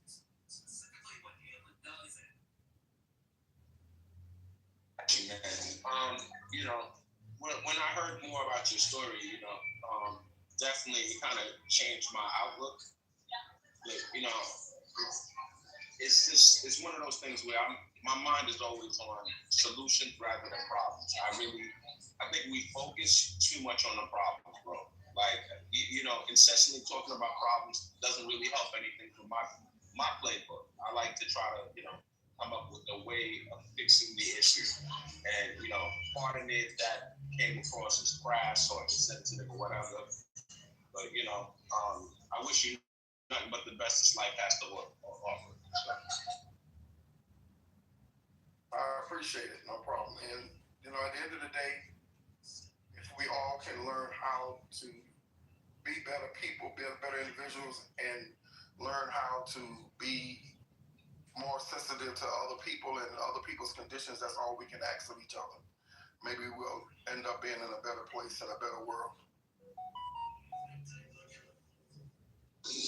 That's fair, man. It's going to sound cynical, but I believe the vast majority of people, they have two emotions towards other people. And one is hate, a lot of haters. And then the second emotion is pity. A lot of times, and that pity doesn't really come from a good place. The pity is really what they're saying, thank God I'm not in that person's shoes. So, I always said if I wrote an autobiography, the title would be I'd rather be hated than pitied.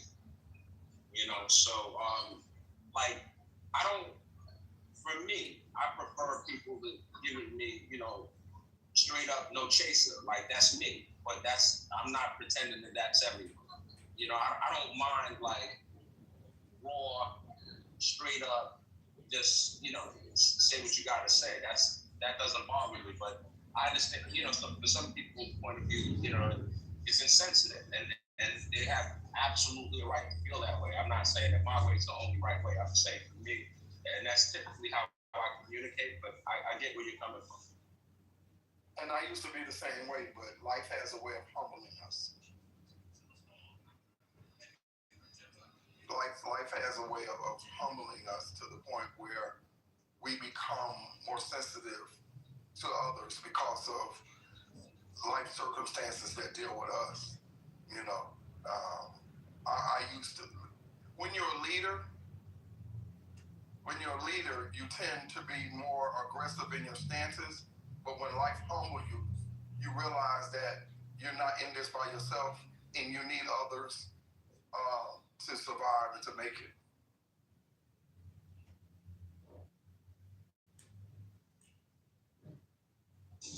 I understand where you're coming from. I don't know, like, I guess.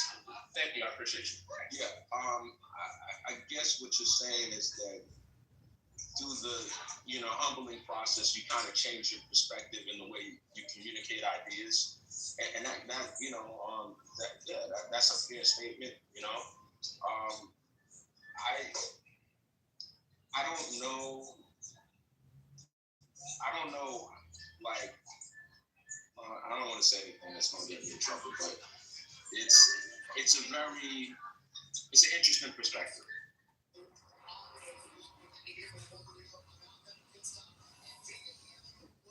It's an interesting perspective to say, I used to be one way, but then life humbled me, and now I'm able to see things differently. That's interesting. Yeah, First Lady, like, I don't, like, I have my core beliefs, and I could go through a difficult circumstance, but what's gonna see me through is my core beliefs. I'm not going to go from being a conservative person because and believing that self-sufficiency is key to life, like and then expecting like people to consider my circumstances. It would be great if people consider my circumstances, but I think the problem is when there's an expectation. Like I operate from the belief that no one's coming to save you. You have to save yourself. Well, wait, I thought his answer to your question was in regards to what you originally asked him about whether you thought it was disrespectful or not. And his answer to your question was the fact that he used to be like that and he was humbled, so he's no longer like that. Now, what you're talking about is something completely different that I don't think that he said. Now, I could be wrong. I could have missed something.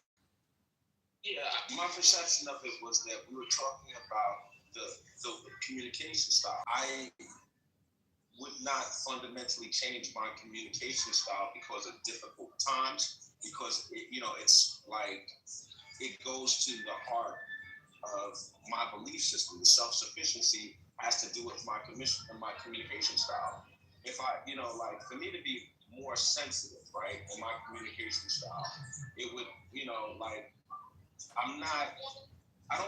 don't think that my feeling sorry for someone is, helps them. Like, I don't think that it improves their circumstances. Right. I think me giving them, like, some real, like, game or like some options on how they can change their circumstance, that improves their life. Are you getting a happy ending? What's going on? No, I'm at a bar. Oh, okay. But you know, is it but you know what happens, First Lady, is, and I understand where you're coming from. What happens is that when you live a life where you are self-sufficient, the humbling comes when you end up in a place in life where you are no longer able to be self-sufficient. Exactly. Mm-hmm. That's where the humbling comes in, and you have to depend on others, right? And their race, and you have to depend on others and their ability to see you as an individual and to be willing to help you. you are no longer self-sufficient. That's where the humbling comes in. Right. So, Anthony, before you respond, during the pandemic, I had a lot of time to reflect on who I used to be. And I said 2014, 2015, 2016, I used to be a trainer. And like my classroom started at 8 o'clock. If you didn't make it to my classroom, like I had a strict, guideline. At 8:01, I'm closing my door. If you're here, you're here. If you're not, you're not. No excuses. I don't want to hear it. And, I think I was like that because I was the type of person I had to get my son up. I had to get him ready for school. I had to get my daughter ready for school. I've always had to drop them off to daycare, pick them up from school, and everything had to be on time. I didn't have a chance to make excuses. So if I don't have the excuses, you're not getting the excuses. But during the pandemic, I don't know why God revealed this to me and showed me at this point in time. And I began to start to weep because the grace that God has given me throughout life, for me not to find a way to even be able to find a way to communicate it to the people in regards to just having just some type of kind of grace. You know what I mean? Like, because with my class, if in fact you missed a day, then you had to wait until the next training class started all over again before you could come back to class. So I was really hard ass. I'm like, I don't care. I don't want to hear no excuses. Nope, I don't care. I don't care. I don't care. And that was so mean. That was so nasty. Yeah, it was a rule, but it wasn't a rule that I couldn't find a way to bend. Like, seriously, 1 minute. But because I was so staunch and saying, listen, if I can do it, then everybody else can do it. But not understanding that, there are things that happen in life sometimes. And maybe they couldn't get there. Maybe it really was traffic. Maybe, their gas ran out. I don't know, whatever it is. But I look back at that and I'm just saying, the older I get, the wiser I become. Because I can actually look back at some of my, how I actually interacted with people and say, I want to do better. I want to change. And I don't think that your advice was necessarily the problem. Part of the problem is that he doesn't know you from Adam and Eve. This man don't know you. You don't even know him. You don't know his full background, right, at the time. So to make such a suggestion and not knowing all of those different things that he has going on, and even right now when you came back and you said, well, I think that's an odd way, blah, blah, blah, blah, blah. But then when he comes back and he says, I'm saying this because I was humbled, because I'm at a point where I can't be self-sufficient. I have to depend on somebody. But in your mind, you couldn't think about it that way. But I hope that hearing him say that also opens your mind to be like, you know what I mean? Just a little bit. First Lady, in light of what you said, right, from Anthony Edwards' perspective, I like the original First Lady. I like the one that held people to a standard. She closed her door at 8:01. You're late, you're out. I think that that's part of your standard for your class. And, people, excuses, they help no one. I can't be late to work. I'm never late to work. That's just, I have a standard set for myself. I'm not going to be late. This is unacceptable. I can make it, like I said, blame traffic, I can blame whatever. But this is not, the standard that I hold myself to. And I think that, you have kids and you have responsibilities. And if you can make it there on time, anybody can make it there on time. I don't think just giving grace to people is necessarily the best way to handle situations. And I think it becomes like this slippery slope. Now, in terms of my ultimate overarching advice, to me, if I can't afford something, I'm not going to love a physical item more than I love myself. I'm not going to go down into the muck because I'm trying to hold on to this physical item. I'm going to look at my situation, make an honest assessment, and I'm going to pivot if needed be. And I don't think that's unreasonable. I was suggesting a pivot.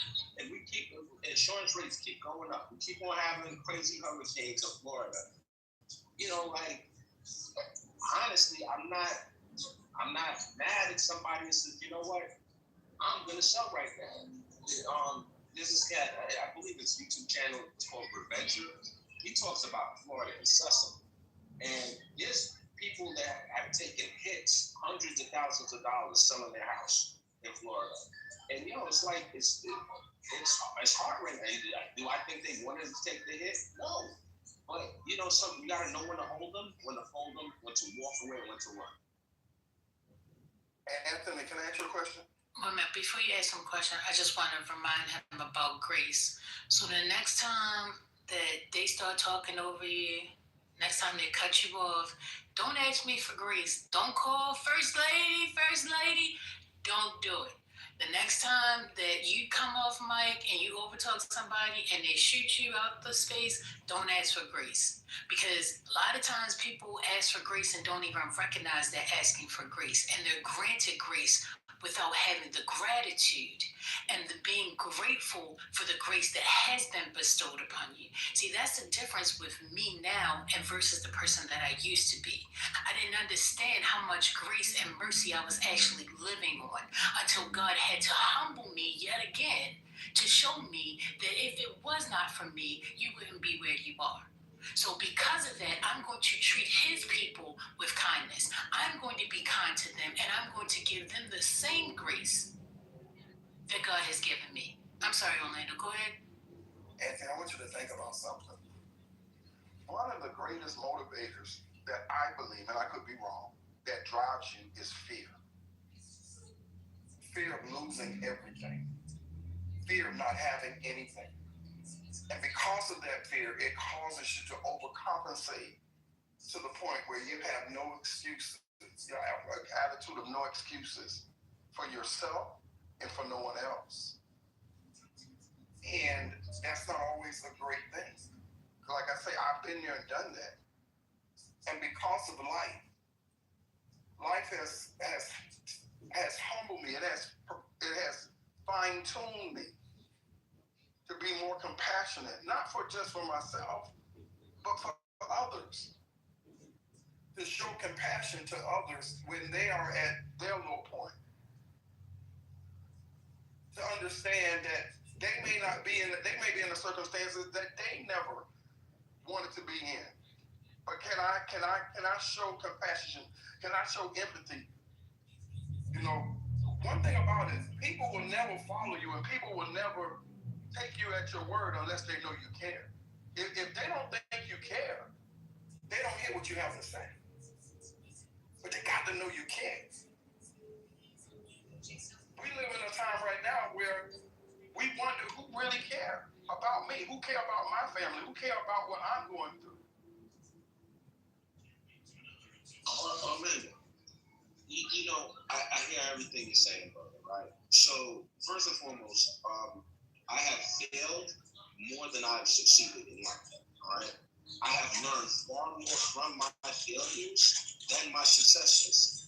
I feel that fundamentally, true change comes from difficult times.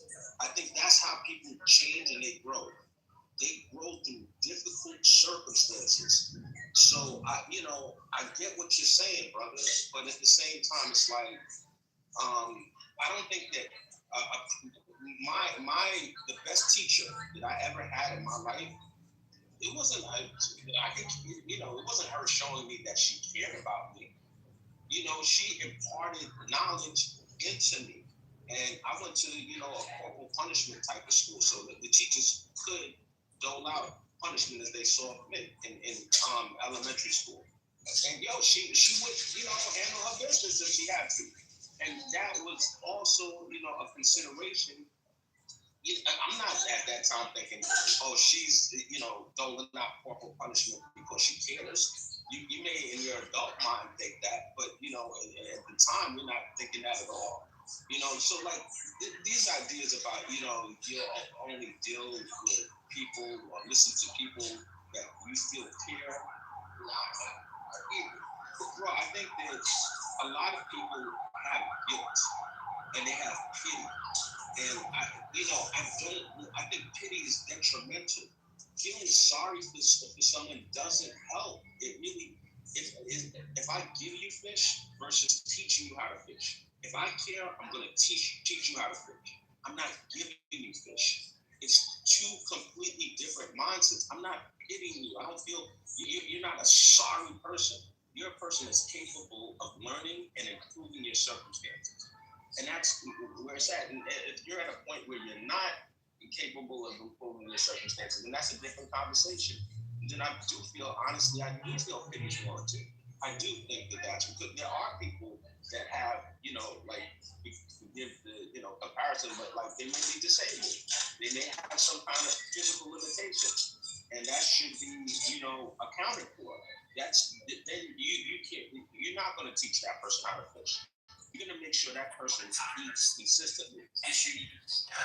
But you know what happens is, and that's the issue, because a lot of times what people do, people don't have an understanding, or they don't have a barometer of understanding. You know, I'm not going to mention no names for somebody that's in charge of something. They had a brother that had a son that was sickly, and their compassion to their own brother's child was, why don't y'all just let him die? That ain't something I heard. That's documented. So when a person got a mindset like that, I understand that person doesn't care about me and care about other people that have disabilities. And it's shown every day. It's shown every day. Because what happens is you have to be able to find value in everybody. And if I can't find value in everybody, then I got a problem. I have a problem. I have to be able to find value. I have to be able to find worth in everybody. And a lot of times people figure, well, you know, he on SSI, he or she's getting government assistance. I don't believe in giving nobody nothing. They should work for it. But you don't understand the circumstances of why they're on it. I'm not taking the time to figure out why they're on it.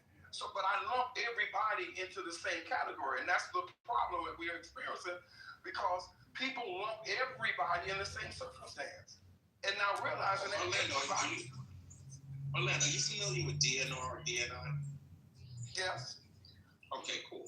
So there's a lot of a good friend of mine, their mother has Alzheimer's, and you know, they had a family meeting, and their siblings that work in the medical profession want to make their mother DNR, DNI, and he was offended by the suggestion. He was very upset. You know, the mother lives with him, and he thinks that that's reprehensible, and that's an indication that they don't care about them. And I think that that's an unfair assertion. Like, you know, and that goes to the heart of what you were saying initially. You know, like, there's a lot of medical professionals who themselves are DNR, DNI, because they've been in the room and watched, you know, like a medical emergency and what happens, and when, you know, trying to run a code and trying to, you know, resuscitate somebody, and they know what that is. And they say, you know what, I wouldn't want that for me. I don't want that for mom. I don't want that for dad. It doesn't make them a bad person. If you know, like before I got into the medical field, my aunt put herself up as DNR, DNI, and I was devastated. I couldn't believe she would do that. But you know, afterwards, it made sense to me. I started to get it. So I don't think it's fair for us to like just make a blanket statement as to whether or not somebody cares about somebody or not. If they're willing to let that person die peacefully, I don't think that that's a qualitative judgment as to their killing. I don't think that's fair.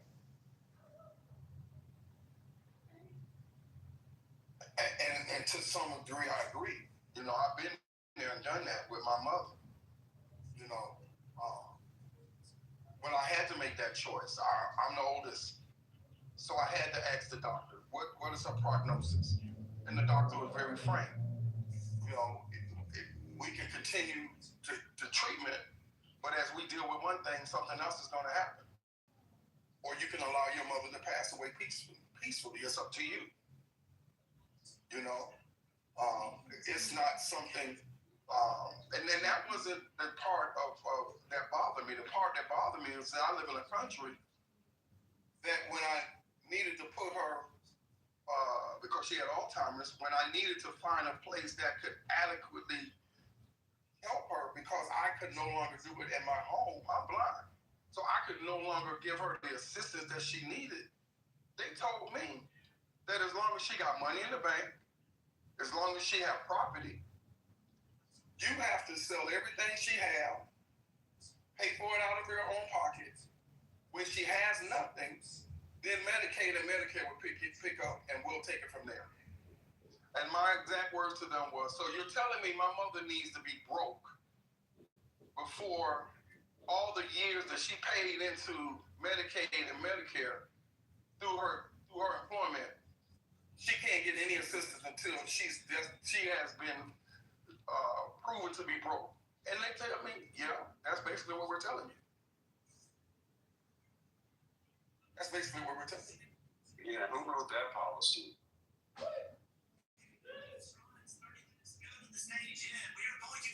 So on top of my mother progressively getting worse,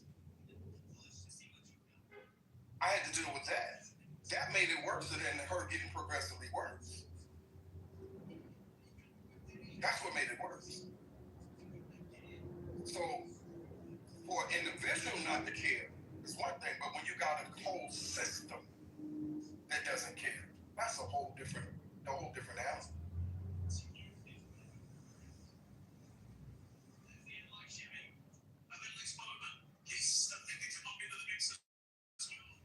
It's a whole different animal. And that's something that each and every person that lives in this country eventually gonna have to come to grips with when they have a parent, or even a parent or a wife or a husband. They're gonna have to deal with it. If things stay the way they are, they're gonna have to deal with that. If things stay the way they are.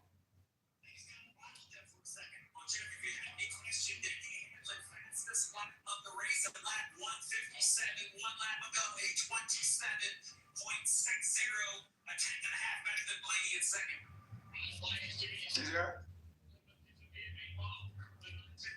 Yeah, I was just addressing somebody in the chat. You know, it was interesting because, like, when I mentioned the whole disabled thing, I said disabled people should get support. You know, unqualified support. They should be taken care of. Unqualified. You know, it shouldn't. You know, I have no problem with that.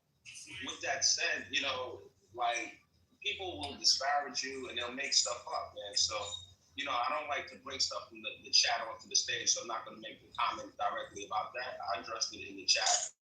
But as it was, you know, Orlando, I don't want to be the dude that I thought one way and then life humbled me and it changed my perspective. I don't want to be that dude. I'm not knocking you. If you're that dude, God bless you. We all make our own decisions. But I don't want to be that dude. Well, Anthony, unfortunately. Hold on just a minute. Anthony, I think that we had the exchange in the chat. I was referring to Trump.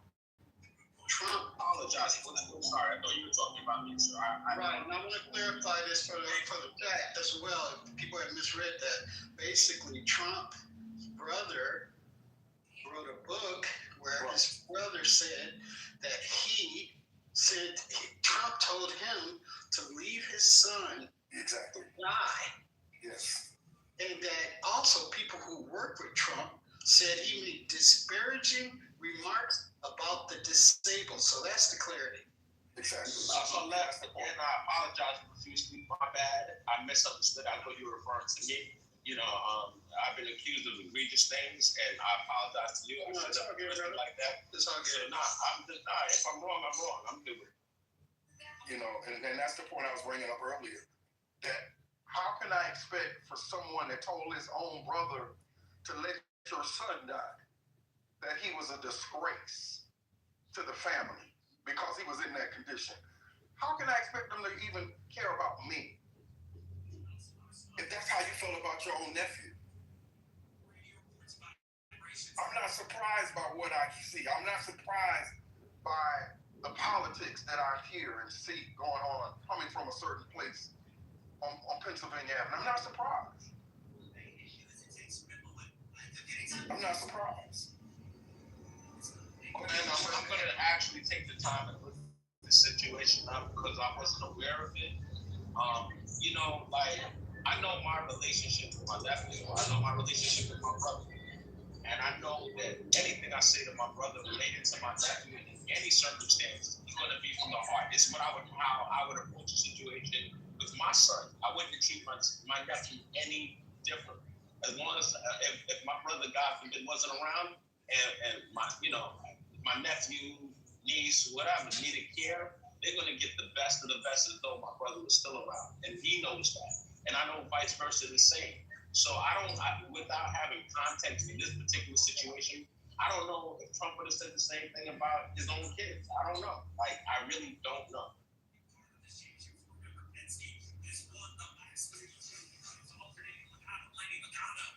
Hi everyone.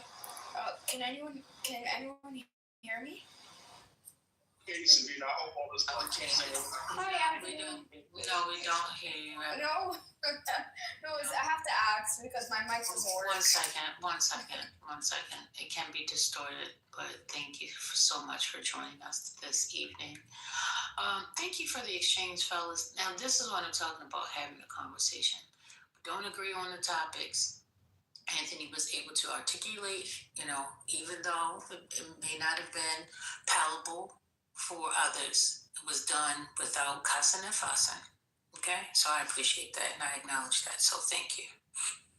But some people might say I'm giving grace. Anyway, no, I'm just kidding.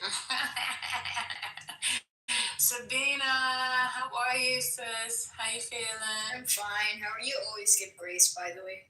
Always. Thank you. I appreciate that. You're welcome. Yeah, I just wanted to ask, I do believe that Project 2025 and the whole MAGA is white identity politics, and I mean, I understand where they're coming from, but I don't know if the document that was going around was it debunked? Was that proven to be true, or was it falsified? Like there was an actual document called Project 2025. Yeah, it's true. Was it?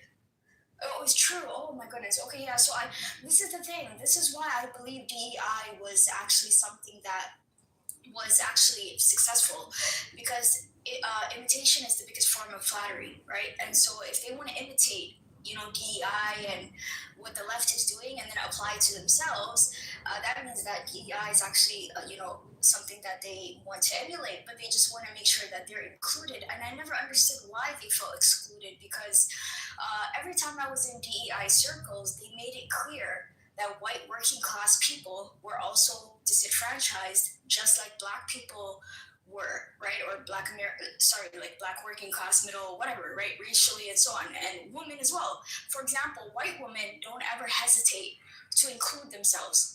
White men, for whatever reason, even if they're poor, I don't know if it's their pride or their own arrogance.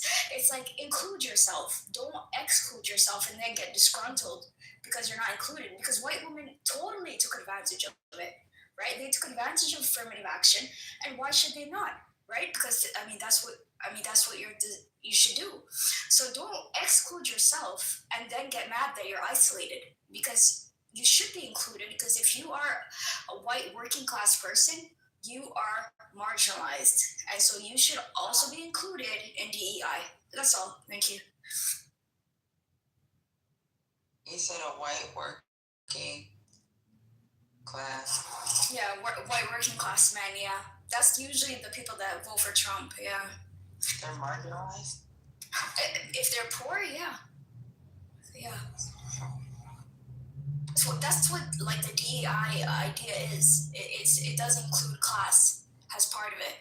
That's what Kimberly Crenshaw, like, they always attack critical race theory, but she never excluded white working class people.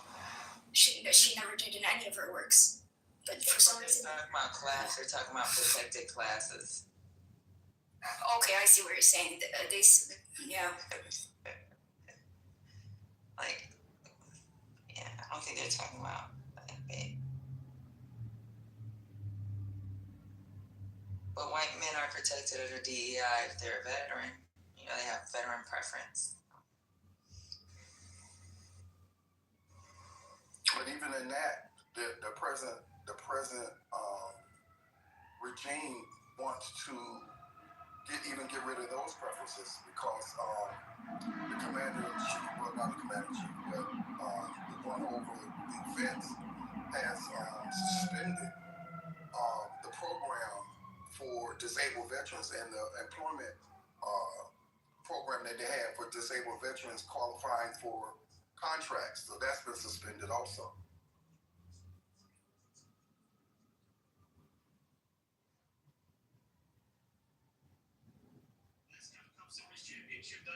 Here on NBC, presented by Grace Tree continues. Beautiful day here in the desert. It will be the perfect day for Danny Hamlin. He has made 100.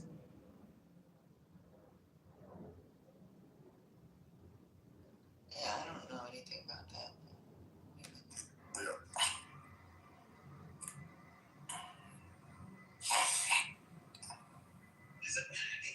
So what's that noise? Happy Sunday, y'all.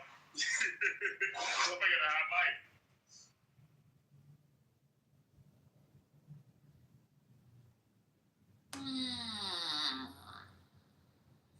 All right, is that it? That's all you got? We had. Just saying that, just talking about Happy Sunday. I haven't really seen anything that's suspending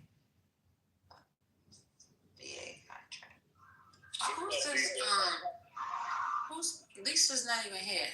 Who's this Pro Ben Roy person?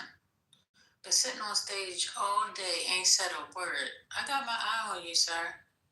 What's going on? Wait a minute, Ultra. I'm handling business.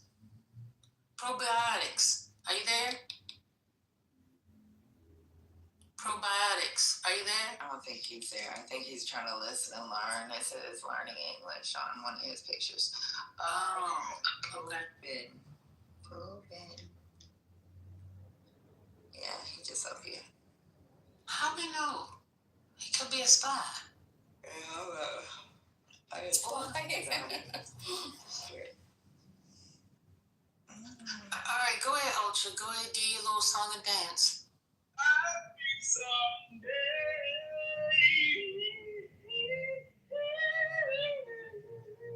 Happy Sunday, y'all.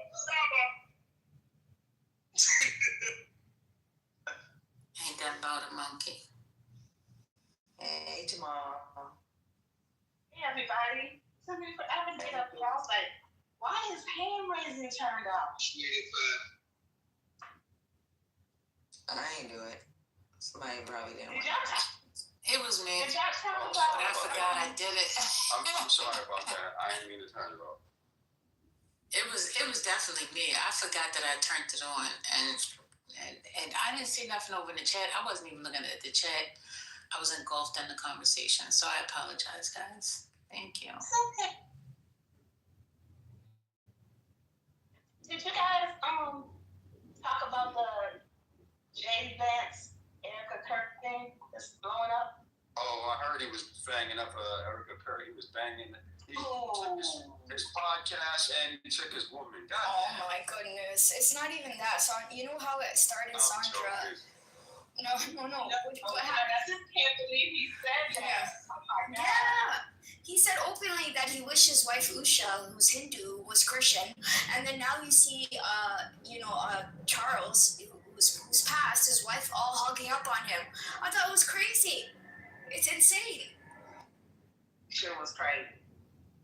The picture was crazy. I didn't hear him say that because someone asked. It was very inappropriate.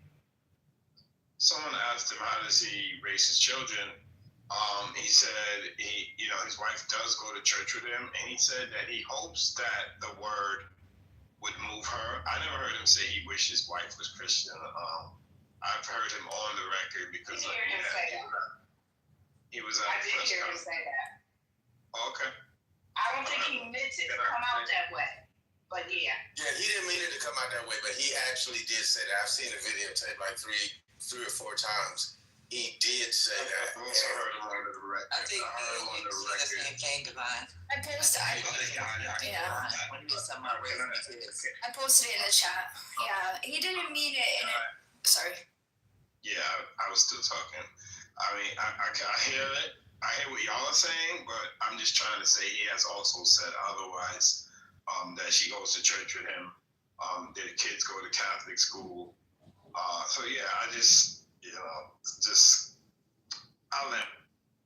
Yeah, I think I know what you're saying. I think he didn't mean it in a malicious way. What he was trying to say that he wishes that her heart were to accept Christ. Because I know people in relationships where another person's a different religion. So I know he didn't mean it that way. But it's what he said along with the picture that I think everyone is going crazy about. But but anyways, yeah, he did say it though. I know one thing. Ain't no black woman that I know on the planet would let some other woman hug their husband, I don't care whether it's on the stage, and run her fingers through his hair. It'll be a fight. All the black women I know, it'll be a fight. I don't care how proper and proper. The black women I know, it'll be a straight up fight. First lady would show up. They would snatch her whole wig off. They would snatch her up right there. If I'm wrong, ladies, correct me. You are right. Imagine someone hugged Obama like that. Imagine the headlines. A lot of people have. Yeah, I ain't doing all that. I'll be joking and saying I would have knocked her ass the fuck out, but nah, for real, I ain't doing all that. I would have go. I'm gonna be honest with you. If he would have, at least not on camera, I felt disrespected. We're gonna have a conversation. But if he think it's okay, I mean, I don't know. Are y'all referring to this? He's a politician too. Are y'all referring to this like? I'm looking at it right now. So it's either 1, 2. So you hug for 2.5 seconds. Is that the hug I was talking about? That they're talking about? 2.5 seconds, goodness gracious. That's crazy. 1. That's great. 2. I think it was just right at 2 seconds. Are y'all serious? Hey, y'all, I just asked if people that were talking, that you guys had talked about it earlier. Don't say y'all, because I don't know. Have you seen a picture of the Yeah, it was just a 2-second hug. I know. So they said that, the guy, she put her hands in his hair and all this stuff. And I kept telling them, I think that, she's, still mourning her husband. And, She does have her hands in his hair. Yeah, I seen it. I watched it. The thing for me is, in other communities, this is how they touch. They're touchy-feely type of people.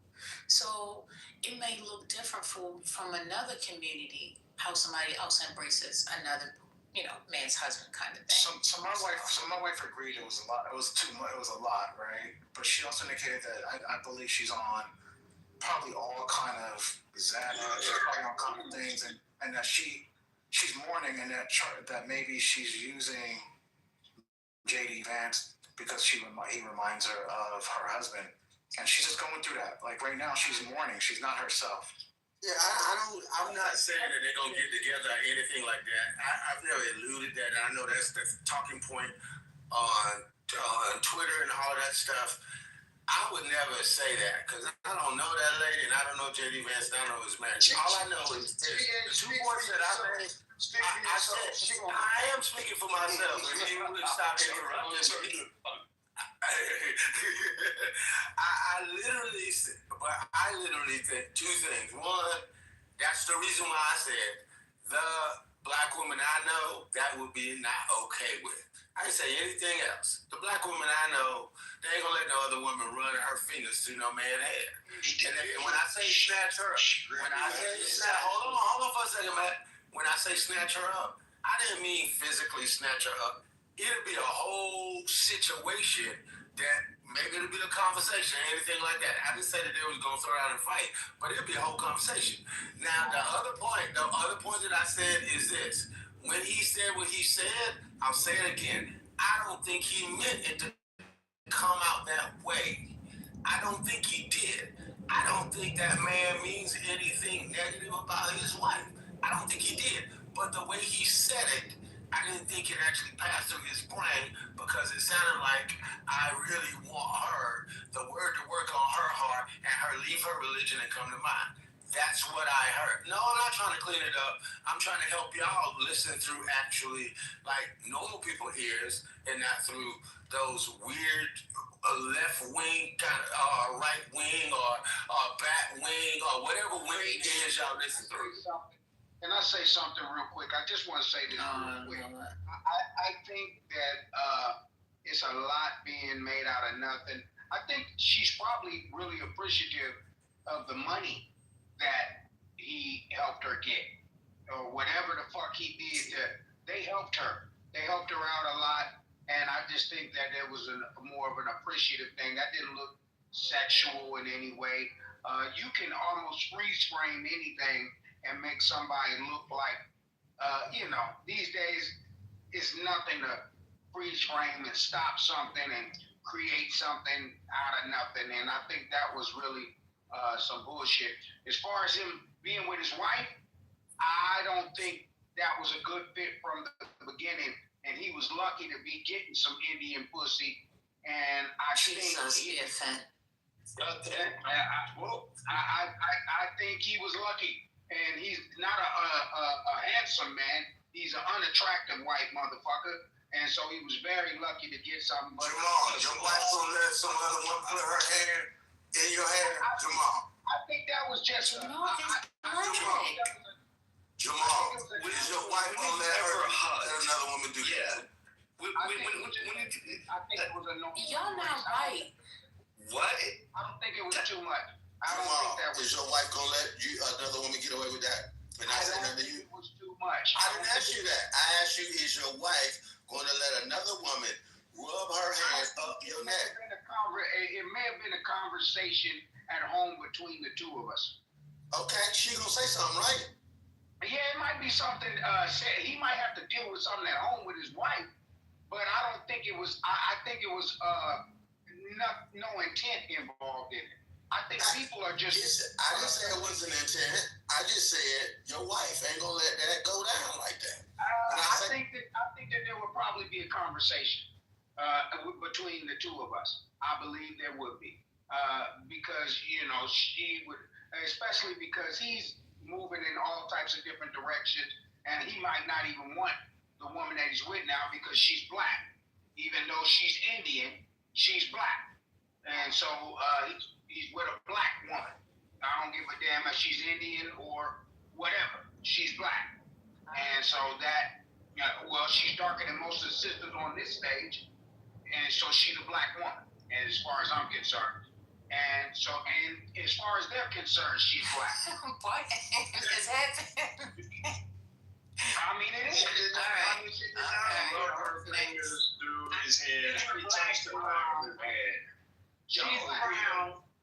Okay. Brown, but she's Y'all definitely had a not hard black. time calling Kamala black, but you gonna call Usha black. That's insane. My God. That's to be black. It's crazy. She got an ethnic name.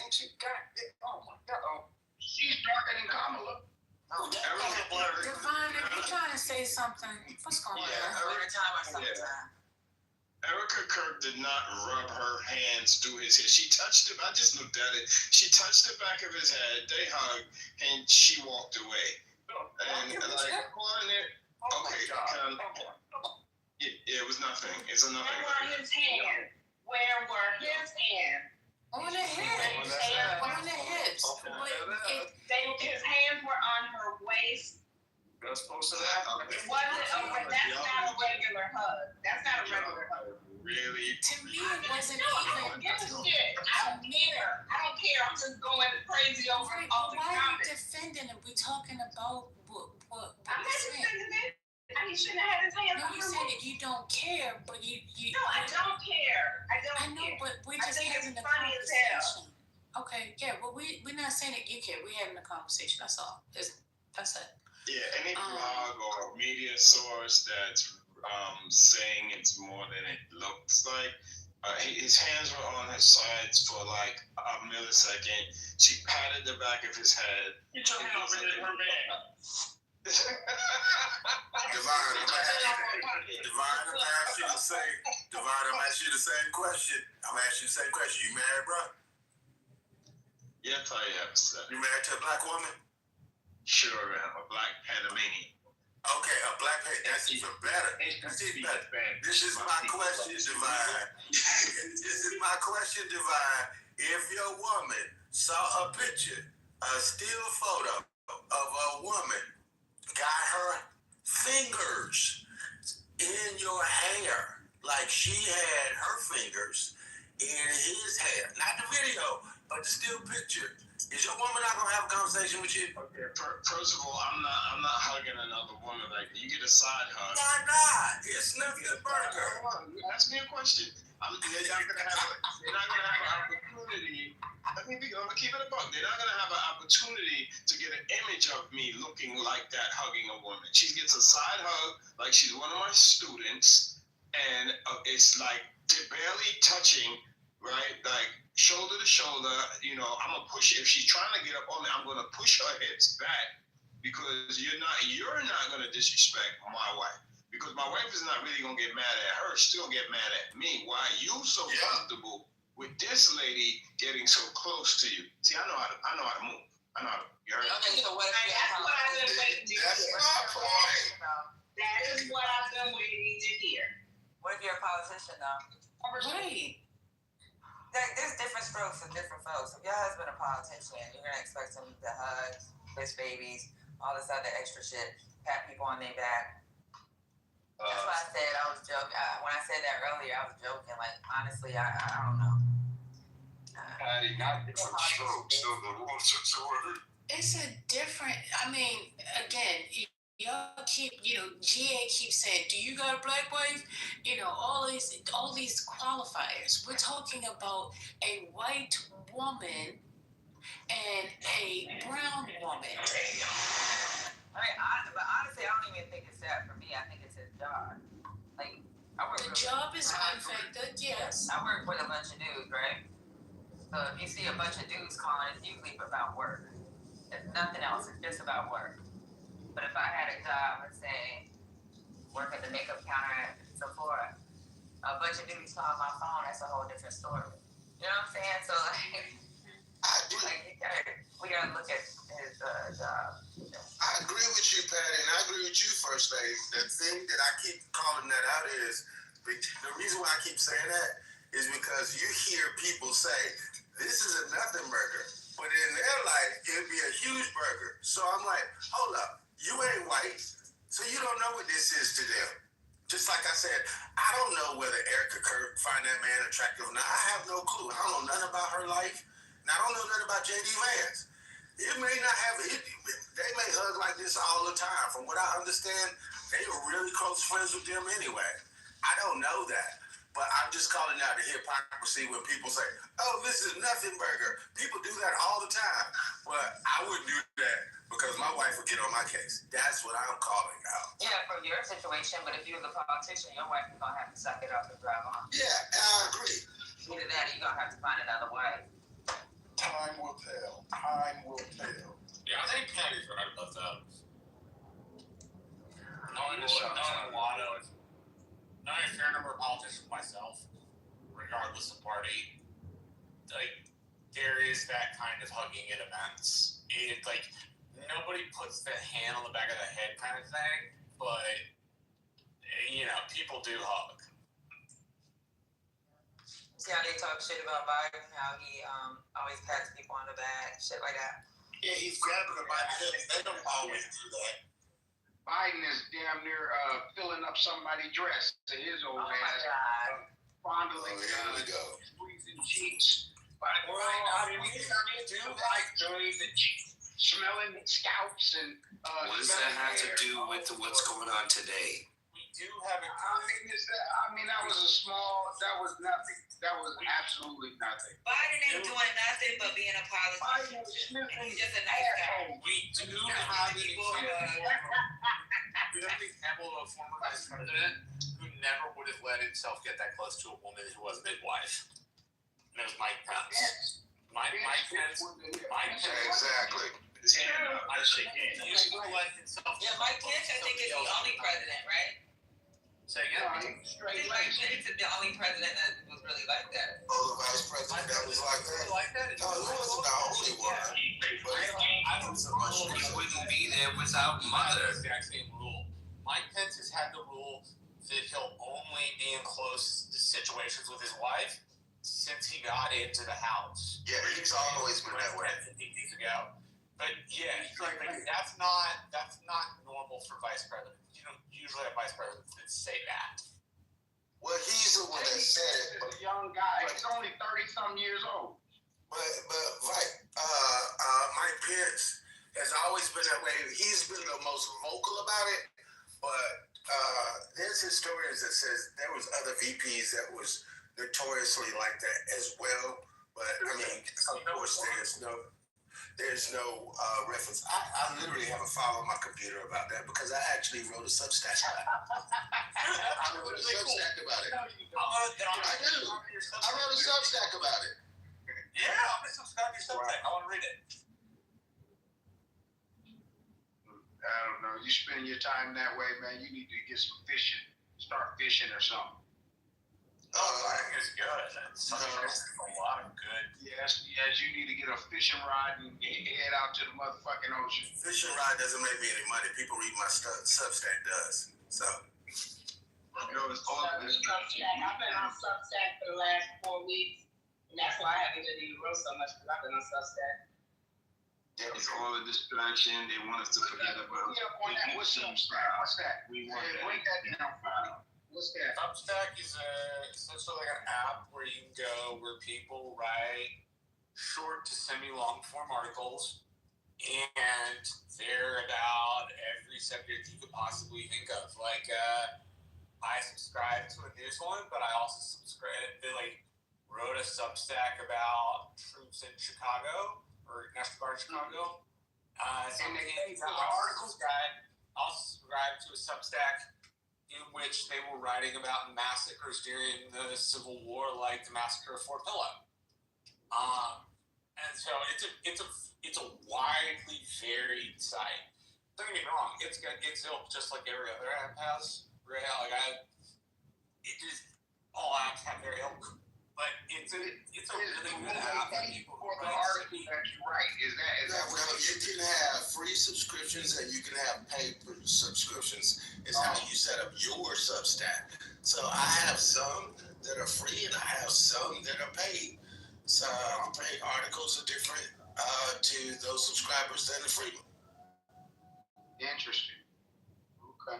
All right. Hey. Jamal, you act like you just met me. You know I make money whatever I'm doing. As far as that, I won't speak to that. I can't speak to your money. I'm concentrating on my own.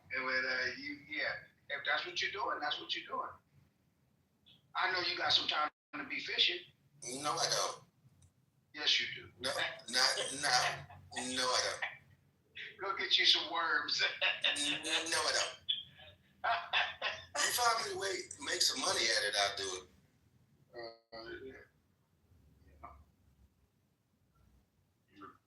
At least crabbing, where you at, you can do some crab thing. Get you some lobster tails, all that. Just don't. No, I'm good on that. Man, look. Never mind, forget it.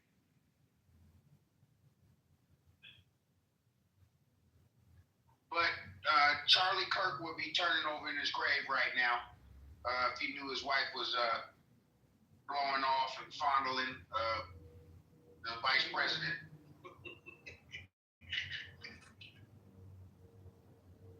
Well, he's looking up and seeing everything that she's doing. He's looking. He ain't been in the ground too much. Good too much. You know what? I caught that, Romeo. That was funny. That was funny. I'm not gonna hold you.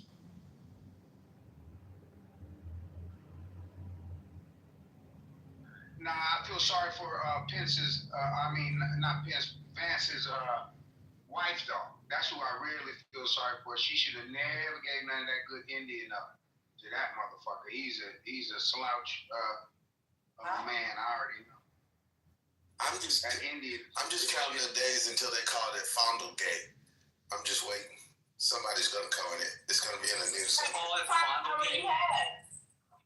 Fondle Gate.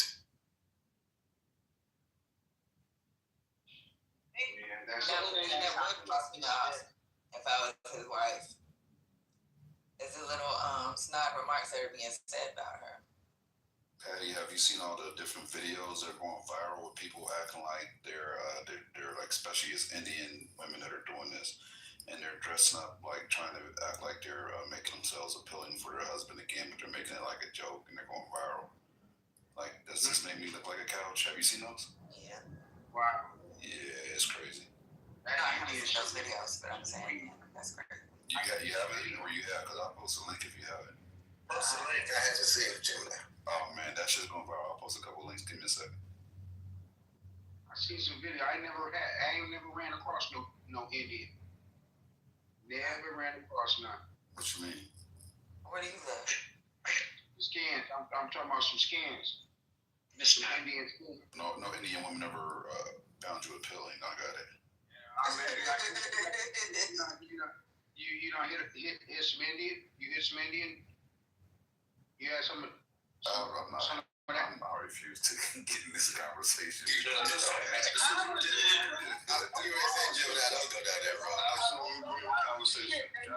asking, have you had some masala? Have you had any tiki masala? Mercy. I don't disrespect people's race like that.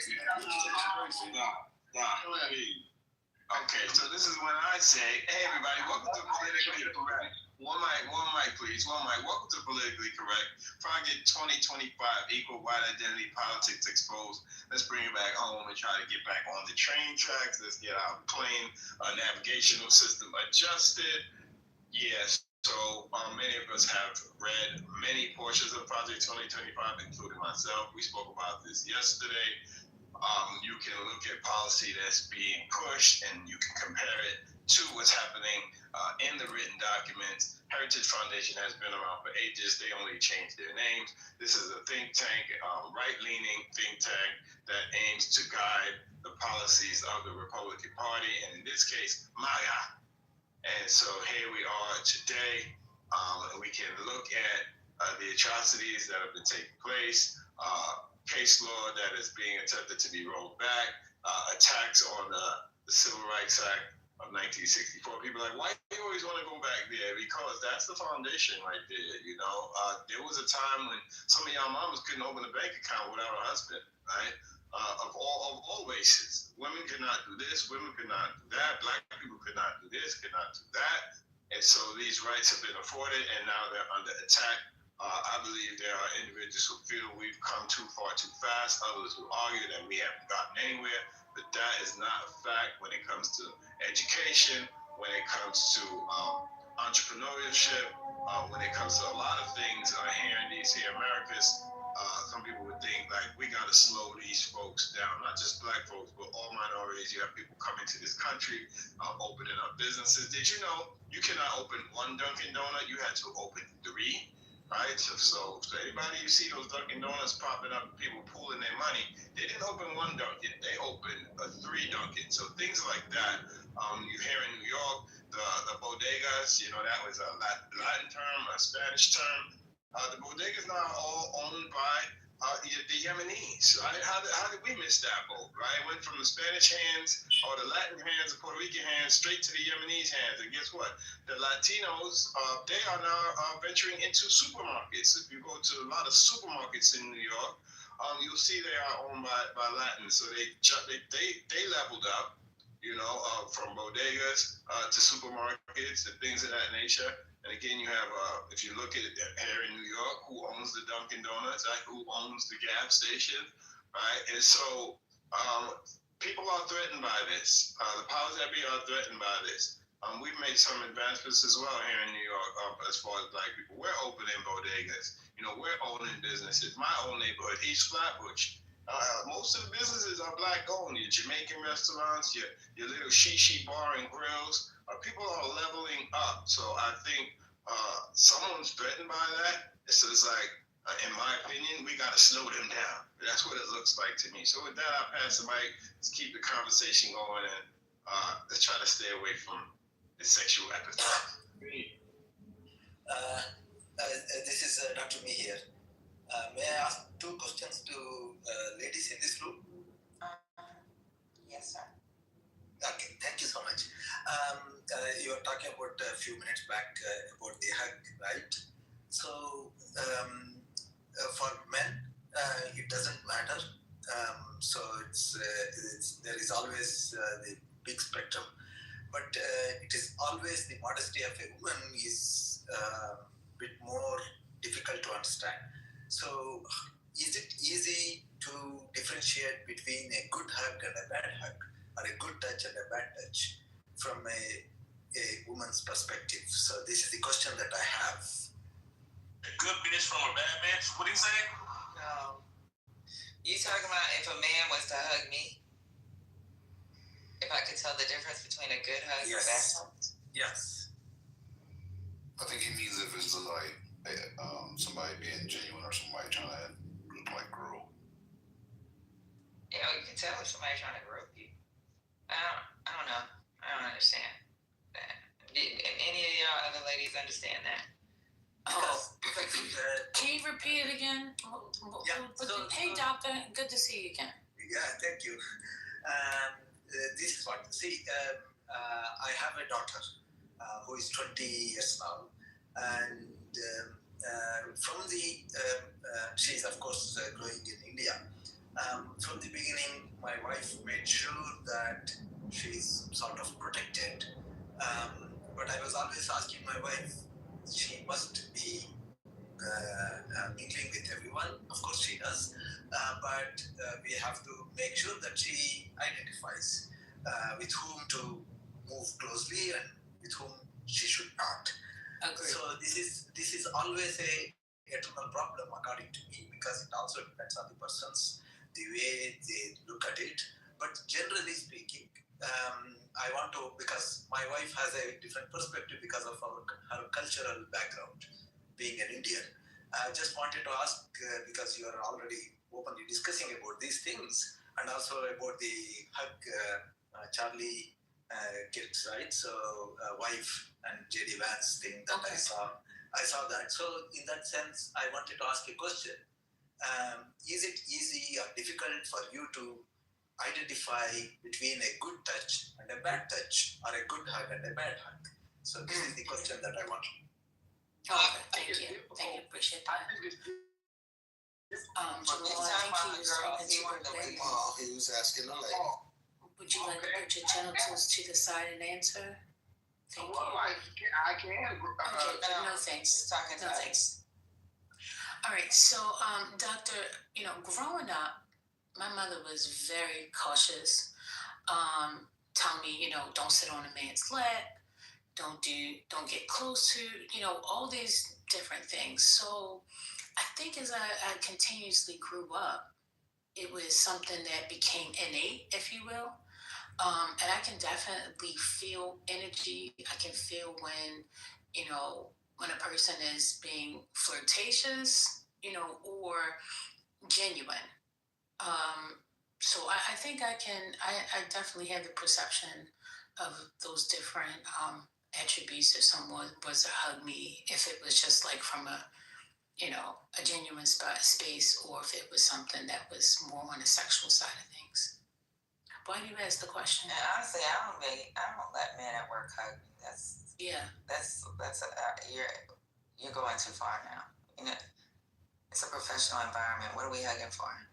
Correct. Right. Yeah. I mean, were you talking about at work? Yeah, it was very good. Yeah, I remember he just said something about his wife, the girl that works with him, his receptionist. Also, I don't know what the rules are in India, but the United States, they have this thing where sexual harassment is a big thing. Yep. And you can hug somebody and not mean anything by it. It can just be you being like, hey, you okay? And they can actually press charges on you. Miss Patty, I got a question. Do you think that? And wait a minute, hold up. Yes, hold up. yes, ma'am. I apologize. And no worries. As well as, sexual harassment, somebody else can identify it. And you can be offensive to someone else just watching you do it. So, sexual harassment in the United States is definitely something they take very seriously. I didn't get his. If he was saying something at work, I don't know that a woman, especially a secretary, should be hugging her boss. Well, I don't know what the rules are in India either.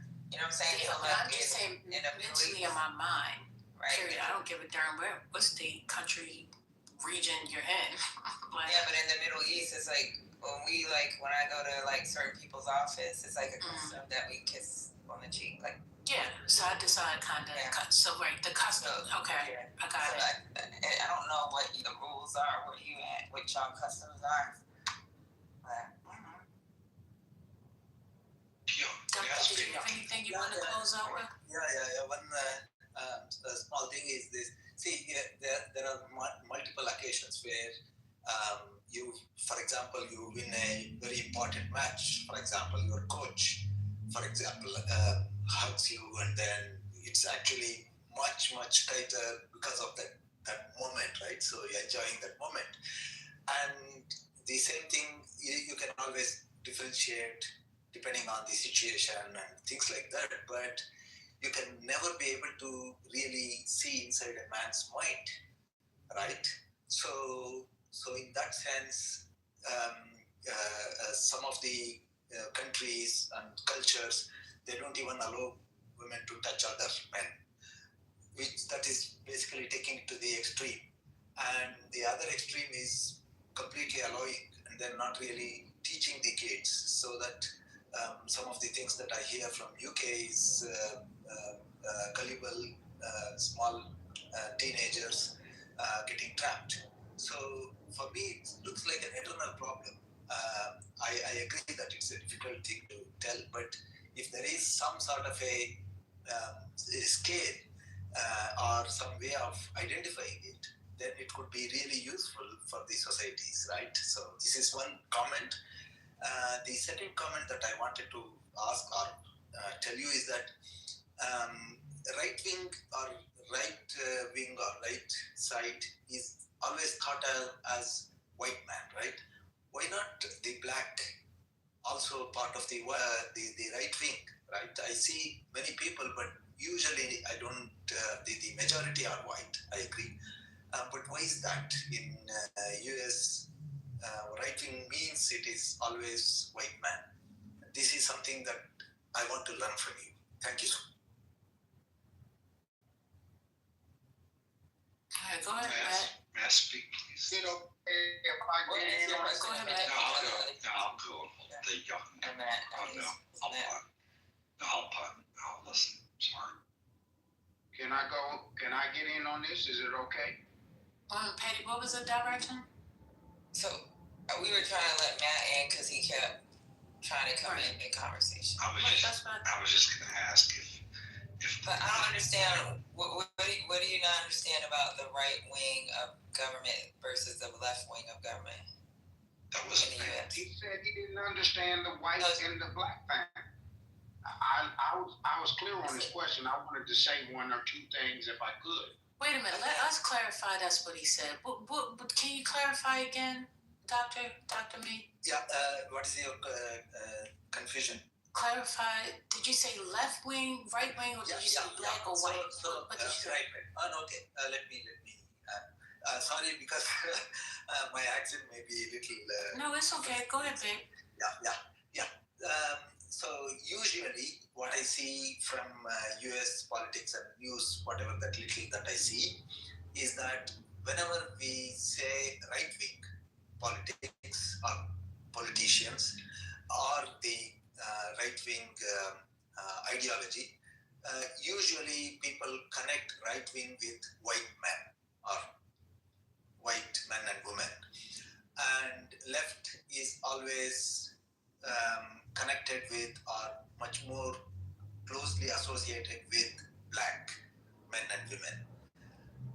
Why is that? Why such a thing happens? Or if my understanding is not correct, then that's also fine. So I will correct myself. I'd like to say something if I could. Well, okay. Yeah. Okay. Please don't go far. Please don't go far. Please allow me. Please. Please allow Jamal. And Doctor, I appreciate the question because it is a really good question as far as I'm concerned. Historically, we have to go back just a little bit. I think it's more not right and left, it's more conservative and liberal are the terms or the classifications here in the country, the way they view it. And historically, African Americans or black indigenous people to this area of the planet were very conservative, and we were right, and we were on the right side. I believe a transition happened in the 70s and 60s. We started to kind of transition more on the liberal side of things. And excuse me, can I speak my piece? Oh, wow. Please, just asking. We've had a conservative way of viewing things is God, man, woman, and child. And that was the way we historically viewed things. Over the past 50 or so years, there's been a shift to the left to a liberal way of thinking, but it looks like things are starting to move back to the right. African American men almost at a 20% to 25% clip have started to vote more conservative now, and we're kind of shifting that way. We've seen in Chicago that even some of the black women have started to shift towards the right because it aligns better with our family values. I'll land right there. So that's not true. For us, it's more of small government versus big government, right? So, like, when you look at what happened during Reconstruction, it was what, big government, and that gave us protections so that we can come out of slavery, we can have the little bit of rights that they were given. That's why we had black politicians back then. And then when it went to small government, that's when Jim Crow laws. When they gave the power back to states, that's when Jim Crow came around. So for us, it's more of like,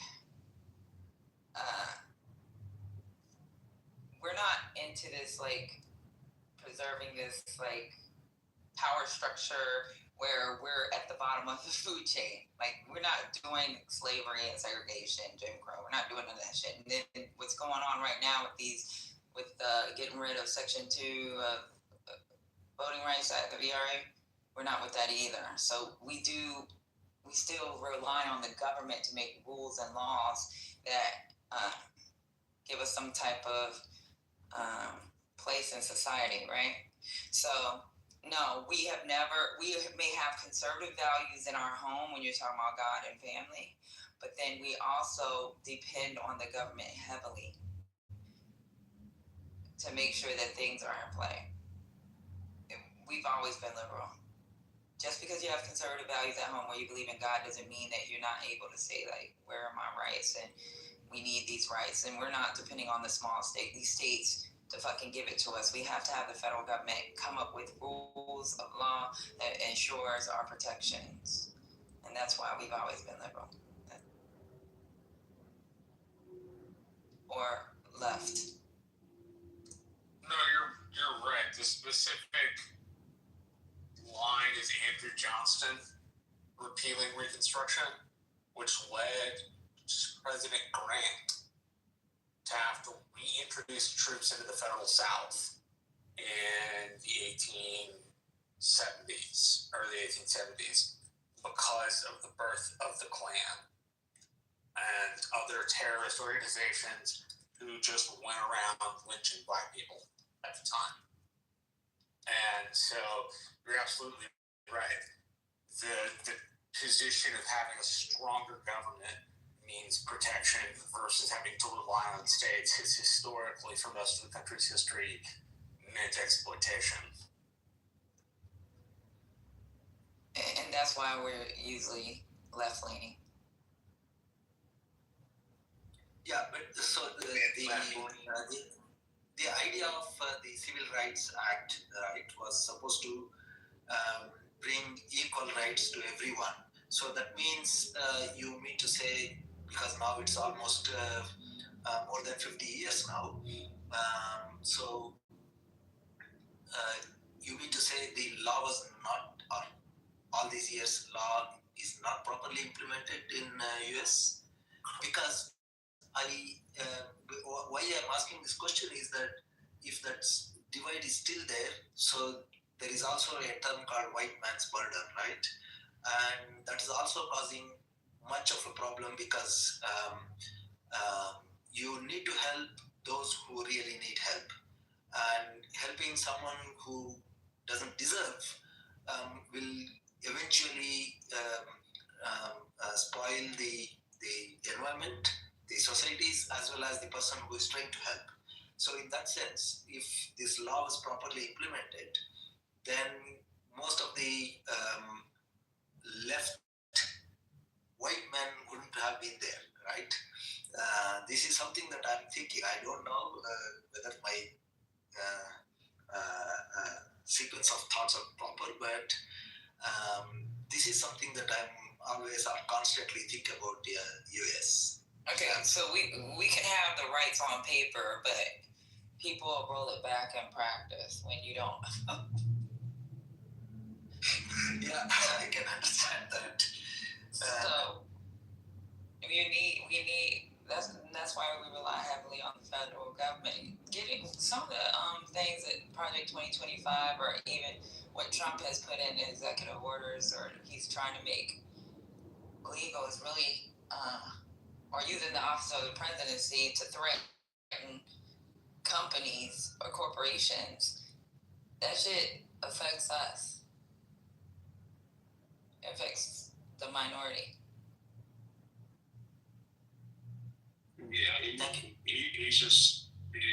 goes too far to the point of it's not just like talking about things. It's a lot of elected officials talk, right? But for the most part, they won't. In the federal government, they won't enact policy. This guy is not only enacting policies, but he's threatening lawsuits on top of that to roll back protections. It's amazing the lawsuits like that. Okay. Some of the Project 2025, I think in the pages of the 870s and in the 800s, in that area, they start talking about men and custodial rights and also tax benefits of children and being able to file for benefit of their children and also parental rights. I think line up really good for black men. Some of the things that they have thought out are interesting because it seems like the Democrats would have thought more about some of these legal things as far as black family is concerned, as far as black children are concerned, and education and also custodial rights of the children. It's very interesting that they've made plans for these things specifically with black families in mind, and we haven't seen anything like this from the Democrats. And so it's very interesting that, and I think this is why we're starting to kind of drift a little bit more to the right because of the high push on the LGBT thing and pushing that on the family versus some of the structural things that is coming out of that project 2025. I'll land right there.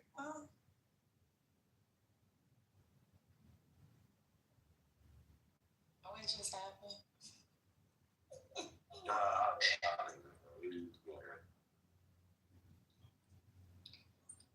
You do know who the party is made up of, right? Like what they look like.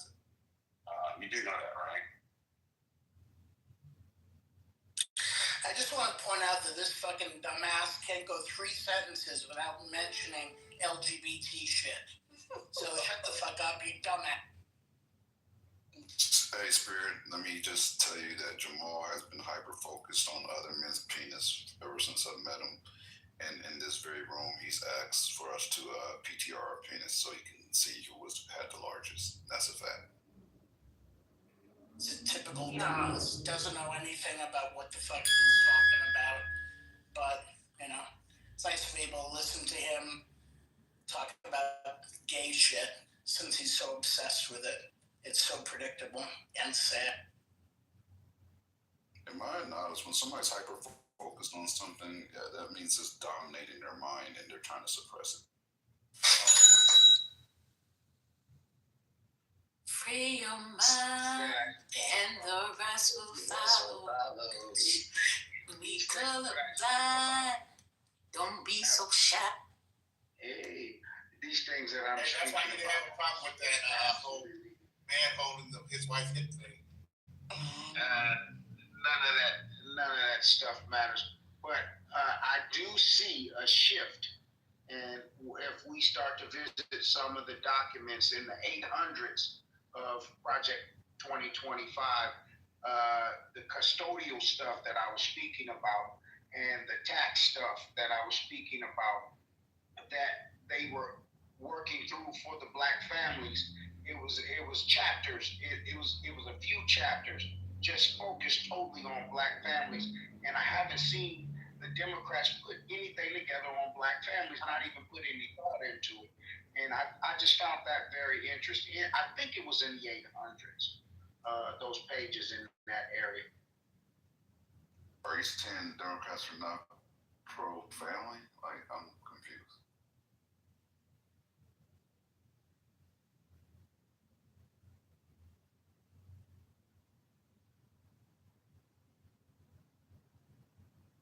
You know, he just making up shit. So. And did he say the 800s?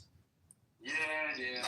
Not the 1800s, but the 800s. Like, He's talking about the page. He's talking about the page. I think he's talking about the pages. But don't worry about that. When you start back in them cabins attached to the plantation, that's when they're going to worry about the little Black boys and girls. So since Biden, so you said Democrats. So there's no civil rights, right? No, what I'm saying is that I found it interesting in those particular pages that they had chapters that were focused on the Black family and ways of uplifting the Black family in the United States. And I was really surprised by that being in Project 25 when they kept saying how terrible of a document it was. In between those documents, they had stuff written about the Black man and how he associated with his family and his children and tax laws. And it was very interesting in the 800s. I think those pages in that area, they focused a lot on the Black family, almost more than I've ever in my life heard the Democrats focus anything on the Black family at all. And I just found that very interesting. And the reason why I brought it up, not from a homosexual perspective, but from the perspective of what the doctor was asking about. And so, you know, I just laid it out. And I think that Black people are starting to drift a little more to the right because they're at least prescribing things for the Black family. I land there. Yeah, but Jamal, to Spirit's point earlier. Pookie and Ray Ray are not coming home. They said fuck them kids. Really? Your main point, Jamal, that why you were saying the black community was shifting more to conservative to the right was because, and I quote, that LGBTQ stuff they're pushing on families. Thus, why it was received as you being homophobic. Does that make sense? I said that doesn't fit my jacket. But the reality of what I was saying was, and I'll say it again, in that project, in that whole project again, we heard it 3 times. Yeah, so we heard about we heard you on that. So black families that I haven't heard the Democrats prescribe anything for the black family, and we vote for them at a very high clip.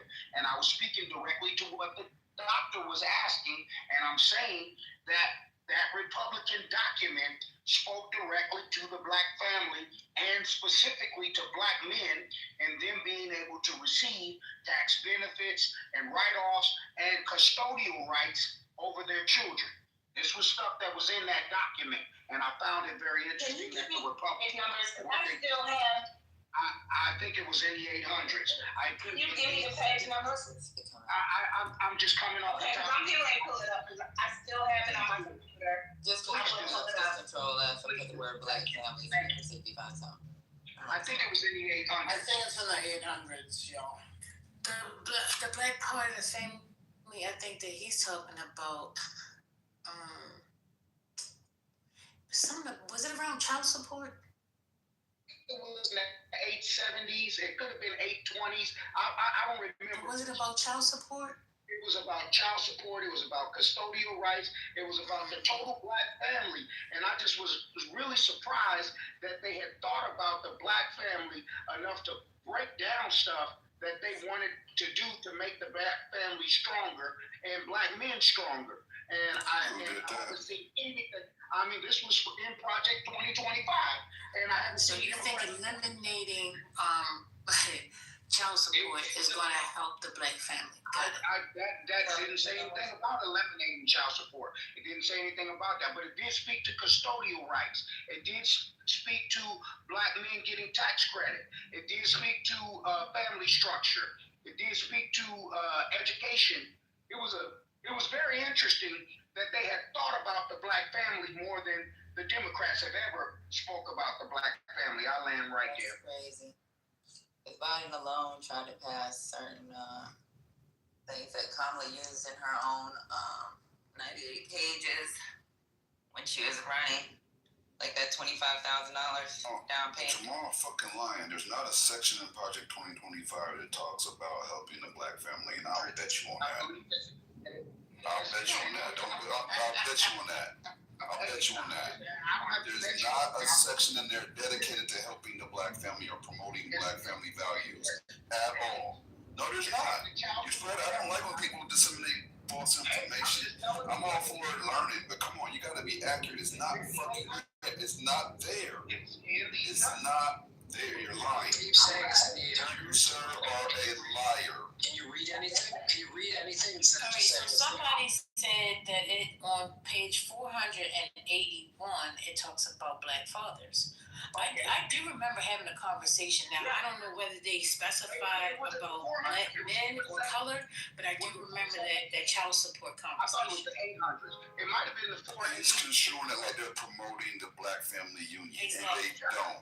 Exactly. What I'm telling you is they thought about a structure for the black man, black women, and children more than I've ever heard anything that the Democrats have said. I've said that 4 or 5 times. I thought it was maybe it is the 470. They do promote a family or nuclear unit, meaning the father, mom, child, but that has nothing to do with black. They don't say black. You say they don't say, okay. So, Gemini, that's where I think the crux of the matter is, and I think Jamal's right, but I could be wrong. Jamal, if you're sure, I bet him.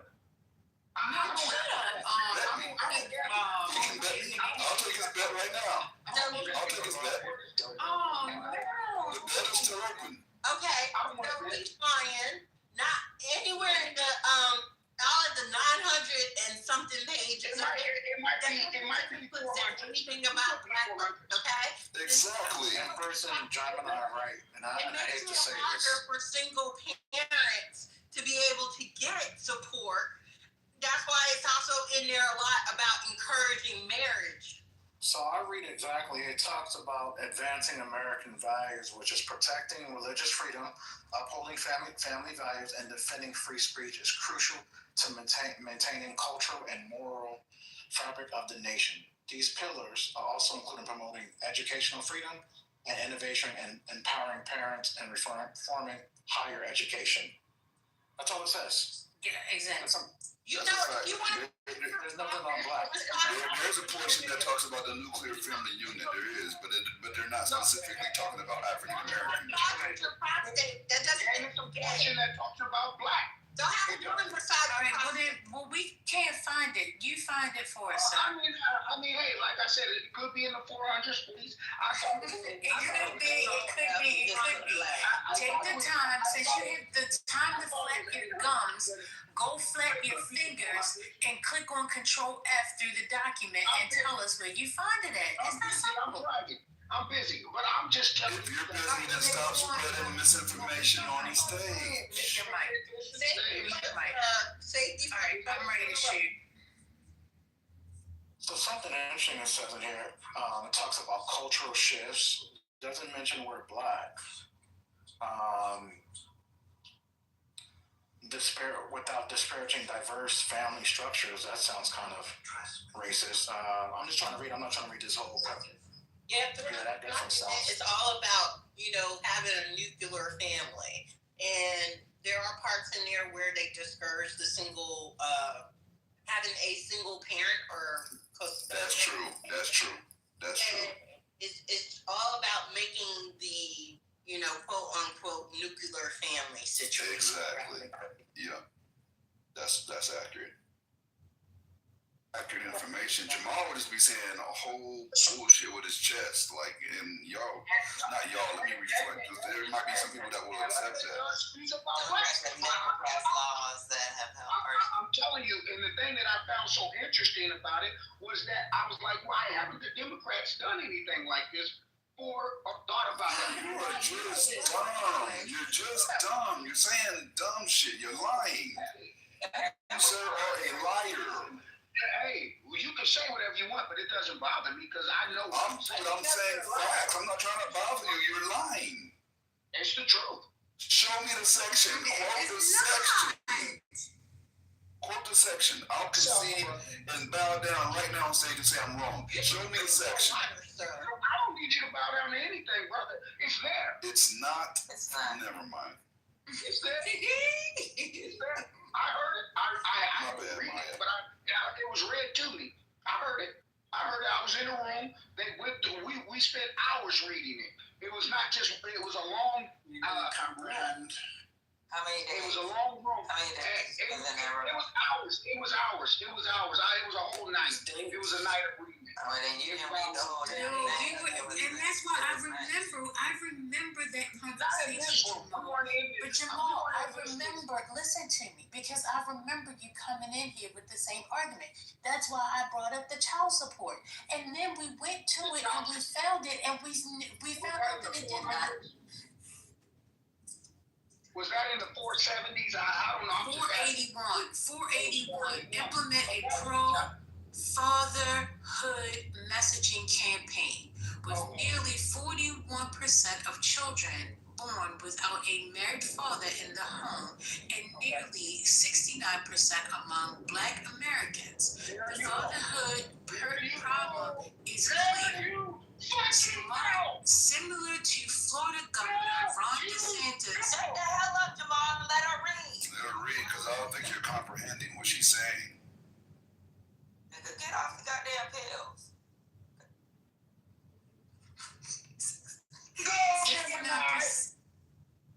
Dude, do you know what? Similar to Florida Governor Ron DeSantis' 2022 Fatherhood Bill, HMRF, funds should be used to support national messaging campaigns that affirm the role fathers play in the lives of their children, that recognize the financial hardship the fathers themselves face, and that seek. Somebody drop him. I can't do that. I want him on stage from this. Jamal, don't come off the mic. I want you here. Do not leave, sir. Please keep reading, First Lady. Sorry for the interruption. And that seek to provide relationship, education to fathers who were raised without a father in the home. Okay, so let me break this down into.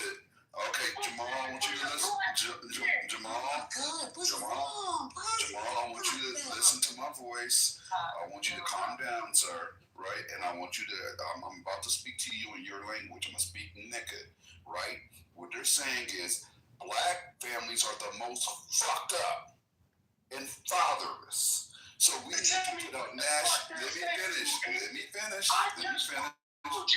Okay, I'm gonna have to drop you. You have to listen from the go. Black families are the most.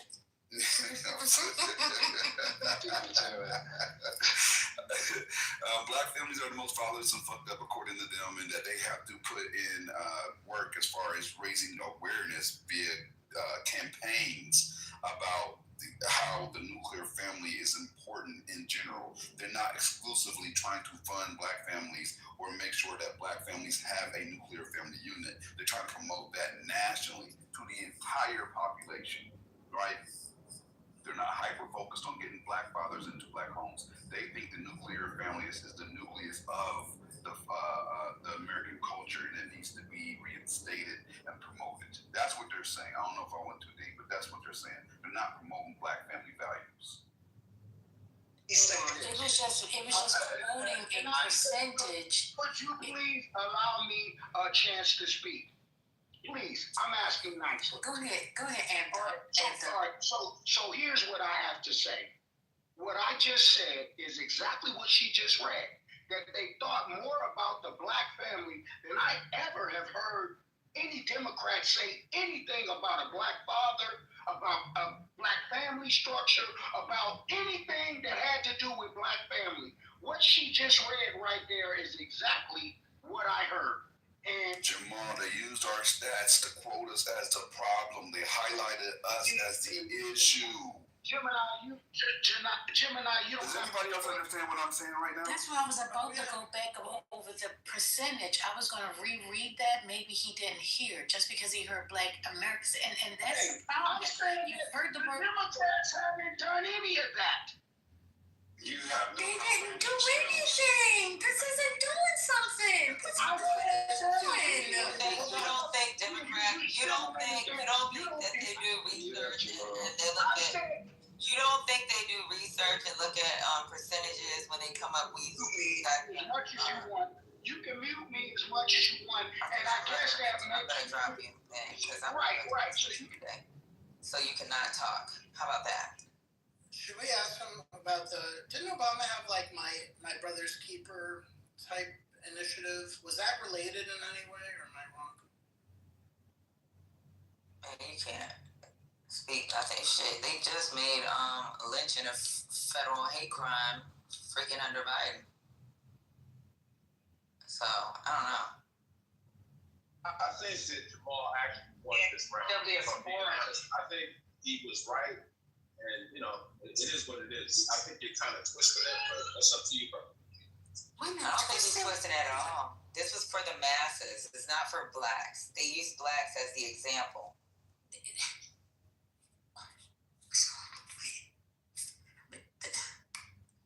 Oh, geez. I think we're getting frustrated. But so wait a minute.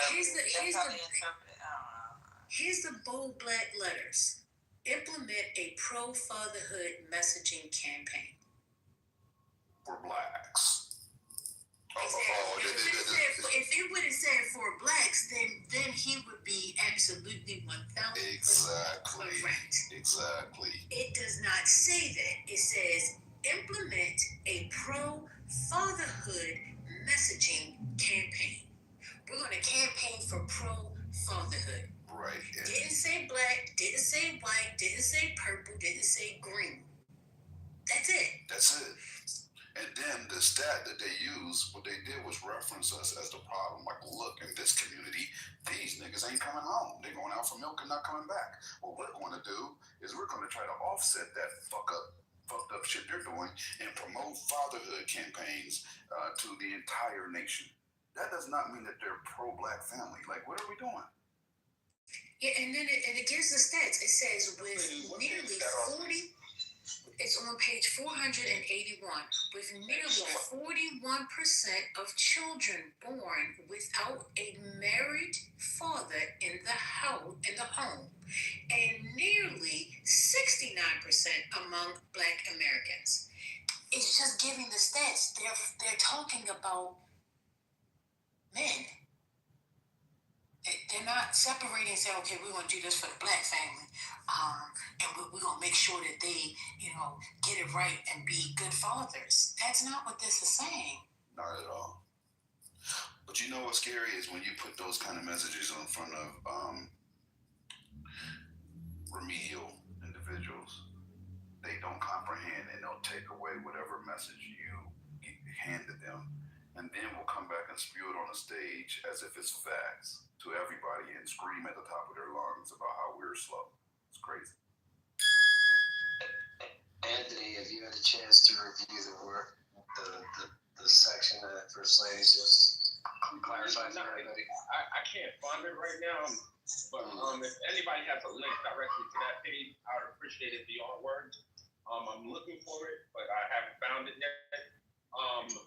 Additionally, I think the context, the way I'm interpreting it, has to do with Black families specifically, the context of it. But listen, I would. That's why I wanted to read it myself and just draw my own conclusions. But that's the way I'm looking at it. So instead of you just saying, I want to draw my own conclusion, you doubled down and said that he won. You see what I'm saying? I said based on my perception of what had transpired. And what I wanted to, the ultimate arbitrator for me would have been me reading up. But based on my perception of what transpired on the stage, I think Jamal made a valid point. That's it. I think that, it comes down to one's interpretation. If they're talking about a problem in the Black community and coming up with solutions, I think that was what Jamal's overarching point was. It's not about being right or wrong. I'm cool with being wrong. It's okay. And what I'm saying is, what part of this part don't you understand? They're talking about fathers, children without fathers in the home as a whole, not separating it from Black to white, but just giving the percentages of how many families are without fathers. That's it. They're highlighting an issue. So, First Lady, and using us as the example. So well, not just us as an example. They use a 41 to 69%. Of reference. If they're using Black people as an example, they're giving Black people as a frame of reference. I gave you two numbers. They didn't specify who the 41% was, but they politely specified the 69% as being Black. You don't see that being problematic? Oh, I'm going to tell you about the 41% that's without, but I'm not going to tell you the race of those people, but I'm going to tell you the race of the 69 people. Niggas. Those percentages don't make sense, though, because that adds up to 110%. Yeah, well, no, you don't. You can't add on. It's men. Never mind. I just jumped in, but I see what you're saying. Right. So then, to answer you, it would be the 31% is what it's talking about. But overall, as a whole, 41% of families are without dads. 69% of that 41 is Black. There you go. Oh, okay. Exactly. That makes sense. And so, Anthony, if you couldn't find what their First Lady is referring to, if you scroll in the chat or look in the audience, Bella has taken a picture and shared it with everybody on her PTR. It just reiterates what First Lady is saying. So it just 100% refutes Jamal's point. There it is. But Jamal, did you read the whole paragraph? Read it all night. And what I'm saying to you, without being interrupted, just getting some respect on the stage. If I can't get any respect on the stage, you've called me a faggot. You've said I'm an undercover. You've just Who called you a faggot? I haven't called you a faggot. Nobody called you a name. What are we talking about? You said I wanted to see men's dicks. You asked that. I was in the room when you did that. That's true. You said everybody put a picture in your PTR of your dick. You did say that. PTR of your dick. That is what he said. I never said I wanted to see another man's dick because I never said that. You said PTR. What does PTR mean? Oh man. But here's the thing. But here's the reality of it. Here's the reality of it. You've disrespected me here on the stage tonight, and the point that I was making stands for what it is. I told you in the article or in the Project 2025, they referenced black men and black families, and they were concerned about fathers. I didn't read it. They referenced us in a negative light, Jamal. You have to read it verbatim. That's the key point. You're interrupting me, and not allowing me to speak. You're disrespectful. You're not allowing me to speak. Well, Trump ain't gonna allow you to speak either. Hold up, JD. Okay. Well, here's the reality of it. The reality of it is I've never heard any document that the Democrats have ever put together in concern about black fathers, black fatherhood, motherhood, or children. Hold on, excuse me. If they were speaking about the whole United States, and they specifically said black people, well, they had black people in mind. And I've never heard anything that the Democrats have put together where they have black people in mind to do anything for us. And so, hold on. Excuse me, hold on. They also said that they wanted black men to retain custody of their kids. If you go deeper into it, they also said that they wanted men, fathers, to receive benefit for having the kids as a tax credit. This is shit that they have thought out. And so what I'm saying is, as a black man, I am, and a father, I am, even though my children are all old, graduated from college, and on with their lives, I'm still a black man and a father. I felt like that was a very respectable thing for them to even do. As far as the numbers, I'm not concerned about the numbers, whether they were disrespectful or not. Just the fact that you would even think to even put black people into an equation. Nigga, land your raggedy ass plane or I'm gonna shoot it down. Here's the reality of it, and this is how I see it. If you're in a room, and I'm in a room, and it's Democrats in the room, and you're in the room, and I bring this up, you should expect whatever you get. So I land here. You know, no matter who has, if you have custody of the child, no matter what, you're going to get tax credits if you're the primary caregiver. That's a fact. I got it from my daughter. So that's how I know you're not in your children's lives. I land. Custodial parent. That's a fact. JD, I'm glad you here. JD, hey, mute up, Jamal. You know you already. I'm talking to JD. JD, let me bring you up to speed because I need you to understand what's going on here, bro.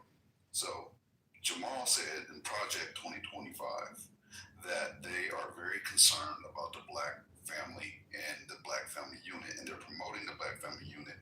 And he's read a portion where they're saying how much they would like to promote the black family unit. Now, we found the page, we found the portion where they're referencing black families, but what they said was that 69, was that the right percentage? 69% of yes, black children are born. 41% fathers. Hold up, Jamal. Hold up. I didn't. So we let you land your raggedy ass right. So they quoted a stat about 69% of black families having children born without the father being in the household, right?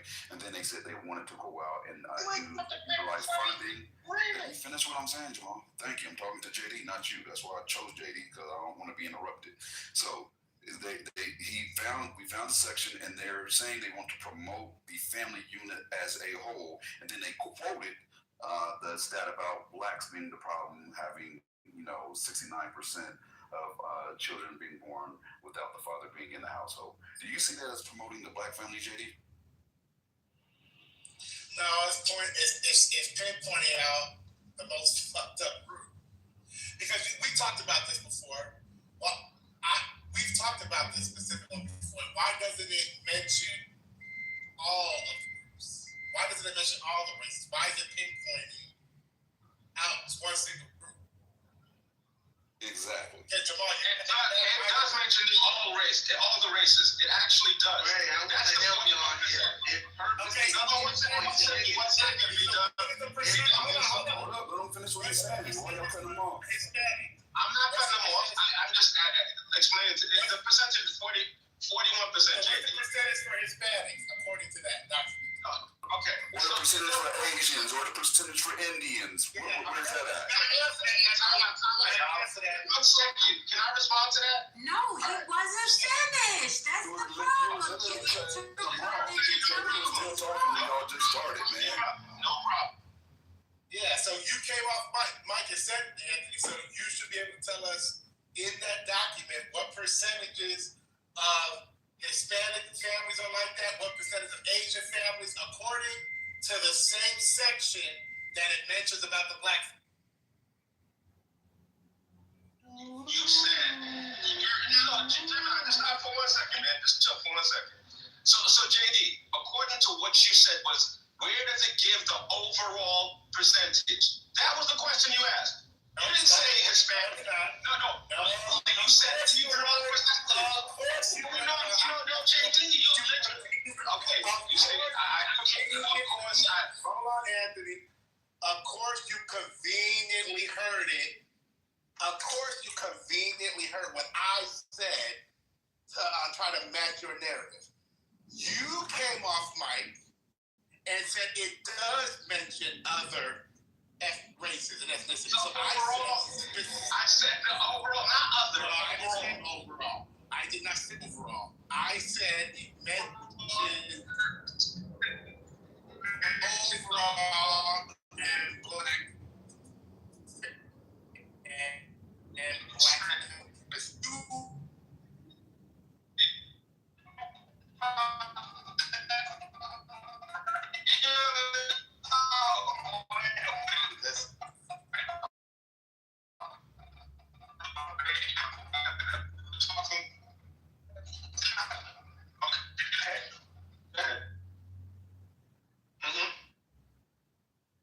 Indian, it doesn't go into Asian. We are the only highlighted group in a negative manner.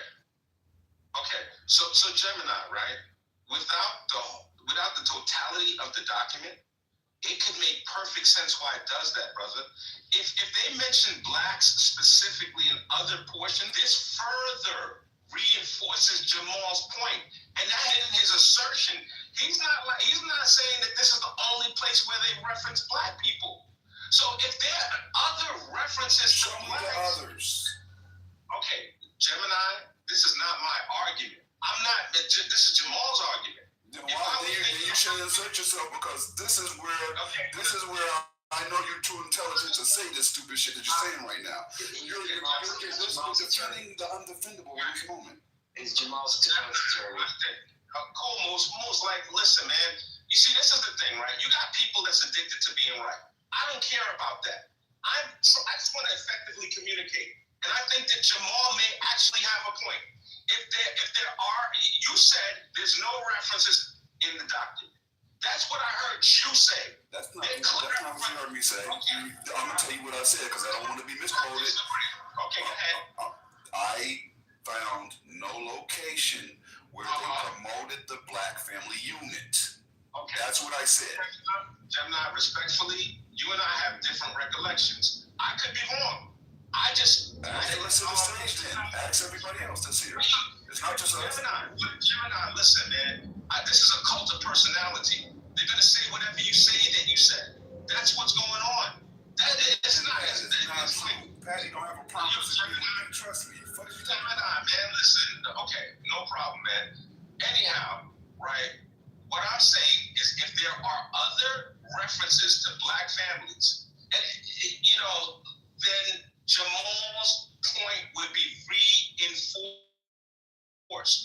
If they're saying, yo, look, we need to help the black family, and they're citing a specific number that, you know, shows how dire the circumstances. Say that. It doesn't say that. The words aren't there. The operative word is if. The operative word is if. If there are other references to the black family, then Jamal's point makes sense. And he has consistently said there are other references to the black family.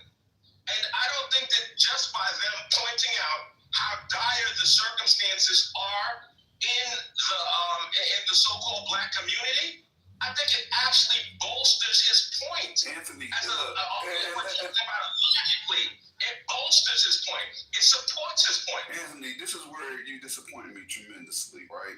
Because I know the intelligence level you have, and sometimes you just choose to do this shit that you're doing right now. We read the section multiple times. There's no point in reading it again, First Lady. That would be redundant. We heard what it said.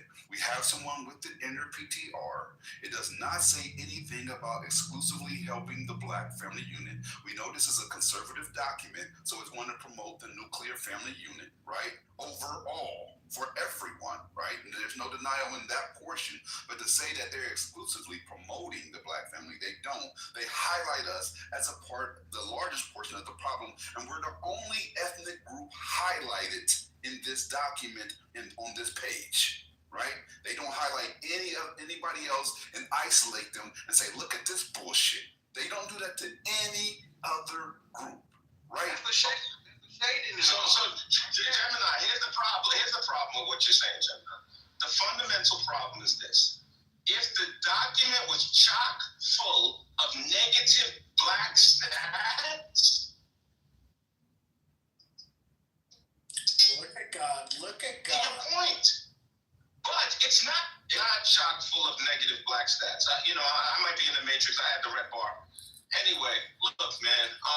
I just want y'all to think about this. This is the same gentleman that said he would put anybody on this stage, and y'all hear the discourse right now. Yo, Gemini, how about this, right? How about you and I have a debate? We're going to be in a neutral room. It'll be Anthony versus Gemini. How about that, Gemini? Since you brought it up. About what? About what? You pick the topic. I might waste my time and do that. I may. It'll be a conservative versus, liberal point of view. I may oblige and waste my time. This is why I did that little MAGA experiment the other day. We better MAGA. Had been in the room. They literally, no matter what bullshit came out of my mouth, they went along with it. And this is exactly what Anthony just did right now with Jamal. No matter what. Hey, that's he said he wanted to read it for himself so he could come up with the conclusion. Yet, without reading it himself, he came up with a conclusion. Right. This is the same shit they always fucking do. Exactly. JD, I couldn't have said it better. JD said that Supreme Court decisions are just local. He said that on Lisa's stage. He literally said that. JD. I've heard you say all kinds of crazy shit, Anthony. Right now, I just heard you say the craziest shit. Give me an example. Give me that specific case that something had to look into. Anthony wants to go ahead and drag that shit out. Anthony, but bottom line is, you're the idiot who just came on stage in front of everyone. Local Supreme Court. And it's literally back into Jamal for a document that you said you wanted to read and interpret yourself. Yet, you're going by the wrong But right now, Anthony, JD is saying is accurate, right? Like when you have the information, I've seen you when you have the information. You're actually really good at delegating the information and utilizing it to support your point, for sure. But this is your weakness, right? And I'm gonna highlight this so if we do debate, you can strengthen your argument, right? You tend to go off emotion and you will blindly jump into something that you haven't vetted and try to support it without having the facts there to substantiate your point. And you're doing it in this moment, like right now. That's what you're doing. The facts dictate completely the opposite of what you're saying, and you're clinging to alternative facts that don't exist. Saying, what aboutism, what ifism, what if in the entire document it says this? What I'm giving you the verbatim, hard and fast facts of what we're reading within the PTR that Bevel right now. And you're trying to refute something in black and white, and you can't. They isolated us, highlighted us as the problem. That's it. Gemini, I'm a fallible person. Maybe I have the flaws that you described. Maybe I don't. Whatever. We could debate that. That's all good. What I'm saying to you is that I don't read it the way you read it. I actually sat down and read it. I thanked Bello. I said, thanks, Bello, in the chat. I read it multiple times. And there's something that doesn't make sense. If the goal of Project 2025 was to denigrate black people, it would be chock full of negative stats. It's not. The goal is to strengthen white culture, not to put down black culture. The goal is to strengthen white culture. This is a report that Anthony said didn't fucking exist a few months ago. And by the way, Bannon went on a podcast, JD, and he said, doesn't exist? Yes. You're gonna say no, JD. You're gonna say anything, bro. You and your whole crew don't do that, JD. JD, you said that confidently. They were saying that Trump wasn't on board with it, JD. I think that's what you meant. They were saying that Trump wasn't in line with it. Exactly. That's what they were saying. I know what you're talking about. I can say that confidently because during his campaign, you didn't have any difference or free thinking opinion about Trump during his campaign. You came for that man 100%. 100% of anything that came out of Trump. That's a fact. You agree with even to the point of deportation where you said you didn't even think he was going to go to this extreme, blah, blah, blah. You believe everything that came out of that man's mouth. But see, this is the one thing I know about Anthony from us having our back and forth in our friendship, because I do consider him a friend, even though I don't agree with a lot of this shit he agrees with, right? He tends to downplay racist events or perceive, like what we might perceive in one way. He'll like, no, there's no way that white person meant it that way. Like he tries to see it in all-encompassing way no matter what. Right. An example would be our biggest argument we had was about Elon, whether he gave the Nazi salute at the inauguration. Right. That was our biggest debate we had back and forth, because to me, that was 100% a Nazi salute. And he did it twice, if I remember correctly. It wasn't one time, I know. It was either 2 or 3 times. The number I don't remember exactly. But he went hard about how it was and how it wasn't, until his commander-in-chief got into it with Elon and then admitted, well, you actually did the Nazi salute on my stage. Then he conceded, right? But until that point where Trump said it himself, had Trump not gotten to the argument with Elon, he would have stood by that not being a Nazi salute. And this is that moment reincarnated right now, right? It's very clear that they only indicated the disparity in black families as far as us having 69% of children without the father in the home. Right? Hold up, man. Which one of y'all let him back on the stage? I don't know, but he's gone again. So it's clear that it doesn't indicate any other race. When you're highlighting one race as an issue, by default, you're making them the problem or the example of the problem. There's nothing positive about highlighting a problematic issue in your document about blacks and only using them as the problem indicator, right? You don't alienate any other race and say, but the whites have this percentage, the Spanish have this percentage. They highlighted blacks. That by default is is Can I racist. respond to what you said, bro? You said a lot. Please do. I yield. Sure. Very cool. Thank you. I appreciate it, man. So as it relates to the whole Elon situation, right? I said the ADL, no less than the ADL said it wasn't a Nazi salute. All right? Yo, what I conceded to was that in the heat of Trump, Elon saying that Trump's on the Epstein files, and that, Trump being mad at Elon, him saying that, that was a Nazi salute, I conceded that Trump said that. I gave that concession. That wasn't, so it doesn't change my mind. I think that the ADL, they are not scared of anybody. They're the most vehement supporters of Israel in the world. So, like, this idea that, they bow down to Elon would be nonsense. That's one thing out the way.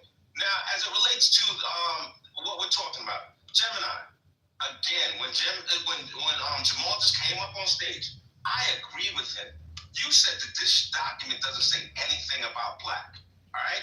And lastly, to JD. That's not what I said. You keep misquoting me. I said it doesn't promote black families. Gemini, out of my respect for you, I'm not going to repeat it again. I'm going to take you at face value that that's what you said, and I misheard you. I won't repeat it. I'm done with that. Now, what JD said is that I denied the existence of Project 2025. That is a lie from the pits of hell. What JD also said was he was referring to a specific Supreme Court decision as being local. That is idiotic on the face of it by itself. You can say the way that conversation happened, the way you referenced it, you made it appear that way. That's why I said I had to look into it. So you can keep bringing that shit back all you want. The bottom line is you will cape for any MAGA person that comes on the stage. You will side with them without any facts. You're just a typical Trump dick rider, and that's all there is to it, bro. There's no way around it. So we can go ahead and move on. You can keep my name out, jump up, look him out. Because bottom line is, bro, you do this shit all the time. And you definitely deny Project 2025. You all fucking did, including you. So we can go ahead and move on, bro. We don't need your rebuttal.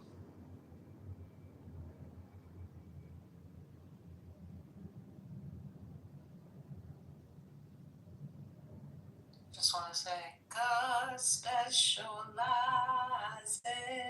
God. You see how they try to silence you? You see how they silence you, and then on top of which, they start talking about dick riding and stuff. You've not disrespected anybody on the stage. You haven't said anything ill about anybody on the stage. It's been completely respectful communication. And then it's Who said dick riding? What are you talking about? Let me know. I'll take You didn't hear JD just talk about me dick riding? Can you tell me what? No, I didn't hear it, but maybe I was moving around. I'll take that for He just said it. I didn't hear it either. I didn't hear it. I got my MAGA ears on. Y'all ain't shit, man. Y'all ain't shit. I hate both of y'all. Terrible human beings. I hate y'all. Yeah, but see, I'm glad we can let it off. We can't have that conversation like that with other people. But yeah, I think really this has everything to do with, like I said, with definitions. We've had this conversation earlier.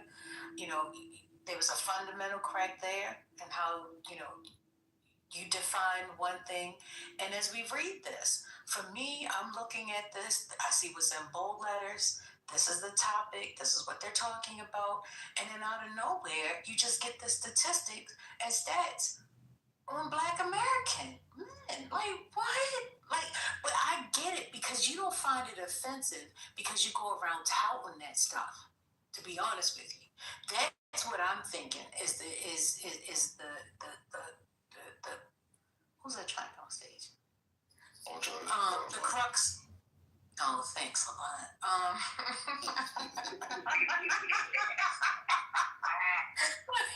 Inmates are running the asylum. Go ahead. Come on, let her talk, bro. But yeah, Anthony, that's where I see this, where we keep crossing the lines. Like it's right there, because of the fact that we just don't see and read and comprehend things the same way. And there was somebody in the audio or on stage that said, "Oh, it doesn't make sense because if you add 41 plus 69, it equals 110." Like, I'm embarrassed, man. Like, let's get past that. There's a basic misunderstanding about statistics. And then this idea that I'm the person that's touting these statistics, it's laughable at best. There's a whole other, set of statistics that I tout, and these are not those statistics. I'm guilty if you're talking about something else. You got me all day. I'm not going to bring it up. But these statistics are not the ones that I tout. No, I'm talking about, you do be saying stuff like that. What you talking about? It's a nuanced thing that I talk about, First Lady, and I'm not telling on myself. I ain't jumping into the freaking fire, but here's a set of statistics that I talk about. And this ain't it. This is not my religion. I'm not saying. Okay. Again, let me clarify. I'm saying that you go around speaking statistics that, go against the black community. The black community in a negative light. Yes, that's right. That's a general statement. If you want to make that general statement, that's a fair statement, First Lady. I quote, because I'm saying, right, we've been doing the same thing for the last 60 years, and there's a lot of statistics that are not in our favor. So I will quote statistics that paint it in a bad light, black people in a bad light, because I feel that we're capable of so much more. I don't think that we're well represented by today's statistics. I think we can do so much better. So yeah, I'll quote negative statistics. Well, and that's why I think when you read this, you see this as something being good. That's what I get from it. I think that you found. I think that Jamal was right. If that's something good, I think then that's something good. And it's funny how Goat lives to just snipe at me in the chat. That's his day. He comes into rooms to just address me. The other day I said, there are 5 votes. 5 votes? Yeah, Goat, man. You're another one I would love to see in a neutral space. He doesn't discriminate, though. He does it to everyone. Goat says that I talk too much. Imagine.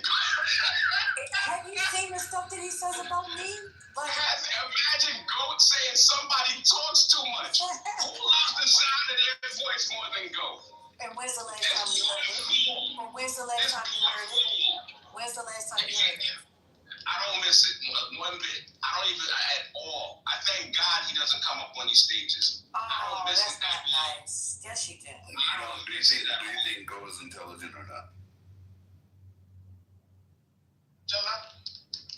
Do you think Goat is intelligent? He's one of the smartest dudes on Clubhouse. That's why you don't like him on the stage. MAGAs don't like smart people. Hey, I'm gonna tell y'all the funniest shit. I'm down to go toe-to-toe with Goat 8 days a week. I ain't scared to go. Anthony, you said, hold up. Hey, Gemini, I was coming home from hold up. Don't adjust yet. Go ahead, JD. So I was coming home from a party, right? Drinking, whatever. So when I got home, got on, I was a little lit. Anthony was going on stage debating with not Goat. What's his name? Oh shit, young dude. Dr. Articulate. Bro, this motherfucker told Anthony, you know what? I wish that Harry Tubman should have shot your ancestors, bro. I was going crazy. Bro, he I would have shot your ancestors. That was crazy. That was funny as hell. The delivery on that joke, impeccable. Yeah, it was, bro. They had me crack it up. And he cooked you, Anthony. That's funny as hell.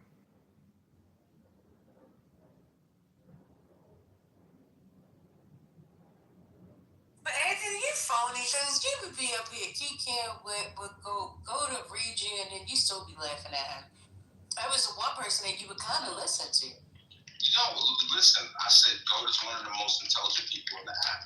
I'm not denying that. You said you don't want to hear his voice no more. I'm just talking shit, man. Right. Trump, first lady, remember Trump actually literally said, smart people don't like me. He said that. That's a direct quote. I'm not making that up. He didn't mean it like in a literal sense, like, gold is a hell of a he didn't mean it like that. I know. Yes, he said somebody talks too much. I want you to imagine goat saying somebody talks too much. Really? I'm just saying, listen, don't think you are special. He talks about everyone. He makes fun of everybody in the chat. Are you kidding me? Like, he doesn't discriminate. It's not just...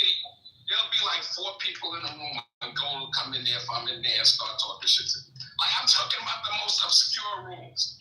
The most obscure rooms. You'll see go in there. Like, yo, literally, this is what I'm talking about. Yo, he's my clubhouse stalker, amongst some others, but he's one. Calling him a stalker is crazy. Crazy word. Email type shit, yo. The MAGA me, so I'm gonna tell you, you shouldn't say you enjoy listening to idiots because by proximity, you start to hear something enough that it actually starts to program you. So if you really feel that this stage is dumb, it wouldn't be a smart thing to sit around and go digest this, because you're everything you do is you have a mental diet and you have a physical diet. This is a part of your mental diet right now. So if you don't feel like this is nourishing your intelligence, then I wouldn't be here, because that's what it's doing right now, one way or another. Leaders that thinks he's, whatever. But, he's just an academic type of dude. You listen to Gold talk. He's one of those textbook dudes that ain't doing it in real life, Juggernaut. I'm sure you compared your personal financial statement to Gold's personal financial statement. You blow it out the water. But it is what it is. That reminds me of debate, though. Let me ask the stage this. Let me ask this to the stage in general. I'm not going to specify a person, but do you think the more intelligent person generates a larger salary for the most part, right? This is not an all-inclusive statement. Or you think there are a lot of intelligent people that just haven't been able to monetize? The latter. All right, before you start talking about money, hold on, I just got a real quick quote from Trump. Trump on ICE tactics. I think they haven't gone far enough. Go ahead, Eric. You can import more. But anyway, what do you think, Anthony? Do you think the person that's generating the highest salary is the most intelligent person? Or do you think that there's a lot of people that are underpaid and overeducated? I think there's a high correlation between salary and income. I think that, there's definitely a high correlation. Salary and income. Salary and income. Yeah, salary and education level. There's actually a direct correlation. That's a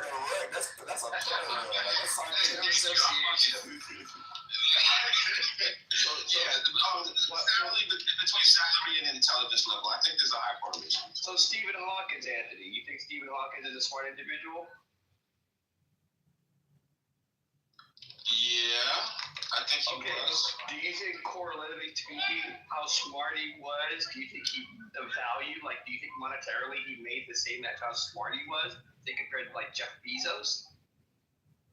The correlation, brother. I think that, Jeff Bezos is brilliant. I think that Elon Musk is brilliant. And are they the smartest people that ever lived? I don't think so.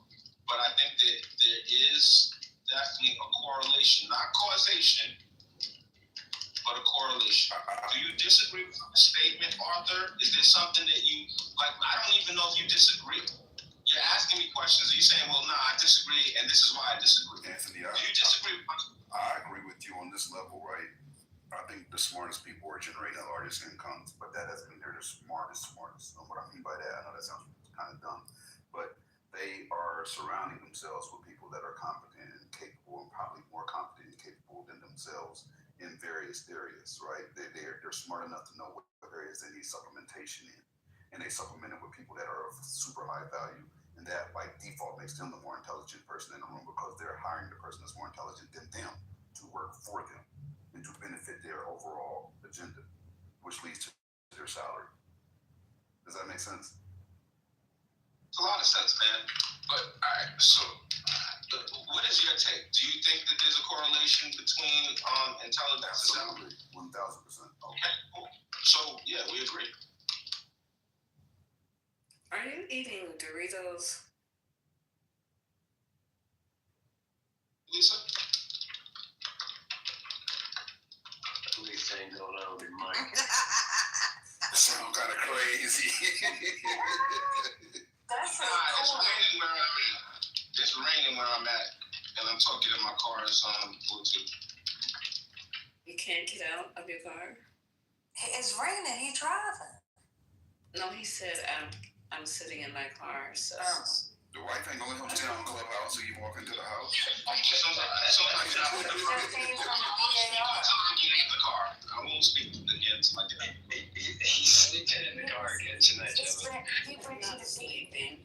Listen, he has to wait because the BAR is where he just came from. Okay? Oh, so you have the SOBER before you go in the house? Correct. And use some DROPS in your mouth? Correct. I got you. Go ahead, Anthony. We'll wait it out with you. I only drank water at the bar. I ate at the bar, did not drink. I don't drink all that. Dehydrated at the bar. I only had water. I'm not drinking y'all. We're in town. That's what we're in town at that bar. We're not the one pulling you over. You don't got a lot of us. It's like, what's going on? I only drunk. But then again, don't admit that. I would say that on the app also. So I agree with you. He only had water. I mean, he might have only had water. He might have went to that bar that has a little bit extra there, with the food. So. Oh, AKA strip club. He does live in Atlanta. Hello. And it's okay if he's supporting single mothers. It's okay. But my thing is, why go to a bar to drink water when you can get water at so many other places? He ate food there. He went to eat food. Oh, the food. And if First Lady's accurate, they're not going to have titties there. So. Okay.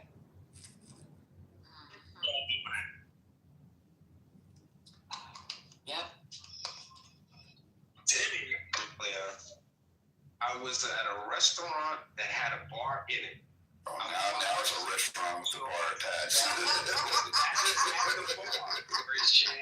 Stories changing in the interrogation. The evolution of the story is crazy. That's insane. Because remember, I asked him, I said, are you at a problem with the titty bars? Listen, remember, I asked you, I said, are you at, getting a happy ending? What's going on? I said, you're at the massage parlor? And you said, no, I'm at the bar. You didn't say I was at the bar. I'm sitting at the bar. That's what I meant. But there were titties there. You said were no at the there. bar. Okay. Okay, so. Not a single titty. I don't believe you. Not a single titty. You didn't have a waitress? You had a waiter? You didn't have a waitress? Yeah. Waiters have titties. They had a bartender. So bartenders that are women, you think that's an only male space, or? But men have titties. Y'all is too much. Jesus, man. Y'all are hilarious. It's the interrogation crew. Your titties there or not? There were covered titties there. See, now he was on the scene. You done fucked up, don't you? Mm-hmm. Now he done fucked up. Now he placed titties on the scene, but covered. Before there were no titties.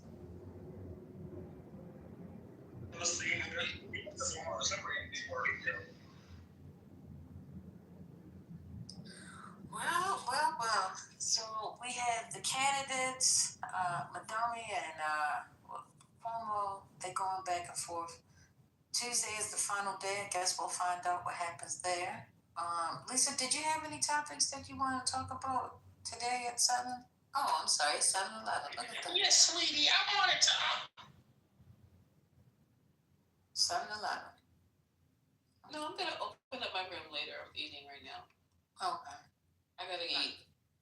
So the chicken didn't turn out correctly the way I thought it was going to turn out.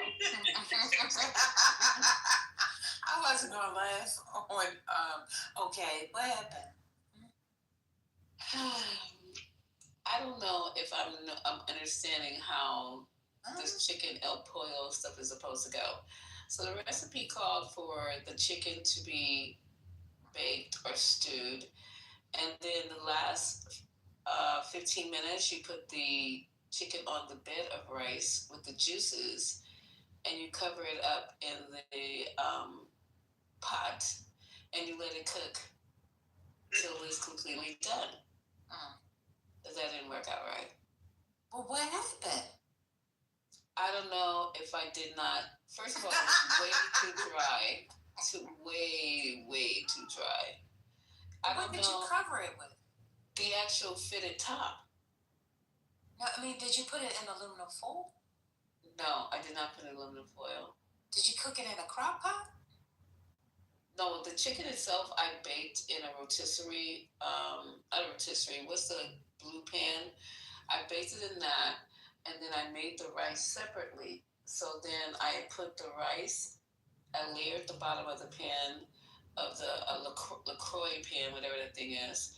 I layered the bottom with the rice, and then the chicken only needed like another 20, 25 minutes, right? And I put it on top. And that's what the recipe said. But then it was, maybe I should have put the juices from the chicken that was cooking in the other pot inside. I don't know, but nah. Way too dry. So I'll try another tomorrow. But I kept asking for recipes in 420, and somebody coming back with some dumb shit. Just, how do you do that? Roast the chicken, let it cook slow. Should I cook it in a roaster? And then you can't add the rice to the roaster because there's not enough water, so I made it separately. Did that sound right, everybody? That sound good? Because it didn't turn out right.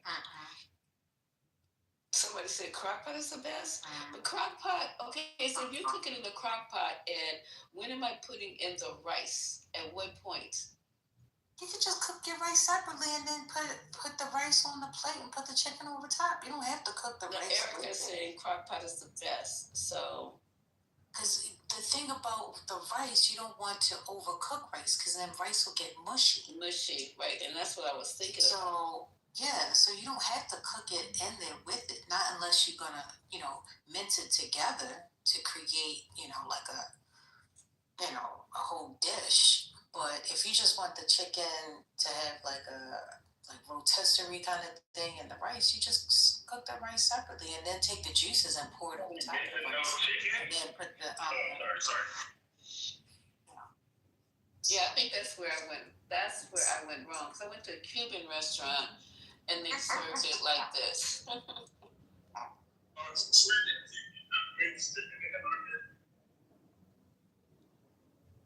Okay, I know this is going to be good. What Ultra?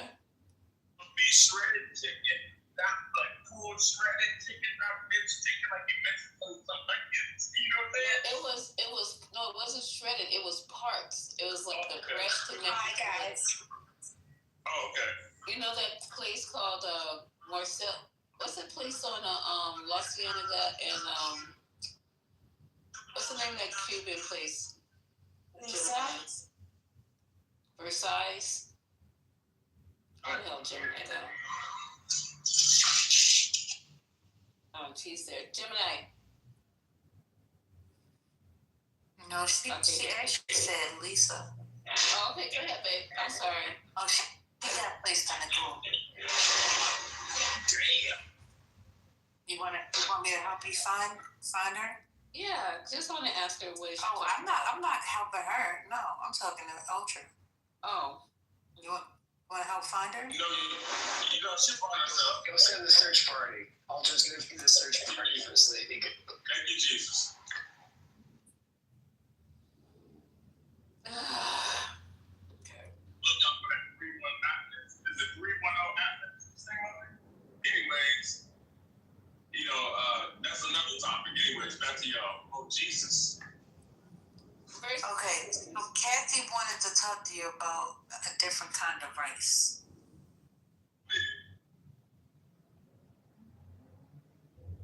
Long grain rice. Long grain rice? That what we in Abu Dhabi?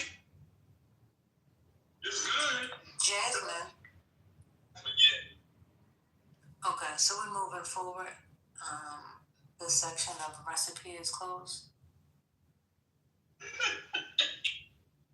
I'm asking. Trump said, consider sending tomahawks to Ukraine. He says, so he changed his mind again? Is that the deal?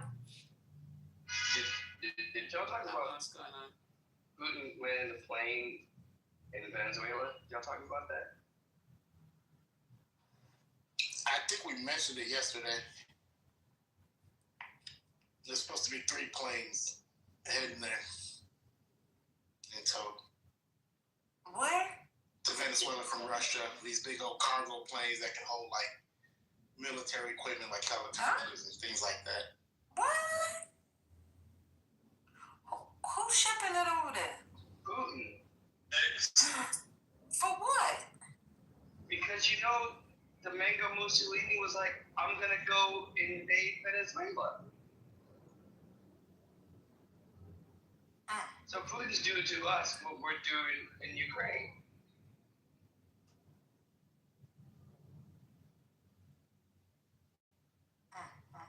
I thought they were invading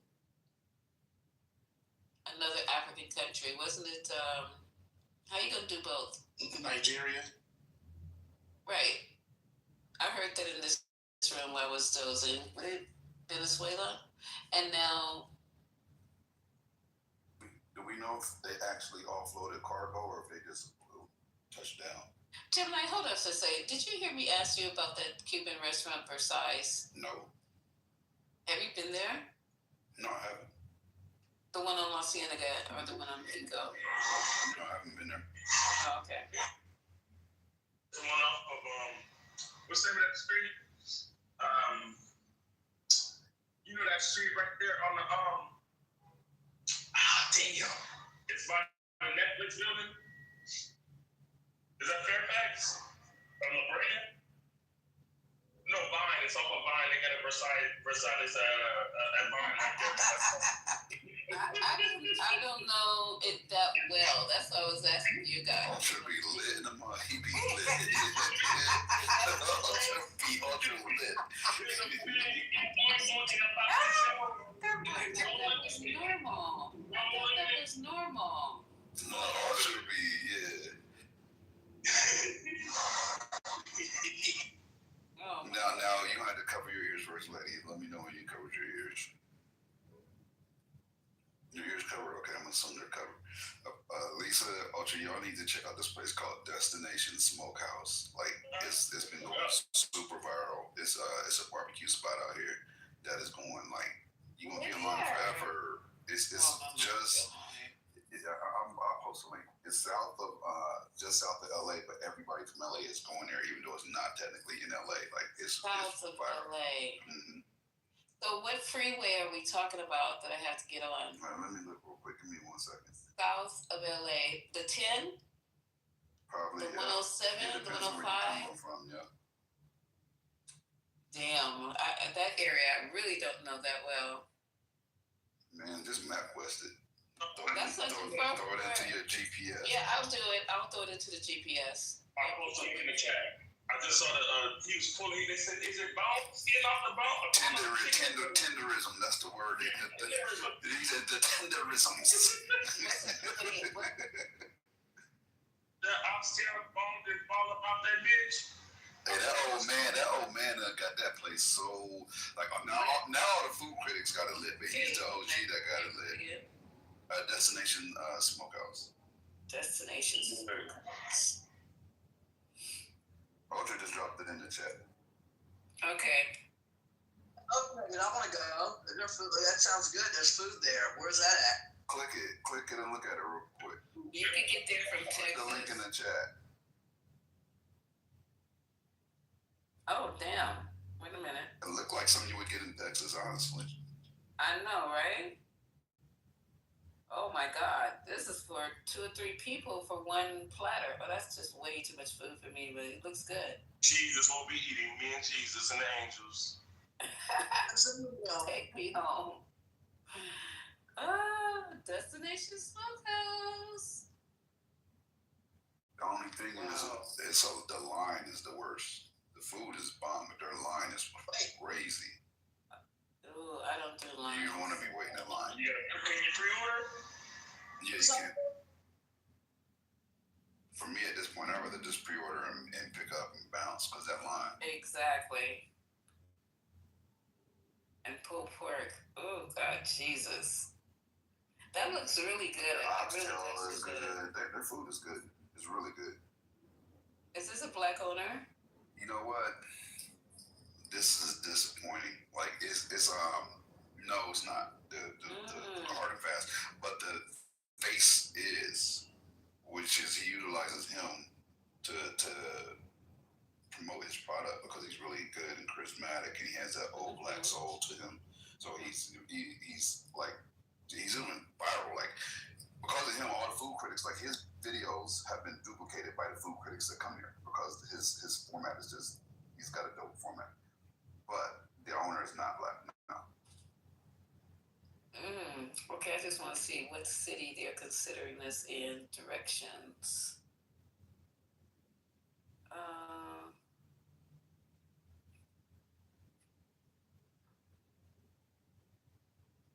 Oh, it doesn't give me a direction. It doesn't? Wait. I'm just saying it doesn't give me an address. It's Marietta. Marietta. Mary freaking Etta. Where the hell is that? That's over there where Amari is, kind of like Chino Hills. Oh, you're gonna travel. Like that's the craziest part about it, that people are traveling. Like they have a whole segment where they keep asking people in line, and they're long as line, where are you from? Because everybody comes from all over. Where are you from? New York?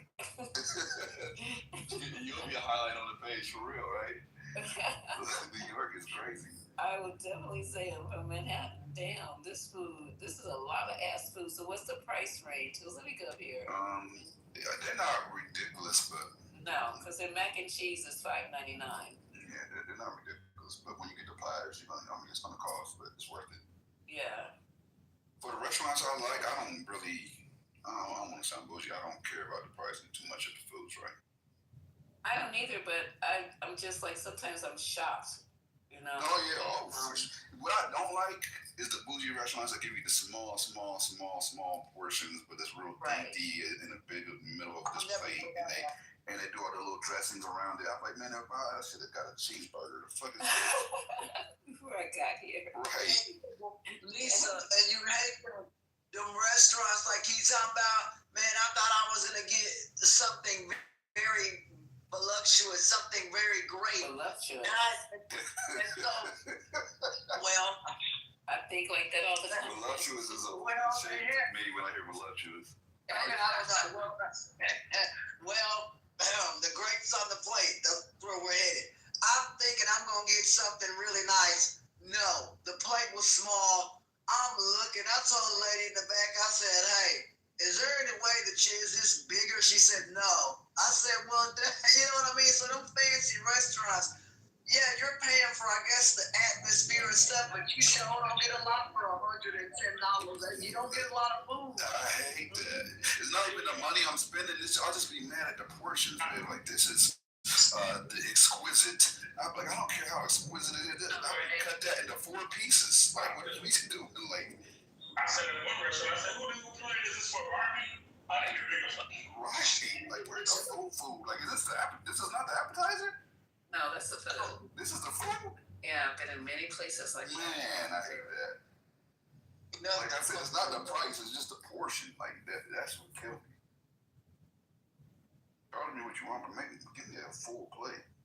When you brought out that place, I said, "Excuse me, ma'am," to the waitress. I said, "Ma'am," I said, I don't know who can get put up with this small ass little bitty plate.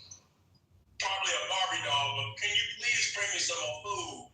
They can, but they will be charging you and then I don't like restaurants that you can't substitute.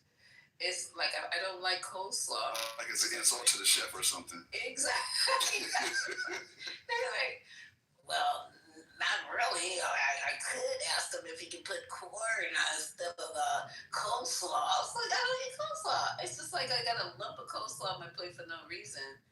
That they should have menu items that are, interchangeable. Because people might not want a lump of coleslaw. That's a fact. So, I don't know that food trucks and stuff like that. I love a food truck. Lisa, and they're telling you that you pay up $100 to eat there, and they're gonna tell you, I ain't never been in no restaurant where a man gonna tell me I'm paying you over $100 a plate. I'm sorry. I can't, man, I'm paying you that kind of money, plus tipping you, no, that's over $150 or more. No, you're going to, because I'm paying you a good price. I'm a good tipper, though. I always tip. I do too. Even though when I shouldn't be tipping, I still tip. Even if it's takeout, I tip. Well, now you're going too far. I tip on takeout. Because I go back to the same restaurants all the time, and they know me. Yeah. The same ones I do takeout, I eat there. Sometimes I just be on the run, so I don't want to sit down. And the waitresses and the hostess, they all know me, so I'm not going to skimp out on it. I'm going to make sure I double the tax. Well, maybe that's why I get their worst work on the takeout menu or the takeout cartons or whatever they put them in. I think that's their worst work, throwing that shit into them cartons. They don't care. They're not giving you. They might put it in there with some love. If you want some love, you go both ways. Maybe I should start tipping the freaking the carton packers. I don't know, because it seems like it's totally different when you eat there versus when you're taking out them damn cartons. Those seem the same. Like yesterday, I went and grabbed some, and when I went, I asked for a half a dozen rolls, on the takeaway. And when I got back, it was a dozen rolls. Like wow. Yeah. Oh, look at you, Gemini. Yes, Gemini. Give him No, I'm serious. Tipping those waitresses, it's nothing wrong with it. I've never had nothing negative come from it. So. Yeah, I agree with you. No, if they're giving shitty service, I'm not just going to auto, it's got to be good service. Yeah, I don't want you coming over every 30 minutes. You want me to tap that off? It's like, no, because now I'm ready to go. It's just coming over just to see how you're doing, even if you don't want anything. If I was a waitress, I would just like to make a little round thing. Hi, everything okay? You need anything else? You want some more water? The best ones, they'll come and slide another cup right next to your half full cup. That's true, without even asking. You're right. You're right. Absolutely. Didn't even think about that.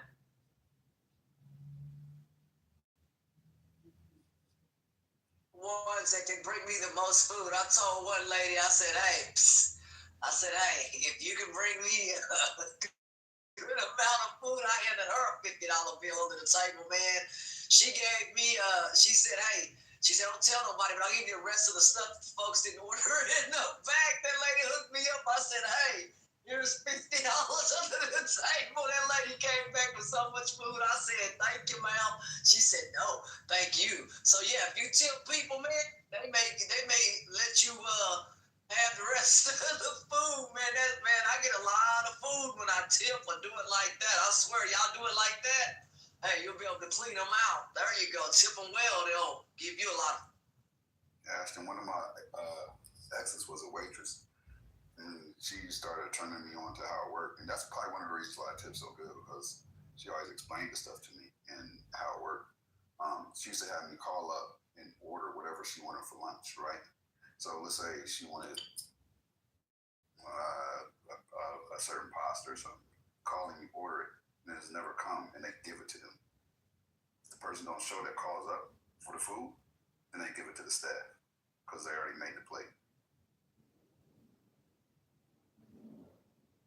Yeah, and if the public comes in, then like I told y'all, a lot of times, that's $50, and to somebody that whatever they're getting paid an hour, you know what I mean? That lady said, shoot, you right. I ain't made $50, you know what I'm saying? Whatever the case may be, it may be a slow day.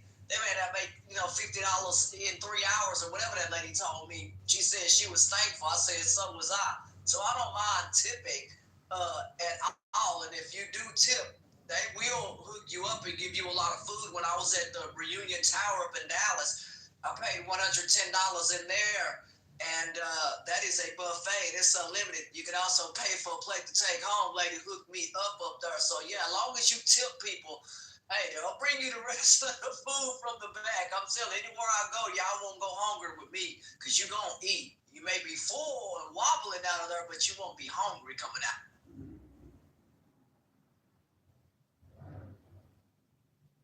That's where food is Ashton's favorite topic. Well, I'm learning something because the restaurants are I'm sorry, not the restaurants. I didn't think the waitresses had anything to do with plating the food. Is that how much you get? Am I wrong? Because I'll be slipping money under there too if they have something to do with plating. Most waitresses do not plate. No, I don't think they. It's really crazy here because all the restaurants are closing here. All the restaurants. Ever? They're shutting down. They are shutting down. Cause ain't nobody going out to eat. That is true. I haven't been out to eat in a minute. I've been picking up a lot of shit, but I haven't actually. It's a lot of space when you go out to eat. Like I have my family here. When I said my family, I flew my father and mother out. I think it was a week before last. We went out to a few restaurants, and it was empty, man. Wow. Not with a lot of people. We went. That's sad because this is one of the best seafood restaurants for my birthday on Thursday, and there was only 4 other tables occupied. Mm-hmm. But then when I talked to some of the owners, they say a lot of it is a lot of their business now is DoorDash and other people that are getting their food delivered. So a lot of people, you might not see them there, but they're still doing numbers. I'm like, how y'all staying open? They're like, well, we get a lot of DoorDash and you see what I mean? So right. That's what part I'm saying. Maybe it's COVID moves. People are just like, well, why are people not? Nobody DoorDashing. I don't see nobody DoorDashing a $200, $300 bill, and it's seafood. It's got to be hot when it comes to the table. I don't see nobody DoorDashing. I mean, maybe my numbers. I didn't DoorDash some substantial amounts. I'm talking about seafood, because seafood is supposed to be hot. Nah, you want that? Yeah, that's gonna get soft. Like you don't lose your crunch. Right. Seafood, no. At the restaurant. Why do you guys think people are not going out? I'm not understanding. If they door dashing it, what takes the step away from you just actually putting on some fresh clothes and going out and sitting in the restaurant? I think COVID changed a lot of things for a lot of people as far as the way that they moved and interacted, and you know. I don't blame them. If it hadn't been my birthday, I wouldn't have went either. And my son made me go. My son forced me to go. Wow. So I wouldn't have went either, because I'm just over it.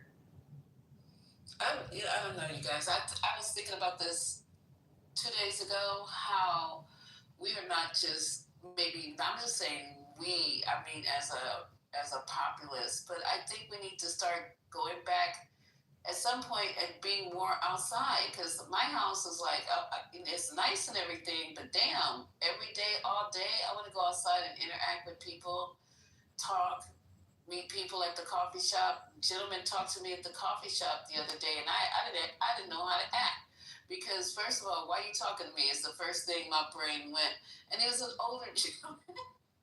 And first thing I did was catch, what are you talking to me, you know? And then it turned out to be a very delightful conversation, you know? So, I don't know. We got to get back out and enjoy these 70 and 80 degree temperatures right now by the pool right now. It ain't too bad swimming up through Halloween and throwing candy out. I told one dude, hey, they run it on the deck of a pool. They had so much candy around that pool, man. Let me tell you it was nice Halloween out here. We had a bunch of floaties and stuff in the water and a bunch of candy and stuff for the kids afterwards. Yeah, went swimming, so it really wasn't a bad experience for Halloween in the 70s. Texas is at 70 degrees still. Yeah, it's nice out here. 4 degrees. It was 31 here this morning. That shit keeps your face from cracking.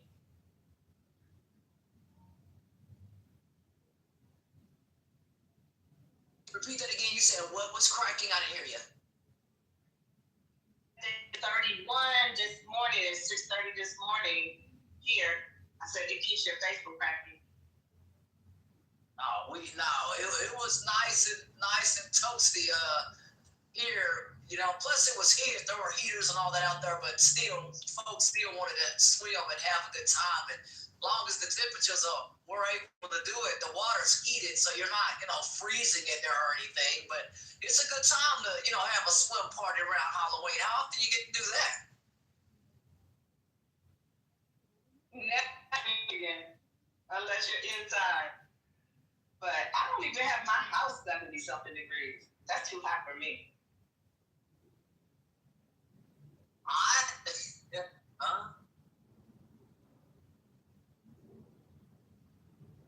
People out there, people wasn't worried about no temperatures, man. We had them heaters out and all that candy, man.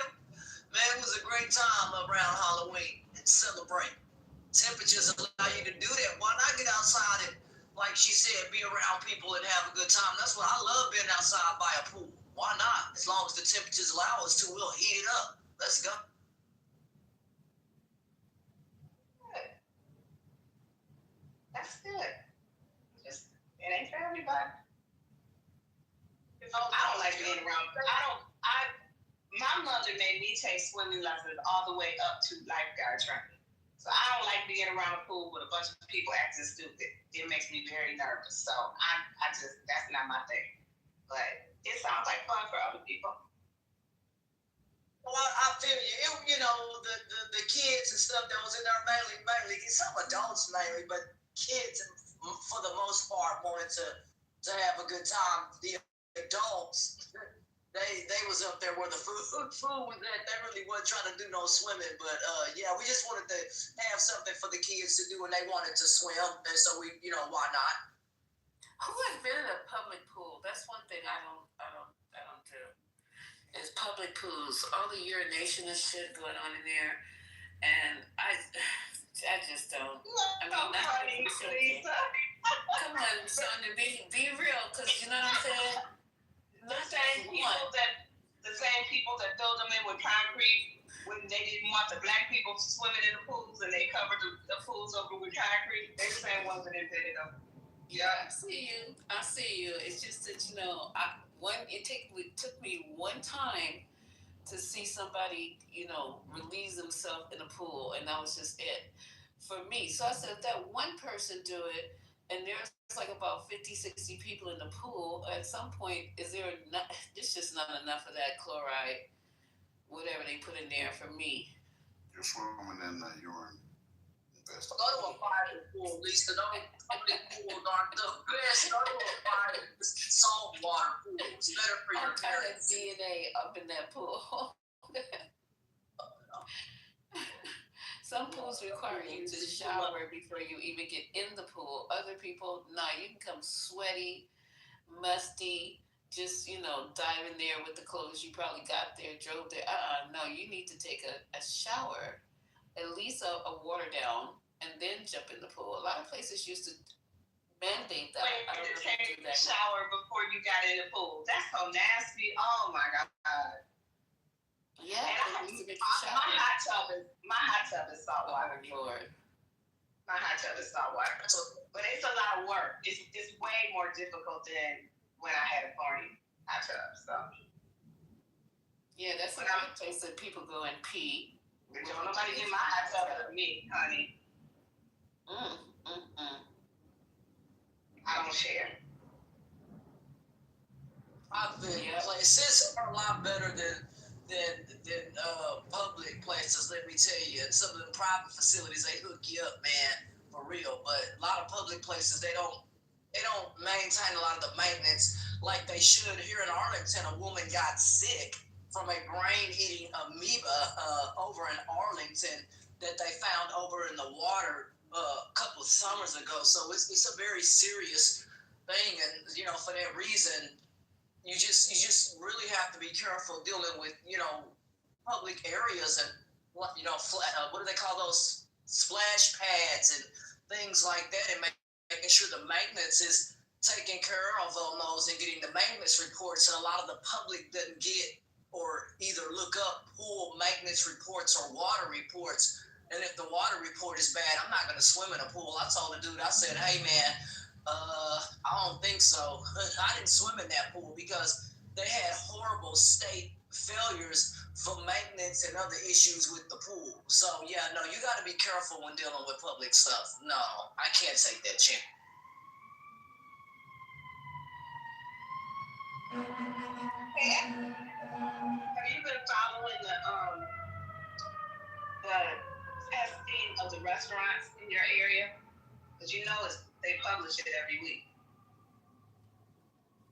Health department, I have with some of that kind of some restaurants have had some failing grades. Yeah, ma'am. All over the place, and I don't know if that is a shortage of inspectors. Some folks brought that up.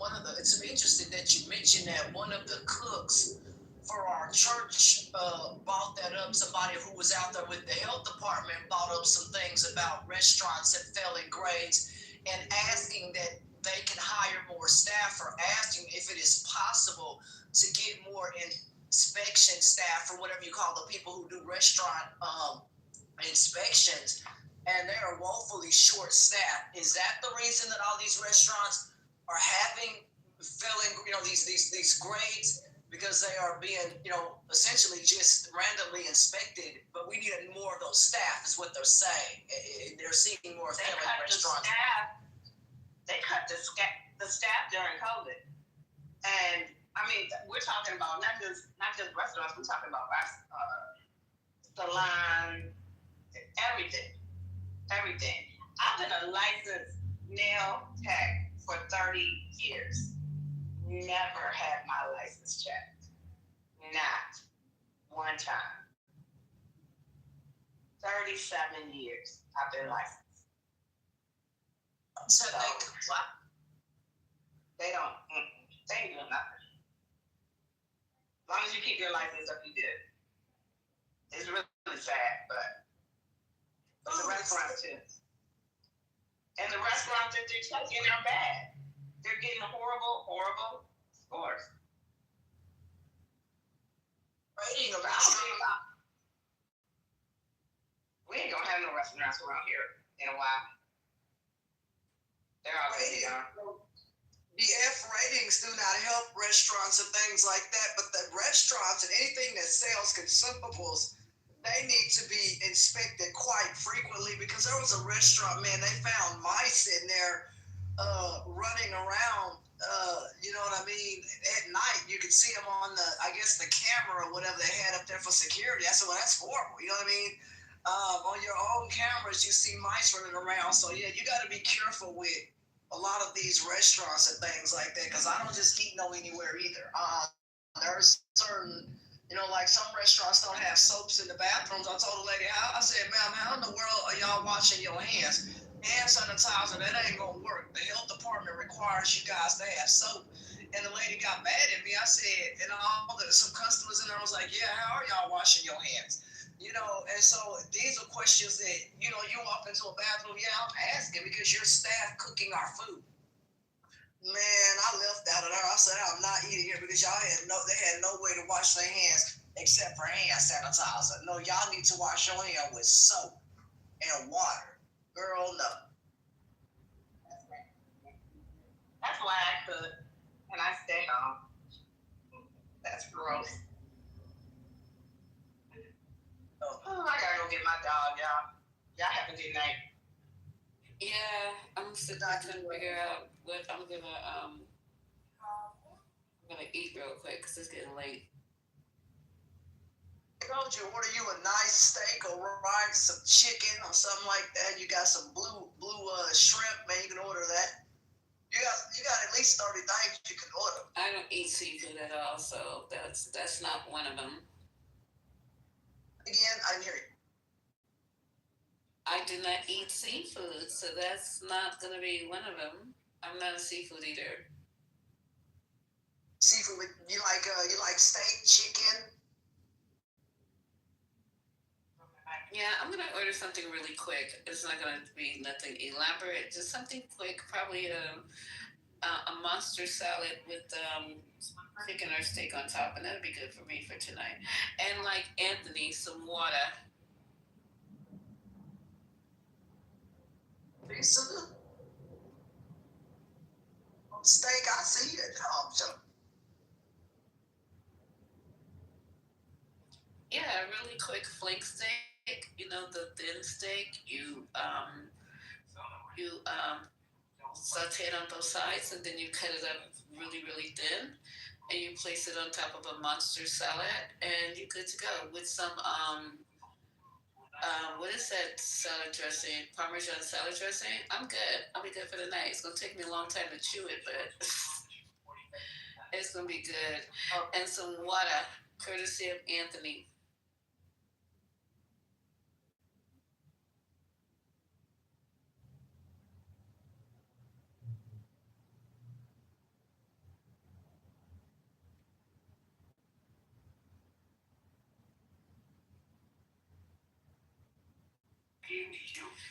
Trent, it's not 25 million illegals in the country. He just pulled that out of his butt. That's a high number, man. It was something else, and he's supposedly. Wait. Yeah, Maya, I'm trying to get something to eat first because I haven't eaten all day. Literally have not eaten all day. So I'm trying to get something in my body. And first of all, I just saw on somewhere that he got rid of 500,000 illegals. Let me turn turn the LG down.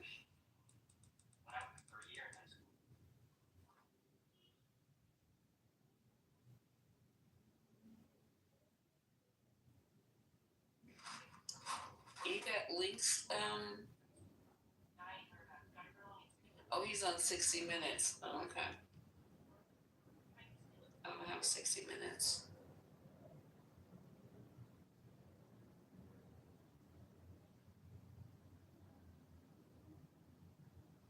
Who's on 60 Minutes?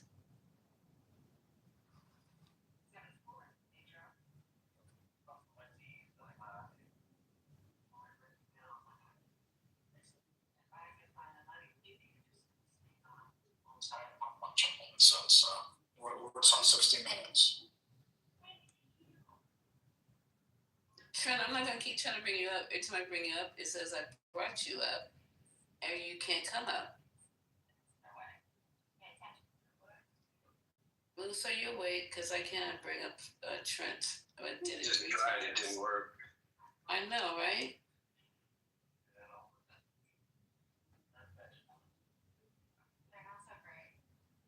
And I think he said he could come up with that. There's the World Series champ.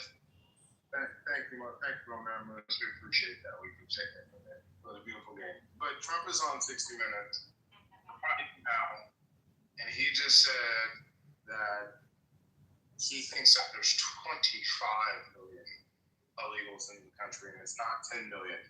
And his intention is to deport a majority of those people. And they have just hired 10,000 more ICE agents. It's while the number I think it's probably between 15 and 20, whatever. But if the intention is to deport that amount of people, anywhere close to that amount of people, it will completely wreck the economy. And I mean, it's for me. I don't know. I don't understand what the intention here, because I think this will be detrimental to the Republican Party. I think they will lose in 2026 if they continue on at this rate.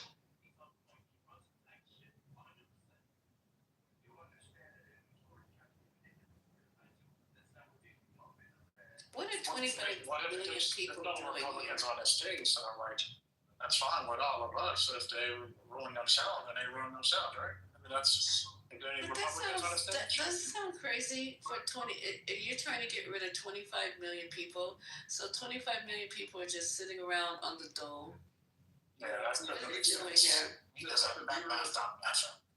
Yeah, to Beaver in the chat, let me be clear. Okay?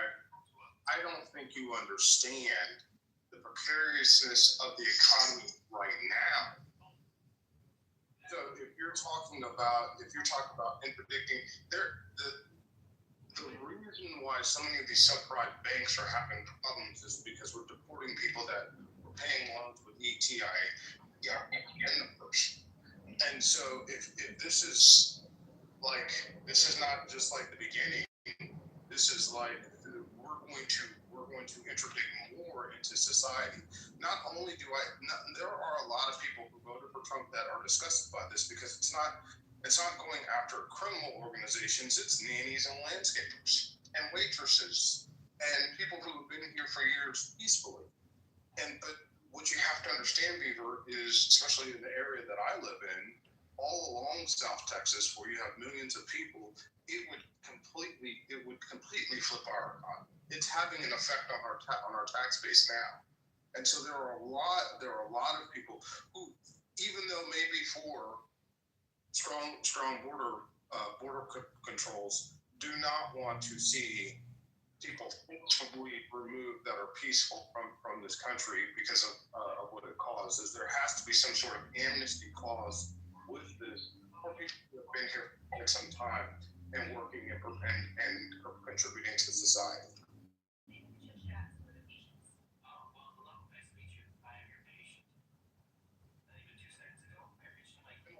I hear you, Trump, man.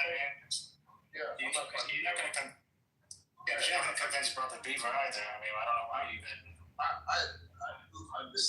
take some bit from Beaver and Matt for a lot. Look, this is, if you continue on this path, you will have because there's so many people that know somebody or know a family that is affected, and if you can, and it's already throwing off certain parts of the economy. So that's why I'm saying, there's a certain point where you go overboard, and too many people see, people, being dragged away from courtrooms or broken into cars, or they just keep seeing or 16-year-olds thrown to the ground and arrested.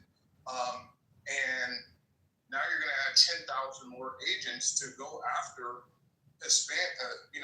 predominantly Hispanic families. I don't see how you think that's going to work out in your favor in the long run. I don't think, even though I support strong borders, I don't think this is a good idea at all. What I just heard from Trump and he's still going, I'm gonna go listen to it, is in a different realm than I think most people are. But we'll see. Right, I actually agree. I guess did he do the mic drop again? But anyway, your brother, hang on, Matt. Your brother MAGAs, Matt Cool and Beaver, like Dark put in the chat. They don't care about the economy. Like, it's the identity politics. It's get those Mexicans out of here. If they're all rapists, like Trump claimed.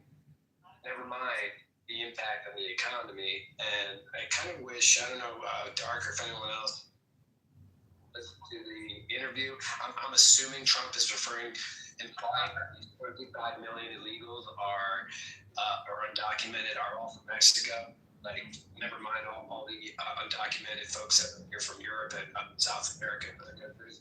I'm assuming he's just referring to.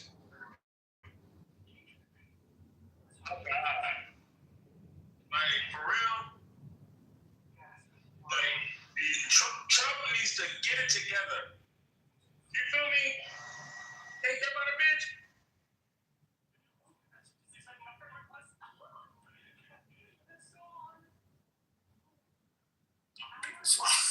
Y'all performative today, man. I've been listening. Y'all been super performative today. All right, we just been performative today. Excuse me, Lord.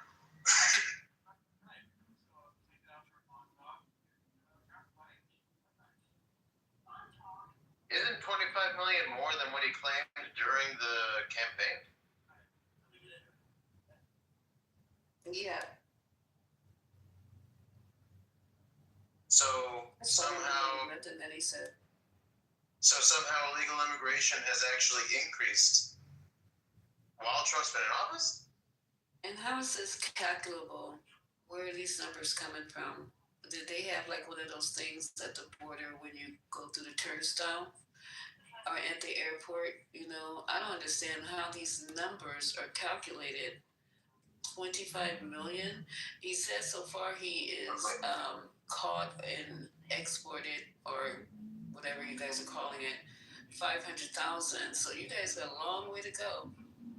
No, it's here's the interesting thing. I just looked it up there. So using AI, Trump repeatedly claimed that 21 million people had crossed the U.S. border illegally under Biden-Harris administration, which means that under the Trump administration, if these numbers are to be believed, 4 million more illegal immigrants have come into this country since Trump has taken office. So those are additional people he was talking about. He doesn't include the already 11 million that has been predicted to be here for the last decade that people have been using. So that's actually 30. If you take his 21 million under the Biden administration, add that to the 11, then you're looking at 31 million people here. Even his own math is off by 5 million. Yeah, so somehow during the Trump administration, even with all of this increased spending on Border Patrol and immigration stuff, somehow Trump has let in millions more people into this country. That's not what he's saying. That's not what he's saying. But based on, that's not what he's saying. But based on the number he claimed before, based on the number he claimed while he was campaigning, and the number he's claiming now, there's been millions more people coming in. I just want to make sure I get that again. What you stated, that Trump indicated that Biden, which was only president for 4 years, allowed 21 million people to cross the border, which is a lie. They're saying between 10 million people crossed under the Biden administration. And then I'm assuming if he's talking about the millions of other people who actually took asylum, then that doesn't count. So he's saying under Biden, he's trying to say he's going after the entire population. The ones that were here under his administration, the first one, and previous, he said he's going after the entire population. Why does this sound crazy? It's impossible. It's impossible. He's senile. You could not in a million years, even with 10,000 agents, get 25 million people out of this country. It's impossible. In any way possible. I don't care if you're the best project manager on this planet, you couldn't do this. Like, I don't care if you're the best general, whatever, in the military. How would they be able to get 25 million people going neighborhood to neighborhood in all the counties in the United States? That's impossible. You tell us, man, you kept on saying that immigration was your top issue, even though you lied to your family about where you voted. You said that immigration was your top issue. So you tell us where the hope is at, because you ostensibly care about all this stupid shit. Well, I do care about angel moms, angel dads, angel families. I mean, I don't think you are a person that's insensitive to those as well. I'm talking, when I say get rid of folks, I know my brother Beaver and that who they want to say, but for me, I'm looking at the criminal gangs, the people who are breaking laws, even if it's driving while under influence, they gotta go. For one, you're here as a guest, and then you're gonna go and break the law on top of that? I mean, an uninvited guest at that. That's all. Make our community safe. I mean, we have enough criminals in our own ranks as Americans that we don't need to further focus on other people criminals. Like, that's just not cool.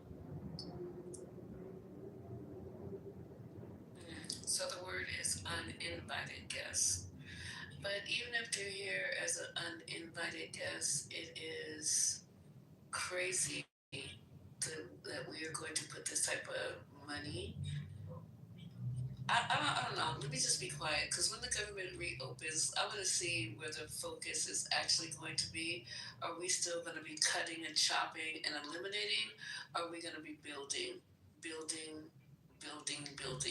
new schools, building new hospitals, building new insurances, building new communities? Is this just going to be the presidency of destruction, retribution, wars, blowing up ships, firing black generals? It just is all fucking negative in my viewpoint.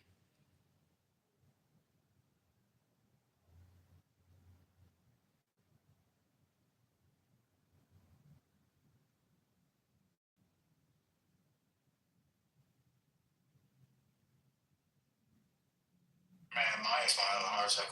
Can you give her ETA when you can open up your room? Oh, I was sitting over here chewing. Okay, Maya, hold on. Can Maya come up for once? Anyway she wants to. Maya's always welcome up on the stage anytime, any place, any day, any hour, anytime. I'm missing mods, Maya, so it's gonna be hard for me to open up without mods, because I can't run a room without mods. I mean, you have Moose. My fave, yes. So it'd be once you get Moose, yeah, but once you get Moose, others will follow. They just are, right now. Look at you. So person who won't open up you open up a room and we follow you. I know. I heard y'all scheming today. You didn't hear me doing anything. I've been busy. I haven't been saying anything today. Scheming on your boy. That was wild beans right there, man. I was sitting back over here. I didn't say a word about you. So I heard you mention my name. What's going on? Anthony, can you believe that? What you're not going to do is gang up on Lisa. That's what you're not I'm not jumping on Lisa. Ain't no gang. That's what you're not going to do. I didn't know if she was asking me a question. I heard, no, Omari, your name didn't even come up. Lisa mentioned my name multiple times. I wasn't near my phone. I never said your name. Okay, then you must have been talking about a different Anthony, Lisa. But you mentioned my name multiple times. Did I say Anthony's name? Amari, if you even I know your voice, and I know Anthony's name at Lisa's mouth in 2 days. I was watching the Raiders game for the most part. See, Amari, you are such a liar. That's why I don't trust you, because you're like, no, I got Lisa's back. See how far he had my back? From another fucking county. I have never said Anthony's name. Have I? You didn't. When I put you didn't say something about Anthony and water. You didn't say that. No. I didn't say nothing about you did. Hey, Lisa. Wow. Lisa. Even the white guy mad at saying that he ain't even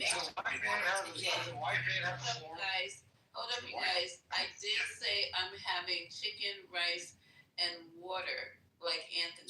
Oh yeah, that's right. That's right. Oh, the white man have the floor. There it goes. My name was mentioned, and one was mentioned as well. Water, no, I didn't know if you were asking me a question. It wasn't. Okay, Lisa, I didn't think you were saying. You and I get along well, Lisa. We never have any issues. I figure out what you were talking about, because you like. I know why I heard my name. They mentioned my name several times. Go ahead, I heard you say my name. I didn't know if you were asking a question or something. I think everybody's taking melatonin and Z-Quil for to go to sleep. I think everybody remembers about that. I'll trick somebody else. Hey, who's taking Z-Quil? What's going on? Go ahead, Matt. Get in there. The white man have the floor. I said go ahead. Go ahead. Y'all, Lisa, will you be our first guest on the Black and White podcast for April? Why me? God. What? Okay, I'd be honored to be the black in between the black and the white. Yeah, we call it the Oreo podcast, Anthony. That's perfect. Podcast. What's going on? I'm scared. This is fucking brilliant. I'm doing Oreo podcast. Crazy. I think so. And they wonder why they don't have friends. Okay, go ahead. So when we first had our first room, you're all welcome. Just you see how you know, like what CNN used to be called fair and balanced, right? Mm-hmm. That's what you're getting, right? You see the true definition of fair and balanced. Okay, I'll take that. All right, I'm gonna go open my room. I don't know what you guys. Or it could be called Ebony and Ivory, and that could be our theme song, our intro theme song. We're living in a colorless society in 2025. Have you not been following the Trump administration goals? She left him. See, first lady, I did that again. See, that time I did that one time, I knew that would come and bring a rabbit hole in. So that was an instant that I did that on purpose. Yeah, I think we do it on purpose all the time. We just don't recognize it on purpose. Yes, Anthony. What kind of trainer are you? I was actually, funny you should ask, for the state of, for the Affordable Care Act. I trained the people to be able to. Okay. That's dope. Thank you. Do you speak sign language? Do you do sign language? I'm sorry, do I do what? Do you do sign language? No. I mean, I know sign language, but that wasn't what I was teaching them. What are you talking about? You think else? Imagine, Anthony. But I work on systems and make sure that they're 508 compliant testing. Ooh, okay. You do SOX controls too? Mm-hmm. Oh, nigga, my nigga. No, but we're not gonna have that conversation because I don't talk about what I did. Not me either. Yeah, only reason why I had that conversation earlier today was because I was just saying about how much of a education I feel like I was. You never pay attention to it unless you have to close your eyes when I'm talking. Do you understand? Maybe you have to close your eyes and don't look at the left. And now I'm looking at it because you told me to look at it, and everybody else is probably looking at it. He's crazy. Yeah, that's that booty that I saw about Darby doing. See, that's how you get the booty land.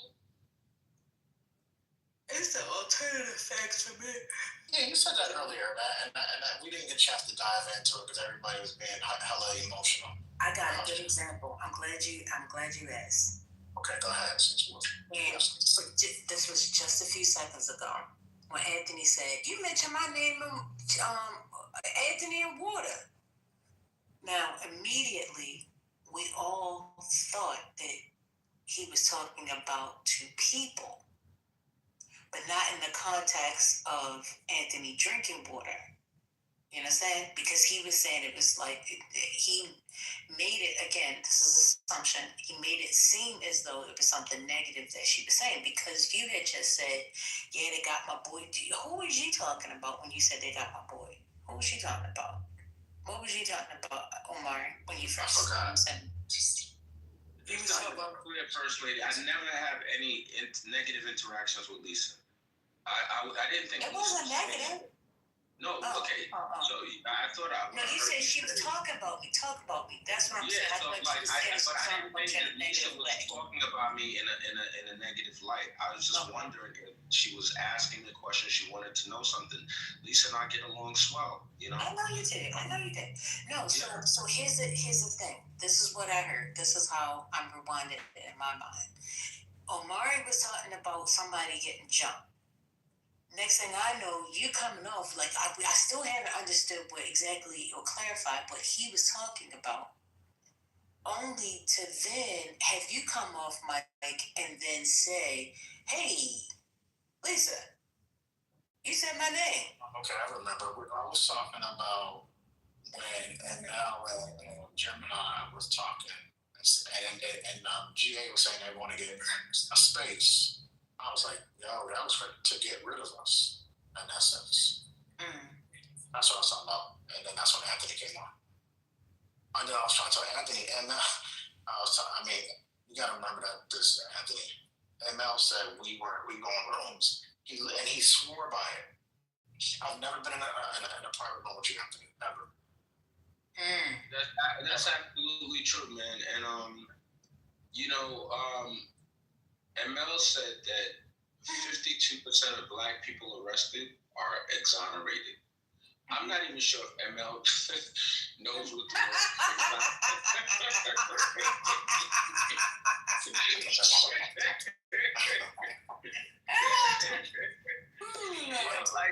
I'm sorry, I need to stay on mute. But check it out. I'm not sure if ML knows what the word exonerated means, yo. Like, this is like, I just don't understand these. Supreme Court decisions are local. Like, and then you got people in the chat. I'll never forget. Her name is Johnny's. Johnny is, agreeing Supreme Court decisions are local. They do have local Supreme Court decisions. No, we're talking about the U.S. Supreme Court. Yeah, but okay, but that's what I'm saying. So you just made it qualified. The context was we were talking about the U.S. Supreme Court. We were talking about what happened in California. It had something to do with immigration, and JD was trying to suggest that the Supreme Court's ruling only dealt with California. But Aaron, just to bring it back, what you missed in that whole conversation was about our intentions, right? Our intentions in the space is I was just like tripping out because it was just me in there. And so that's what I was saying. Like, I heard that too. I was trying to say, like, we were trying to come up with game plans to take over the world. Yeah. Something like that. So wait a minute. So is Anthony admitting that he got a burner right now? No. I came in the room. Anthony's not on stage when that happened. You see that plus sign next to my name? I could come in the room anonymous. I wasn't in the room anonymous. I don't have a burner, to be honest with you, First Lady, but I do go in spaces anonymous. And, that's it. Yeah, that's cool. Yes, but I was in the room and Omari asked me a question and he gave me context as to what was being said. So I'm just saying, like, and then you'll remember this, First Lady. I was like, in what universe are we going to be able to take over a room with Patty and First Lady? Remember me saying that? You were going to say. We need Green Bay. Right? We don't, particularly these two. They have a shotgun and they have technology. I don't want to smoke with them two. That's where I'm gonna line at. I'll go toe to toe with anybody, but I'm not going toe to toe with First Lady or Patty. Tech Nines is crazy. Man, so the Tech Nines are y'all got the Tech Nines when you get April, Davin, culturally. It's like it's quick. Moose is a contortionist, Omari. Omari, I know you're cool with this dude, but I'm gonna tell you, Trent will stab you in your back, Omari. Trent is a snake. Trent ain't got no honor in him. He's a straight snake. Trent is one of the listen, that dude, that's a foul Negro. You don't ever want to have a dude like Trent in your circle, dog. That Benedict Arnold fake ass motherfucker. Trent is the fakest dude. No, it's about Trent, Anthony. Here's the thing with Trent. Because Trent is such in the middle, people on the left say the same thing that you're saying. Like those that are far left that can't see the middle, they say the same identical thing that you're saying, Anthony. It just means that you are far from him. You want him to always side with you, and that's not gonna be Trent. Trent pisses me off all the time. He come in here, he be saying some crazy stuff, and then the next day he'll say something else crazy on the other side. So I think it's just because he's a crazy person. Like, he'll say the most off the wall shit. He believes in extraterrestrials. That ass believes in extraterrestrials. And then listen. But he also believes in some of the MAGA points. So that's what I'm saying. Like, First Lady, Trent when Trent is around his other group of friends, Trent, he's that dude. He's the dude that y'all be trying to act like I am. Trent is the dude that Moose, go over there and get the link from Lisa, please. I'll be there. Go ahead, Anthony. Trent straight be bootlicking. Trent is a bootlicker. Trent is a shoe shine boy. Come shine my shoes, boy.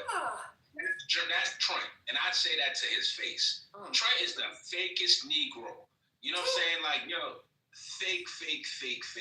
I fucks with Omari. I fuck with TC. I do not fuck with Trent Cannon. Fuck that. Oh my goodness. Like, man, I try to keep my distance from, I talk about stuff, and a lot of people who met Dog say he's a stand-up dude, like Fly, everybody. Anthony is one of those dudes that people definitely will sign by as stand-up. Like, he come through with the bottles, he come through with the gifts, he hooks it up. Right.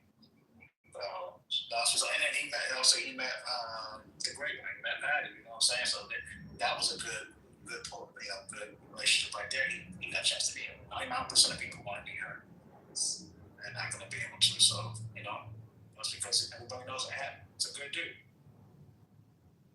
I just try to be consistent, and I know you're a solid dude, Omari. I look forward to meeting you in the future.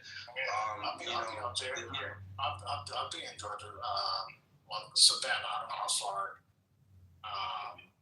From Savannah, but I'll be in Savannah next year. That's what's up, man. We'll definitely make something happen, man. And I know they give TC all kind of smoke. TC is one of the smartest cats on it, and I didn't until this weekend. I didn't know about his tech company, and I'm going to definitely link him and my brother. And I think there could be some synergy there.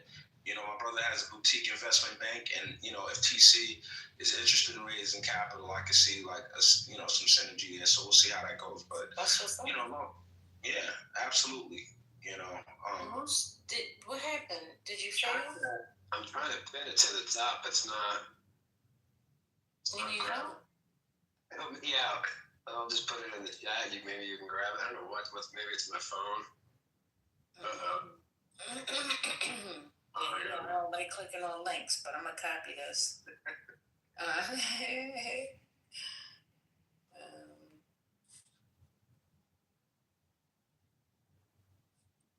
having issues with my phone. Oh, there you go. You got first lady got the touch. Look, they gone. They said Lisa open. All right, ladies and gentlemen, this is the hour. This is the time where we say goodbye to all our friends and family. MIC, I'll see you later. KY, because I love you. MOUSC.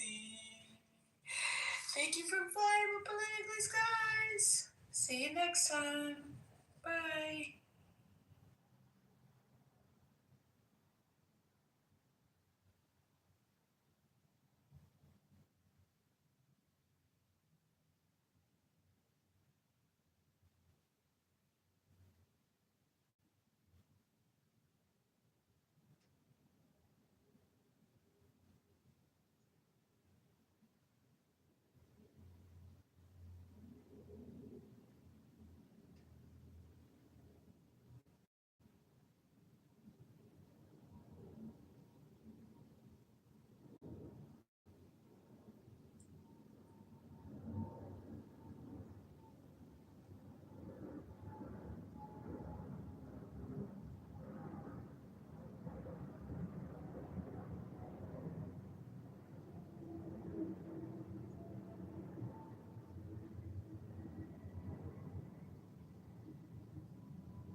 factual. Again, it doesn't have to be pejorative. Yeah, but we don't believe in a magical God. It's science, dude. It's all of it is science. You just call it magic because you don't understand it. You don't know everything. Obviously, if someone says, "Oh my God," like.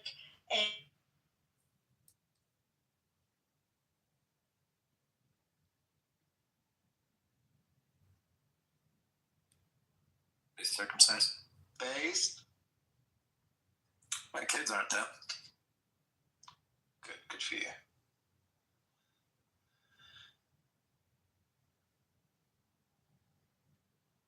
So, who's this the top Muslim in here in the bean, the green? Like, you're not. I love jam. Let's praise it.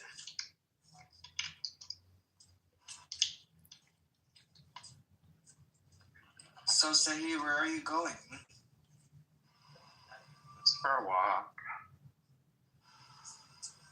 Nowhere in particular. Is walking into nothingness. Yeah, into the void. And with great compassion, as if you were attending a funeral. 32.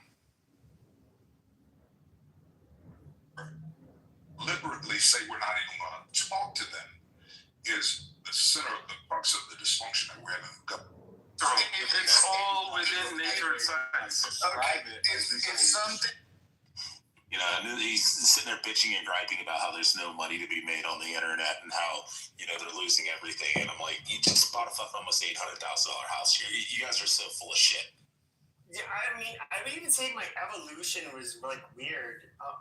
So I was somebody that would troll with like very far right offensive names. For example, so like when I went on Omegle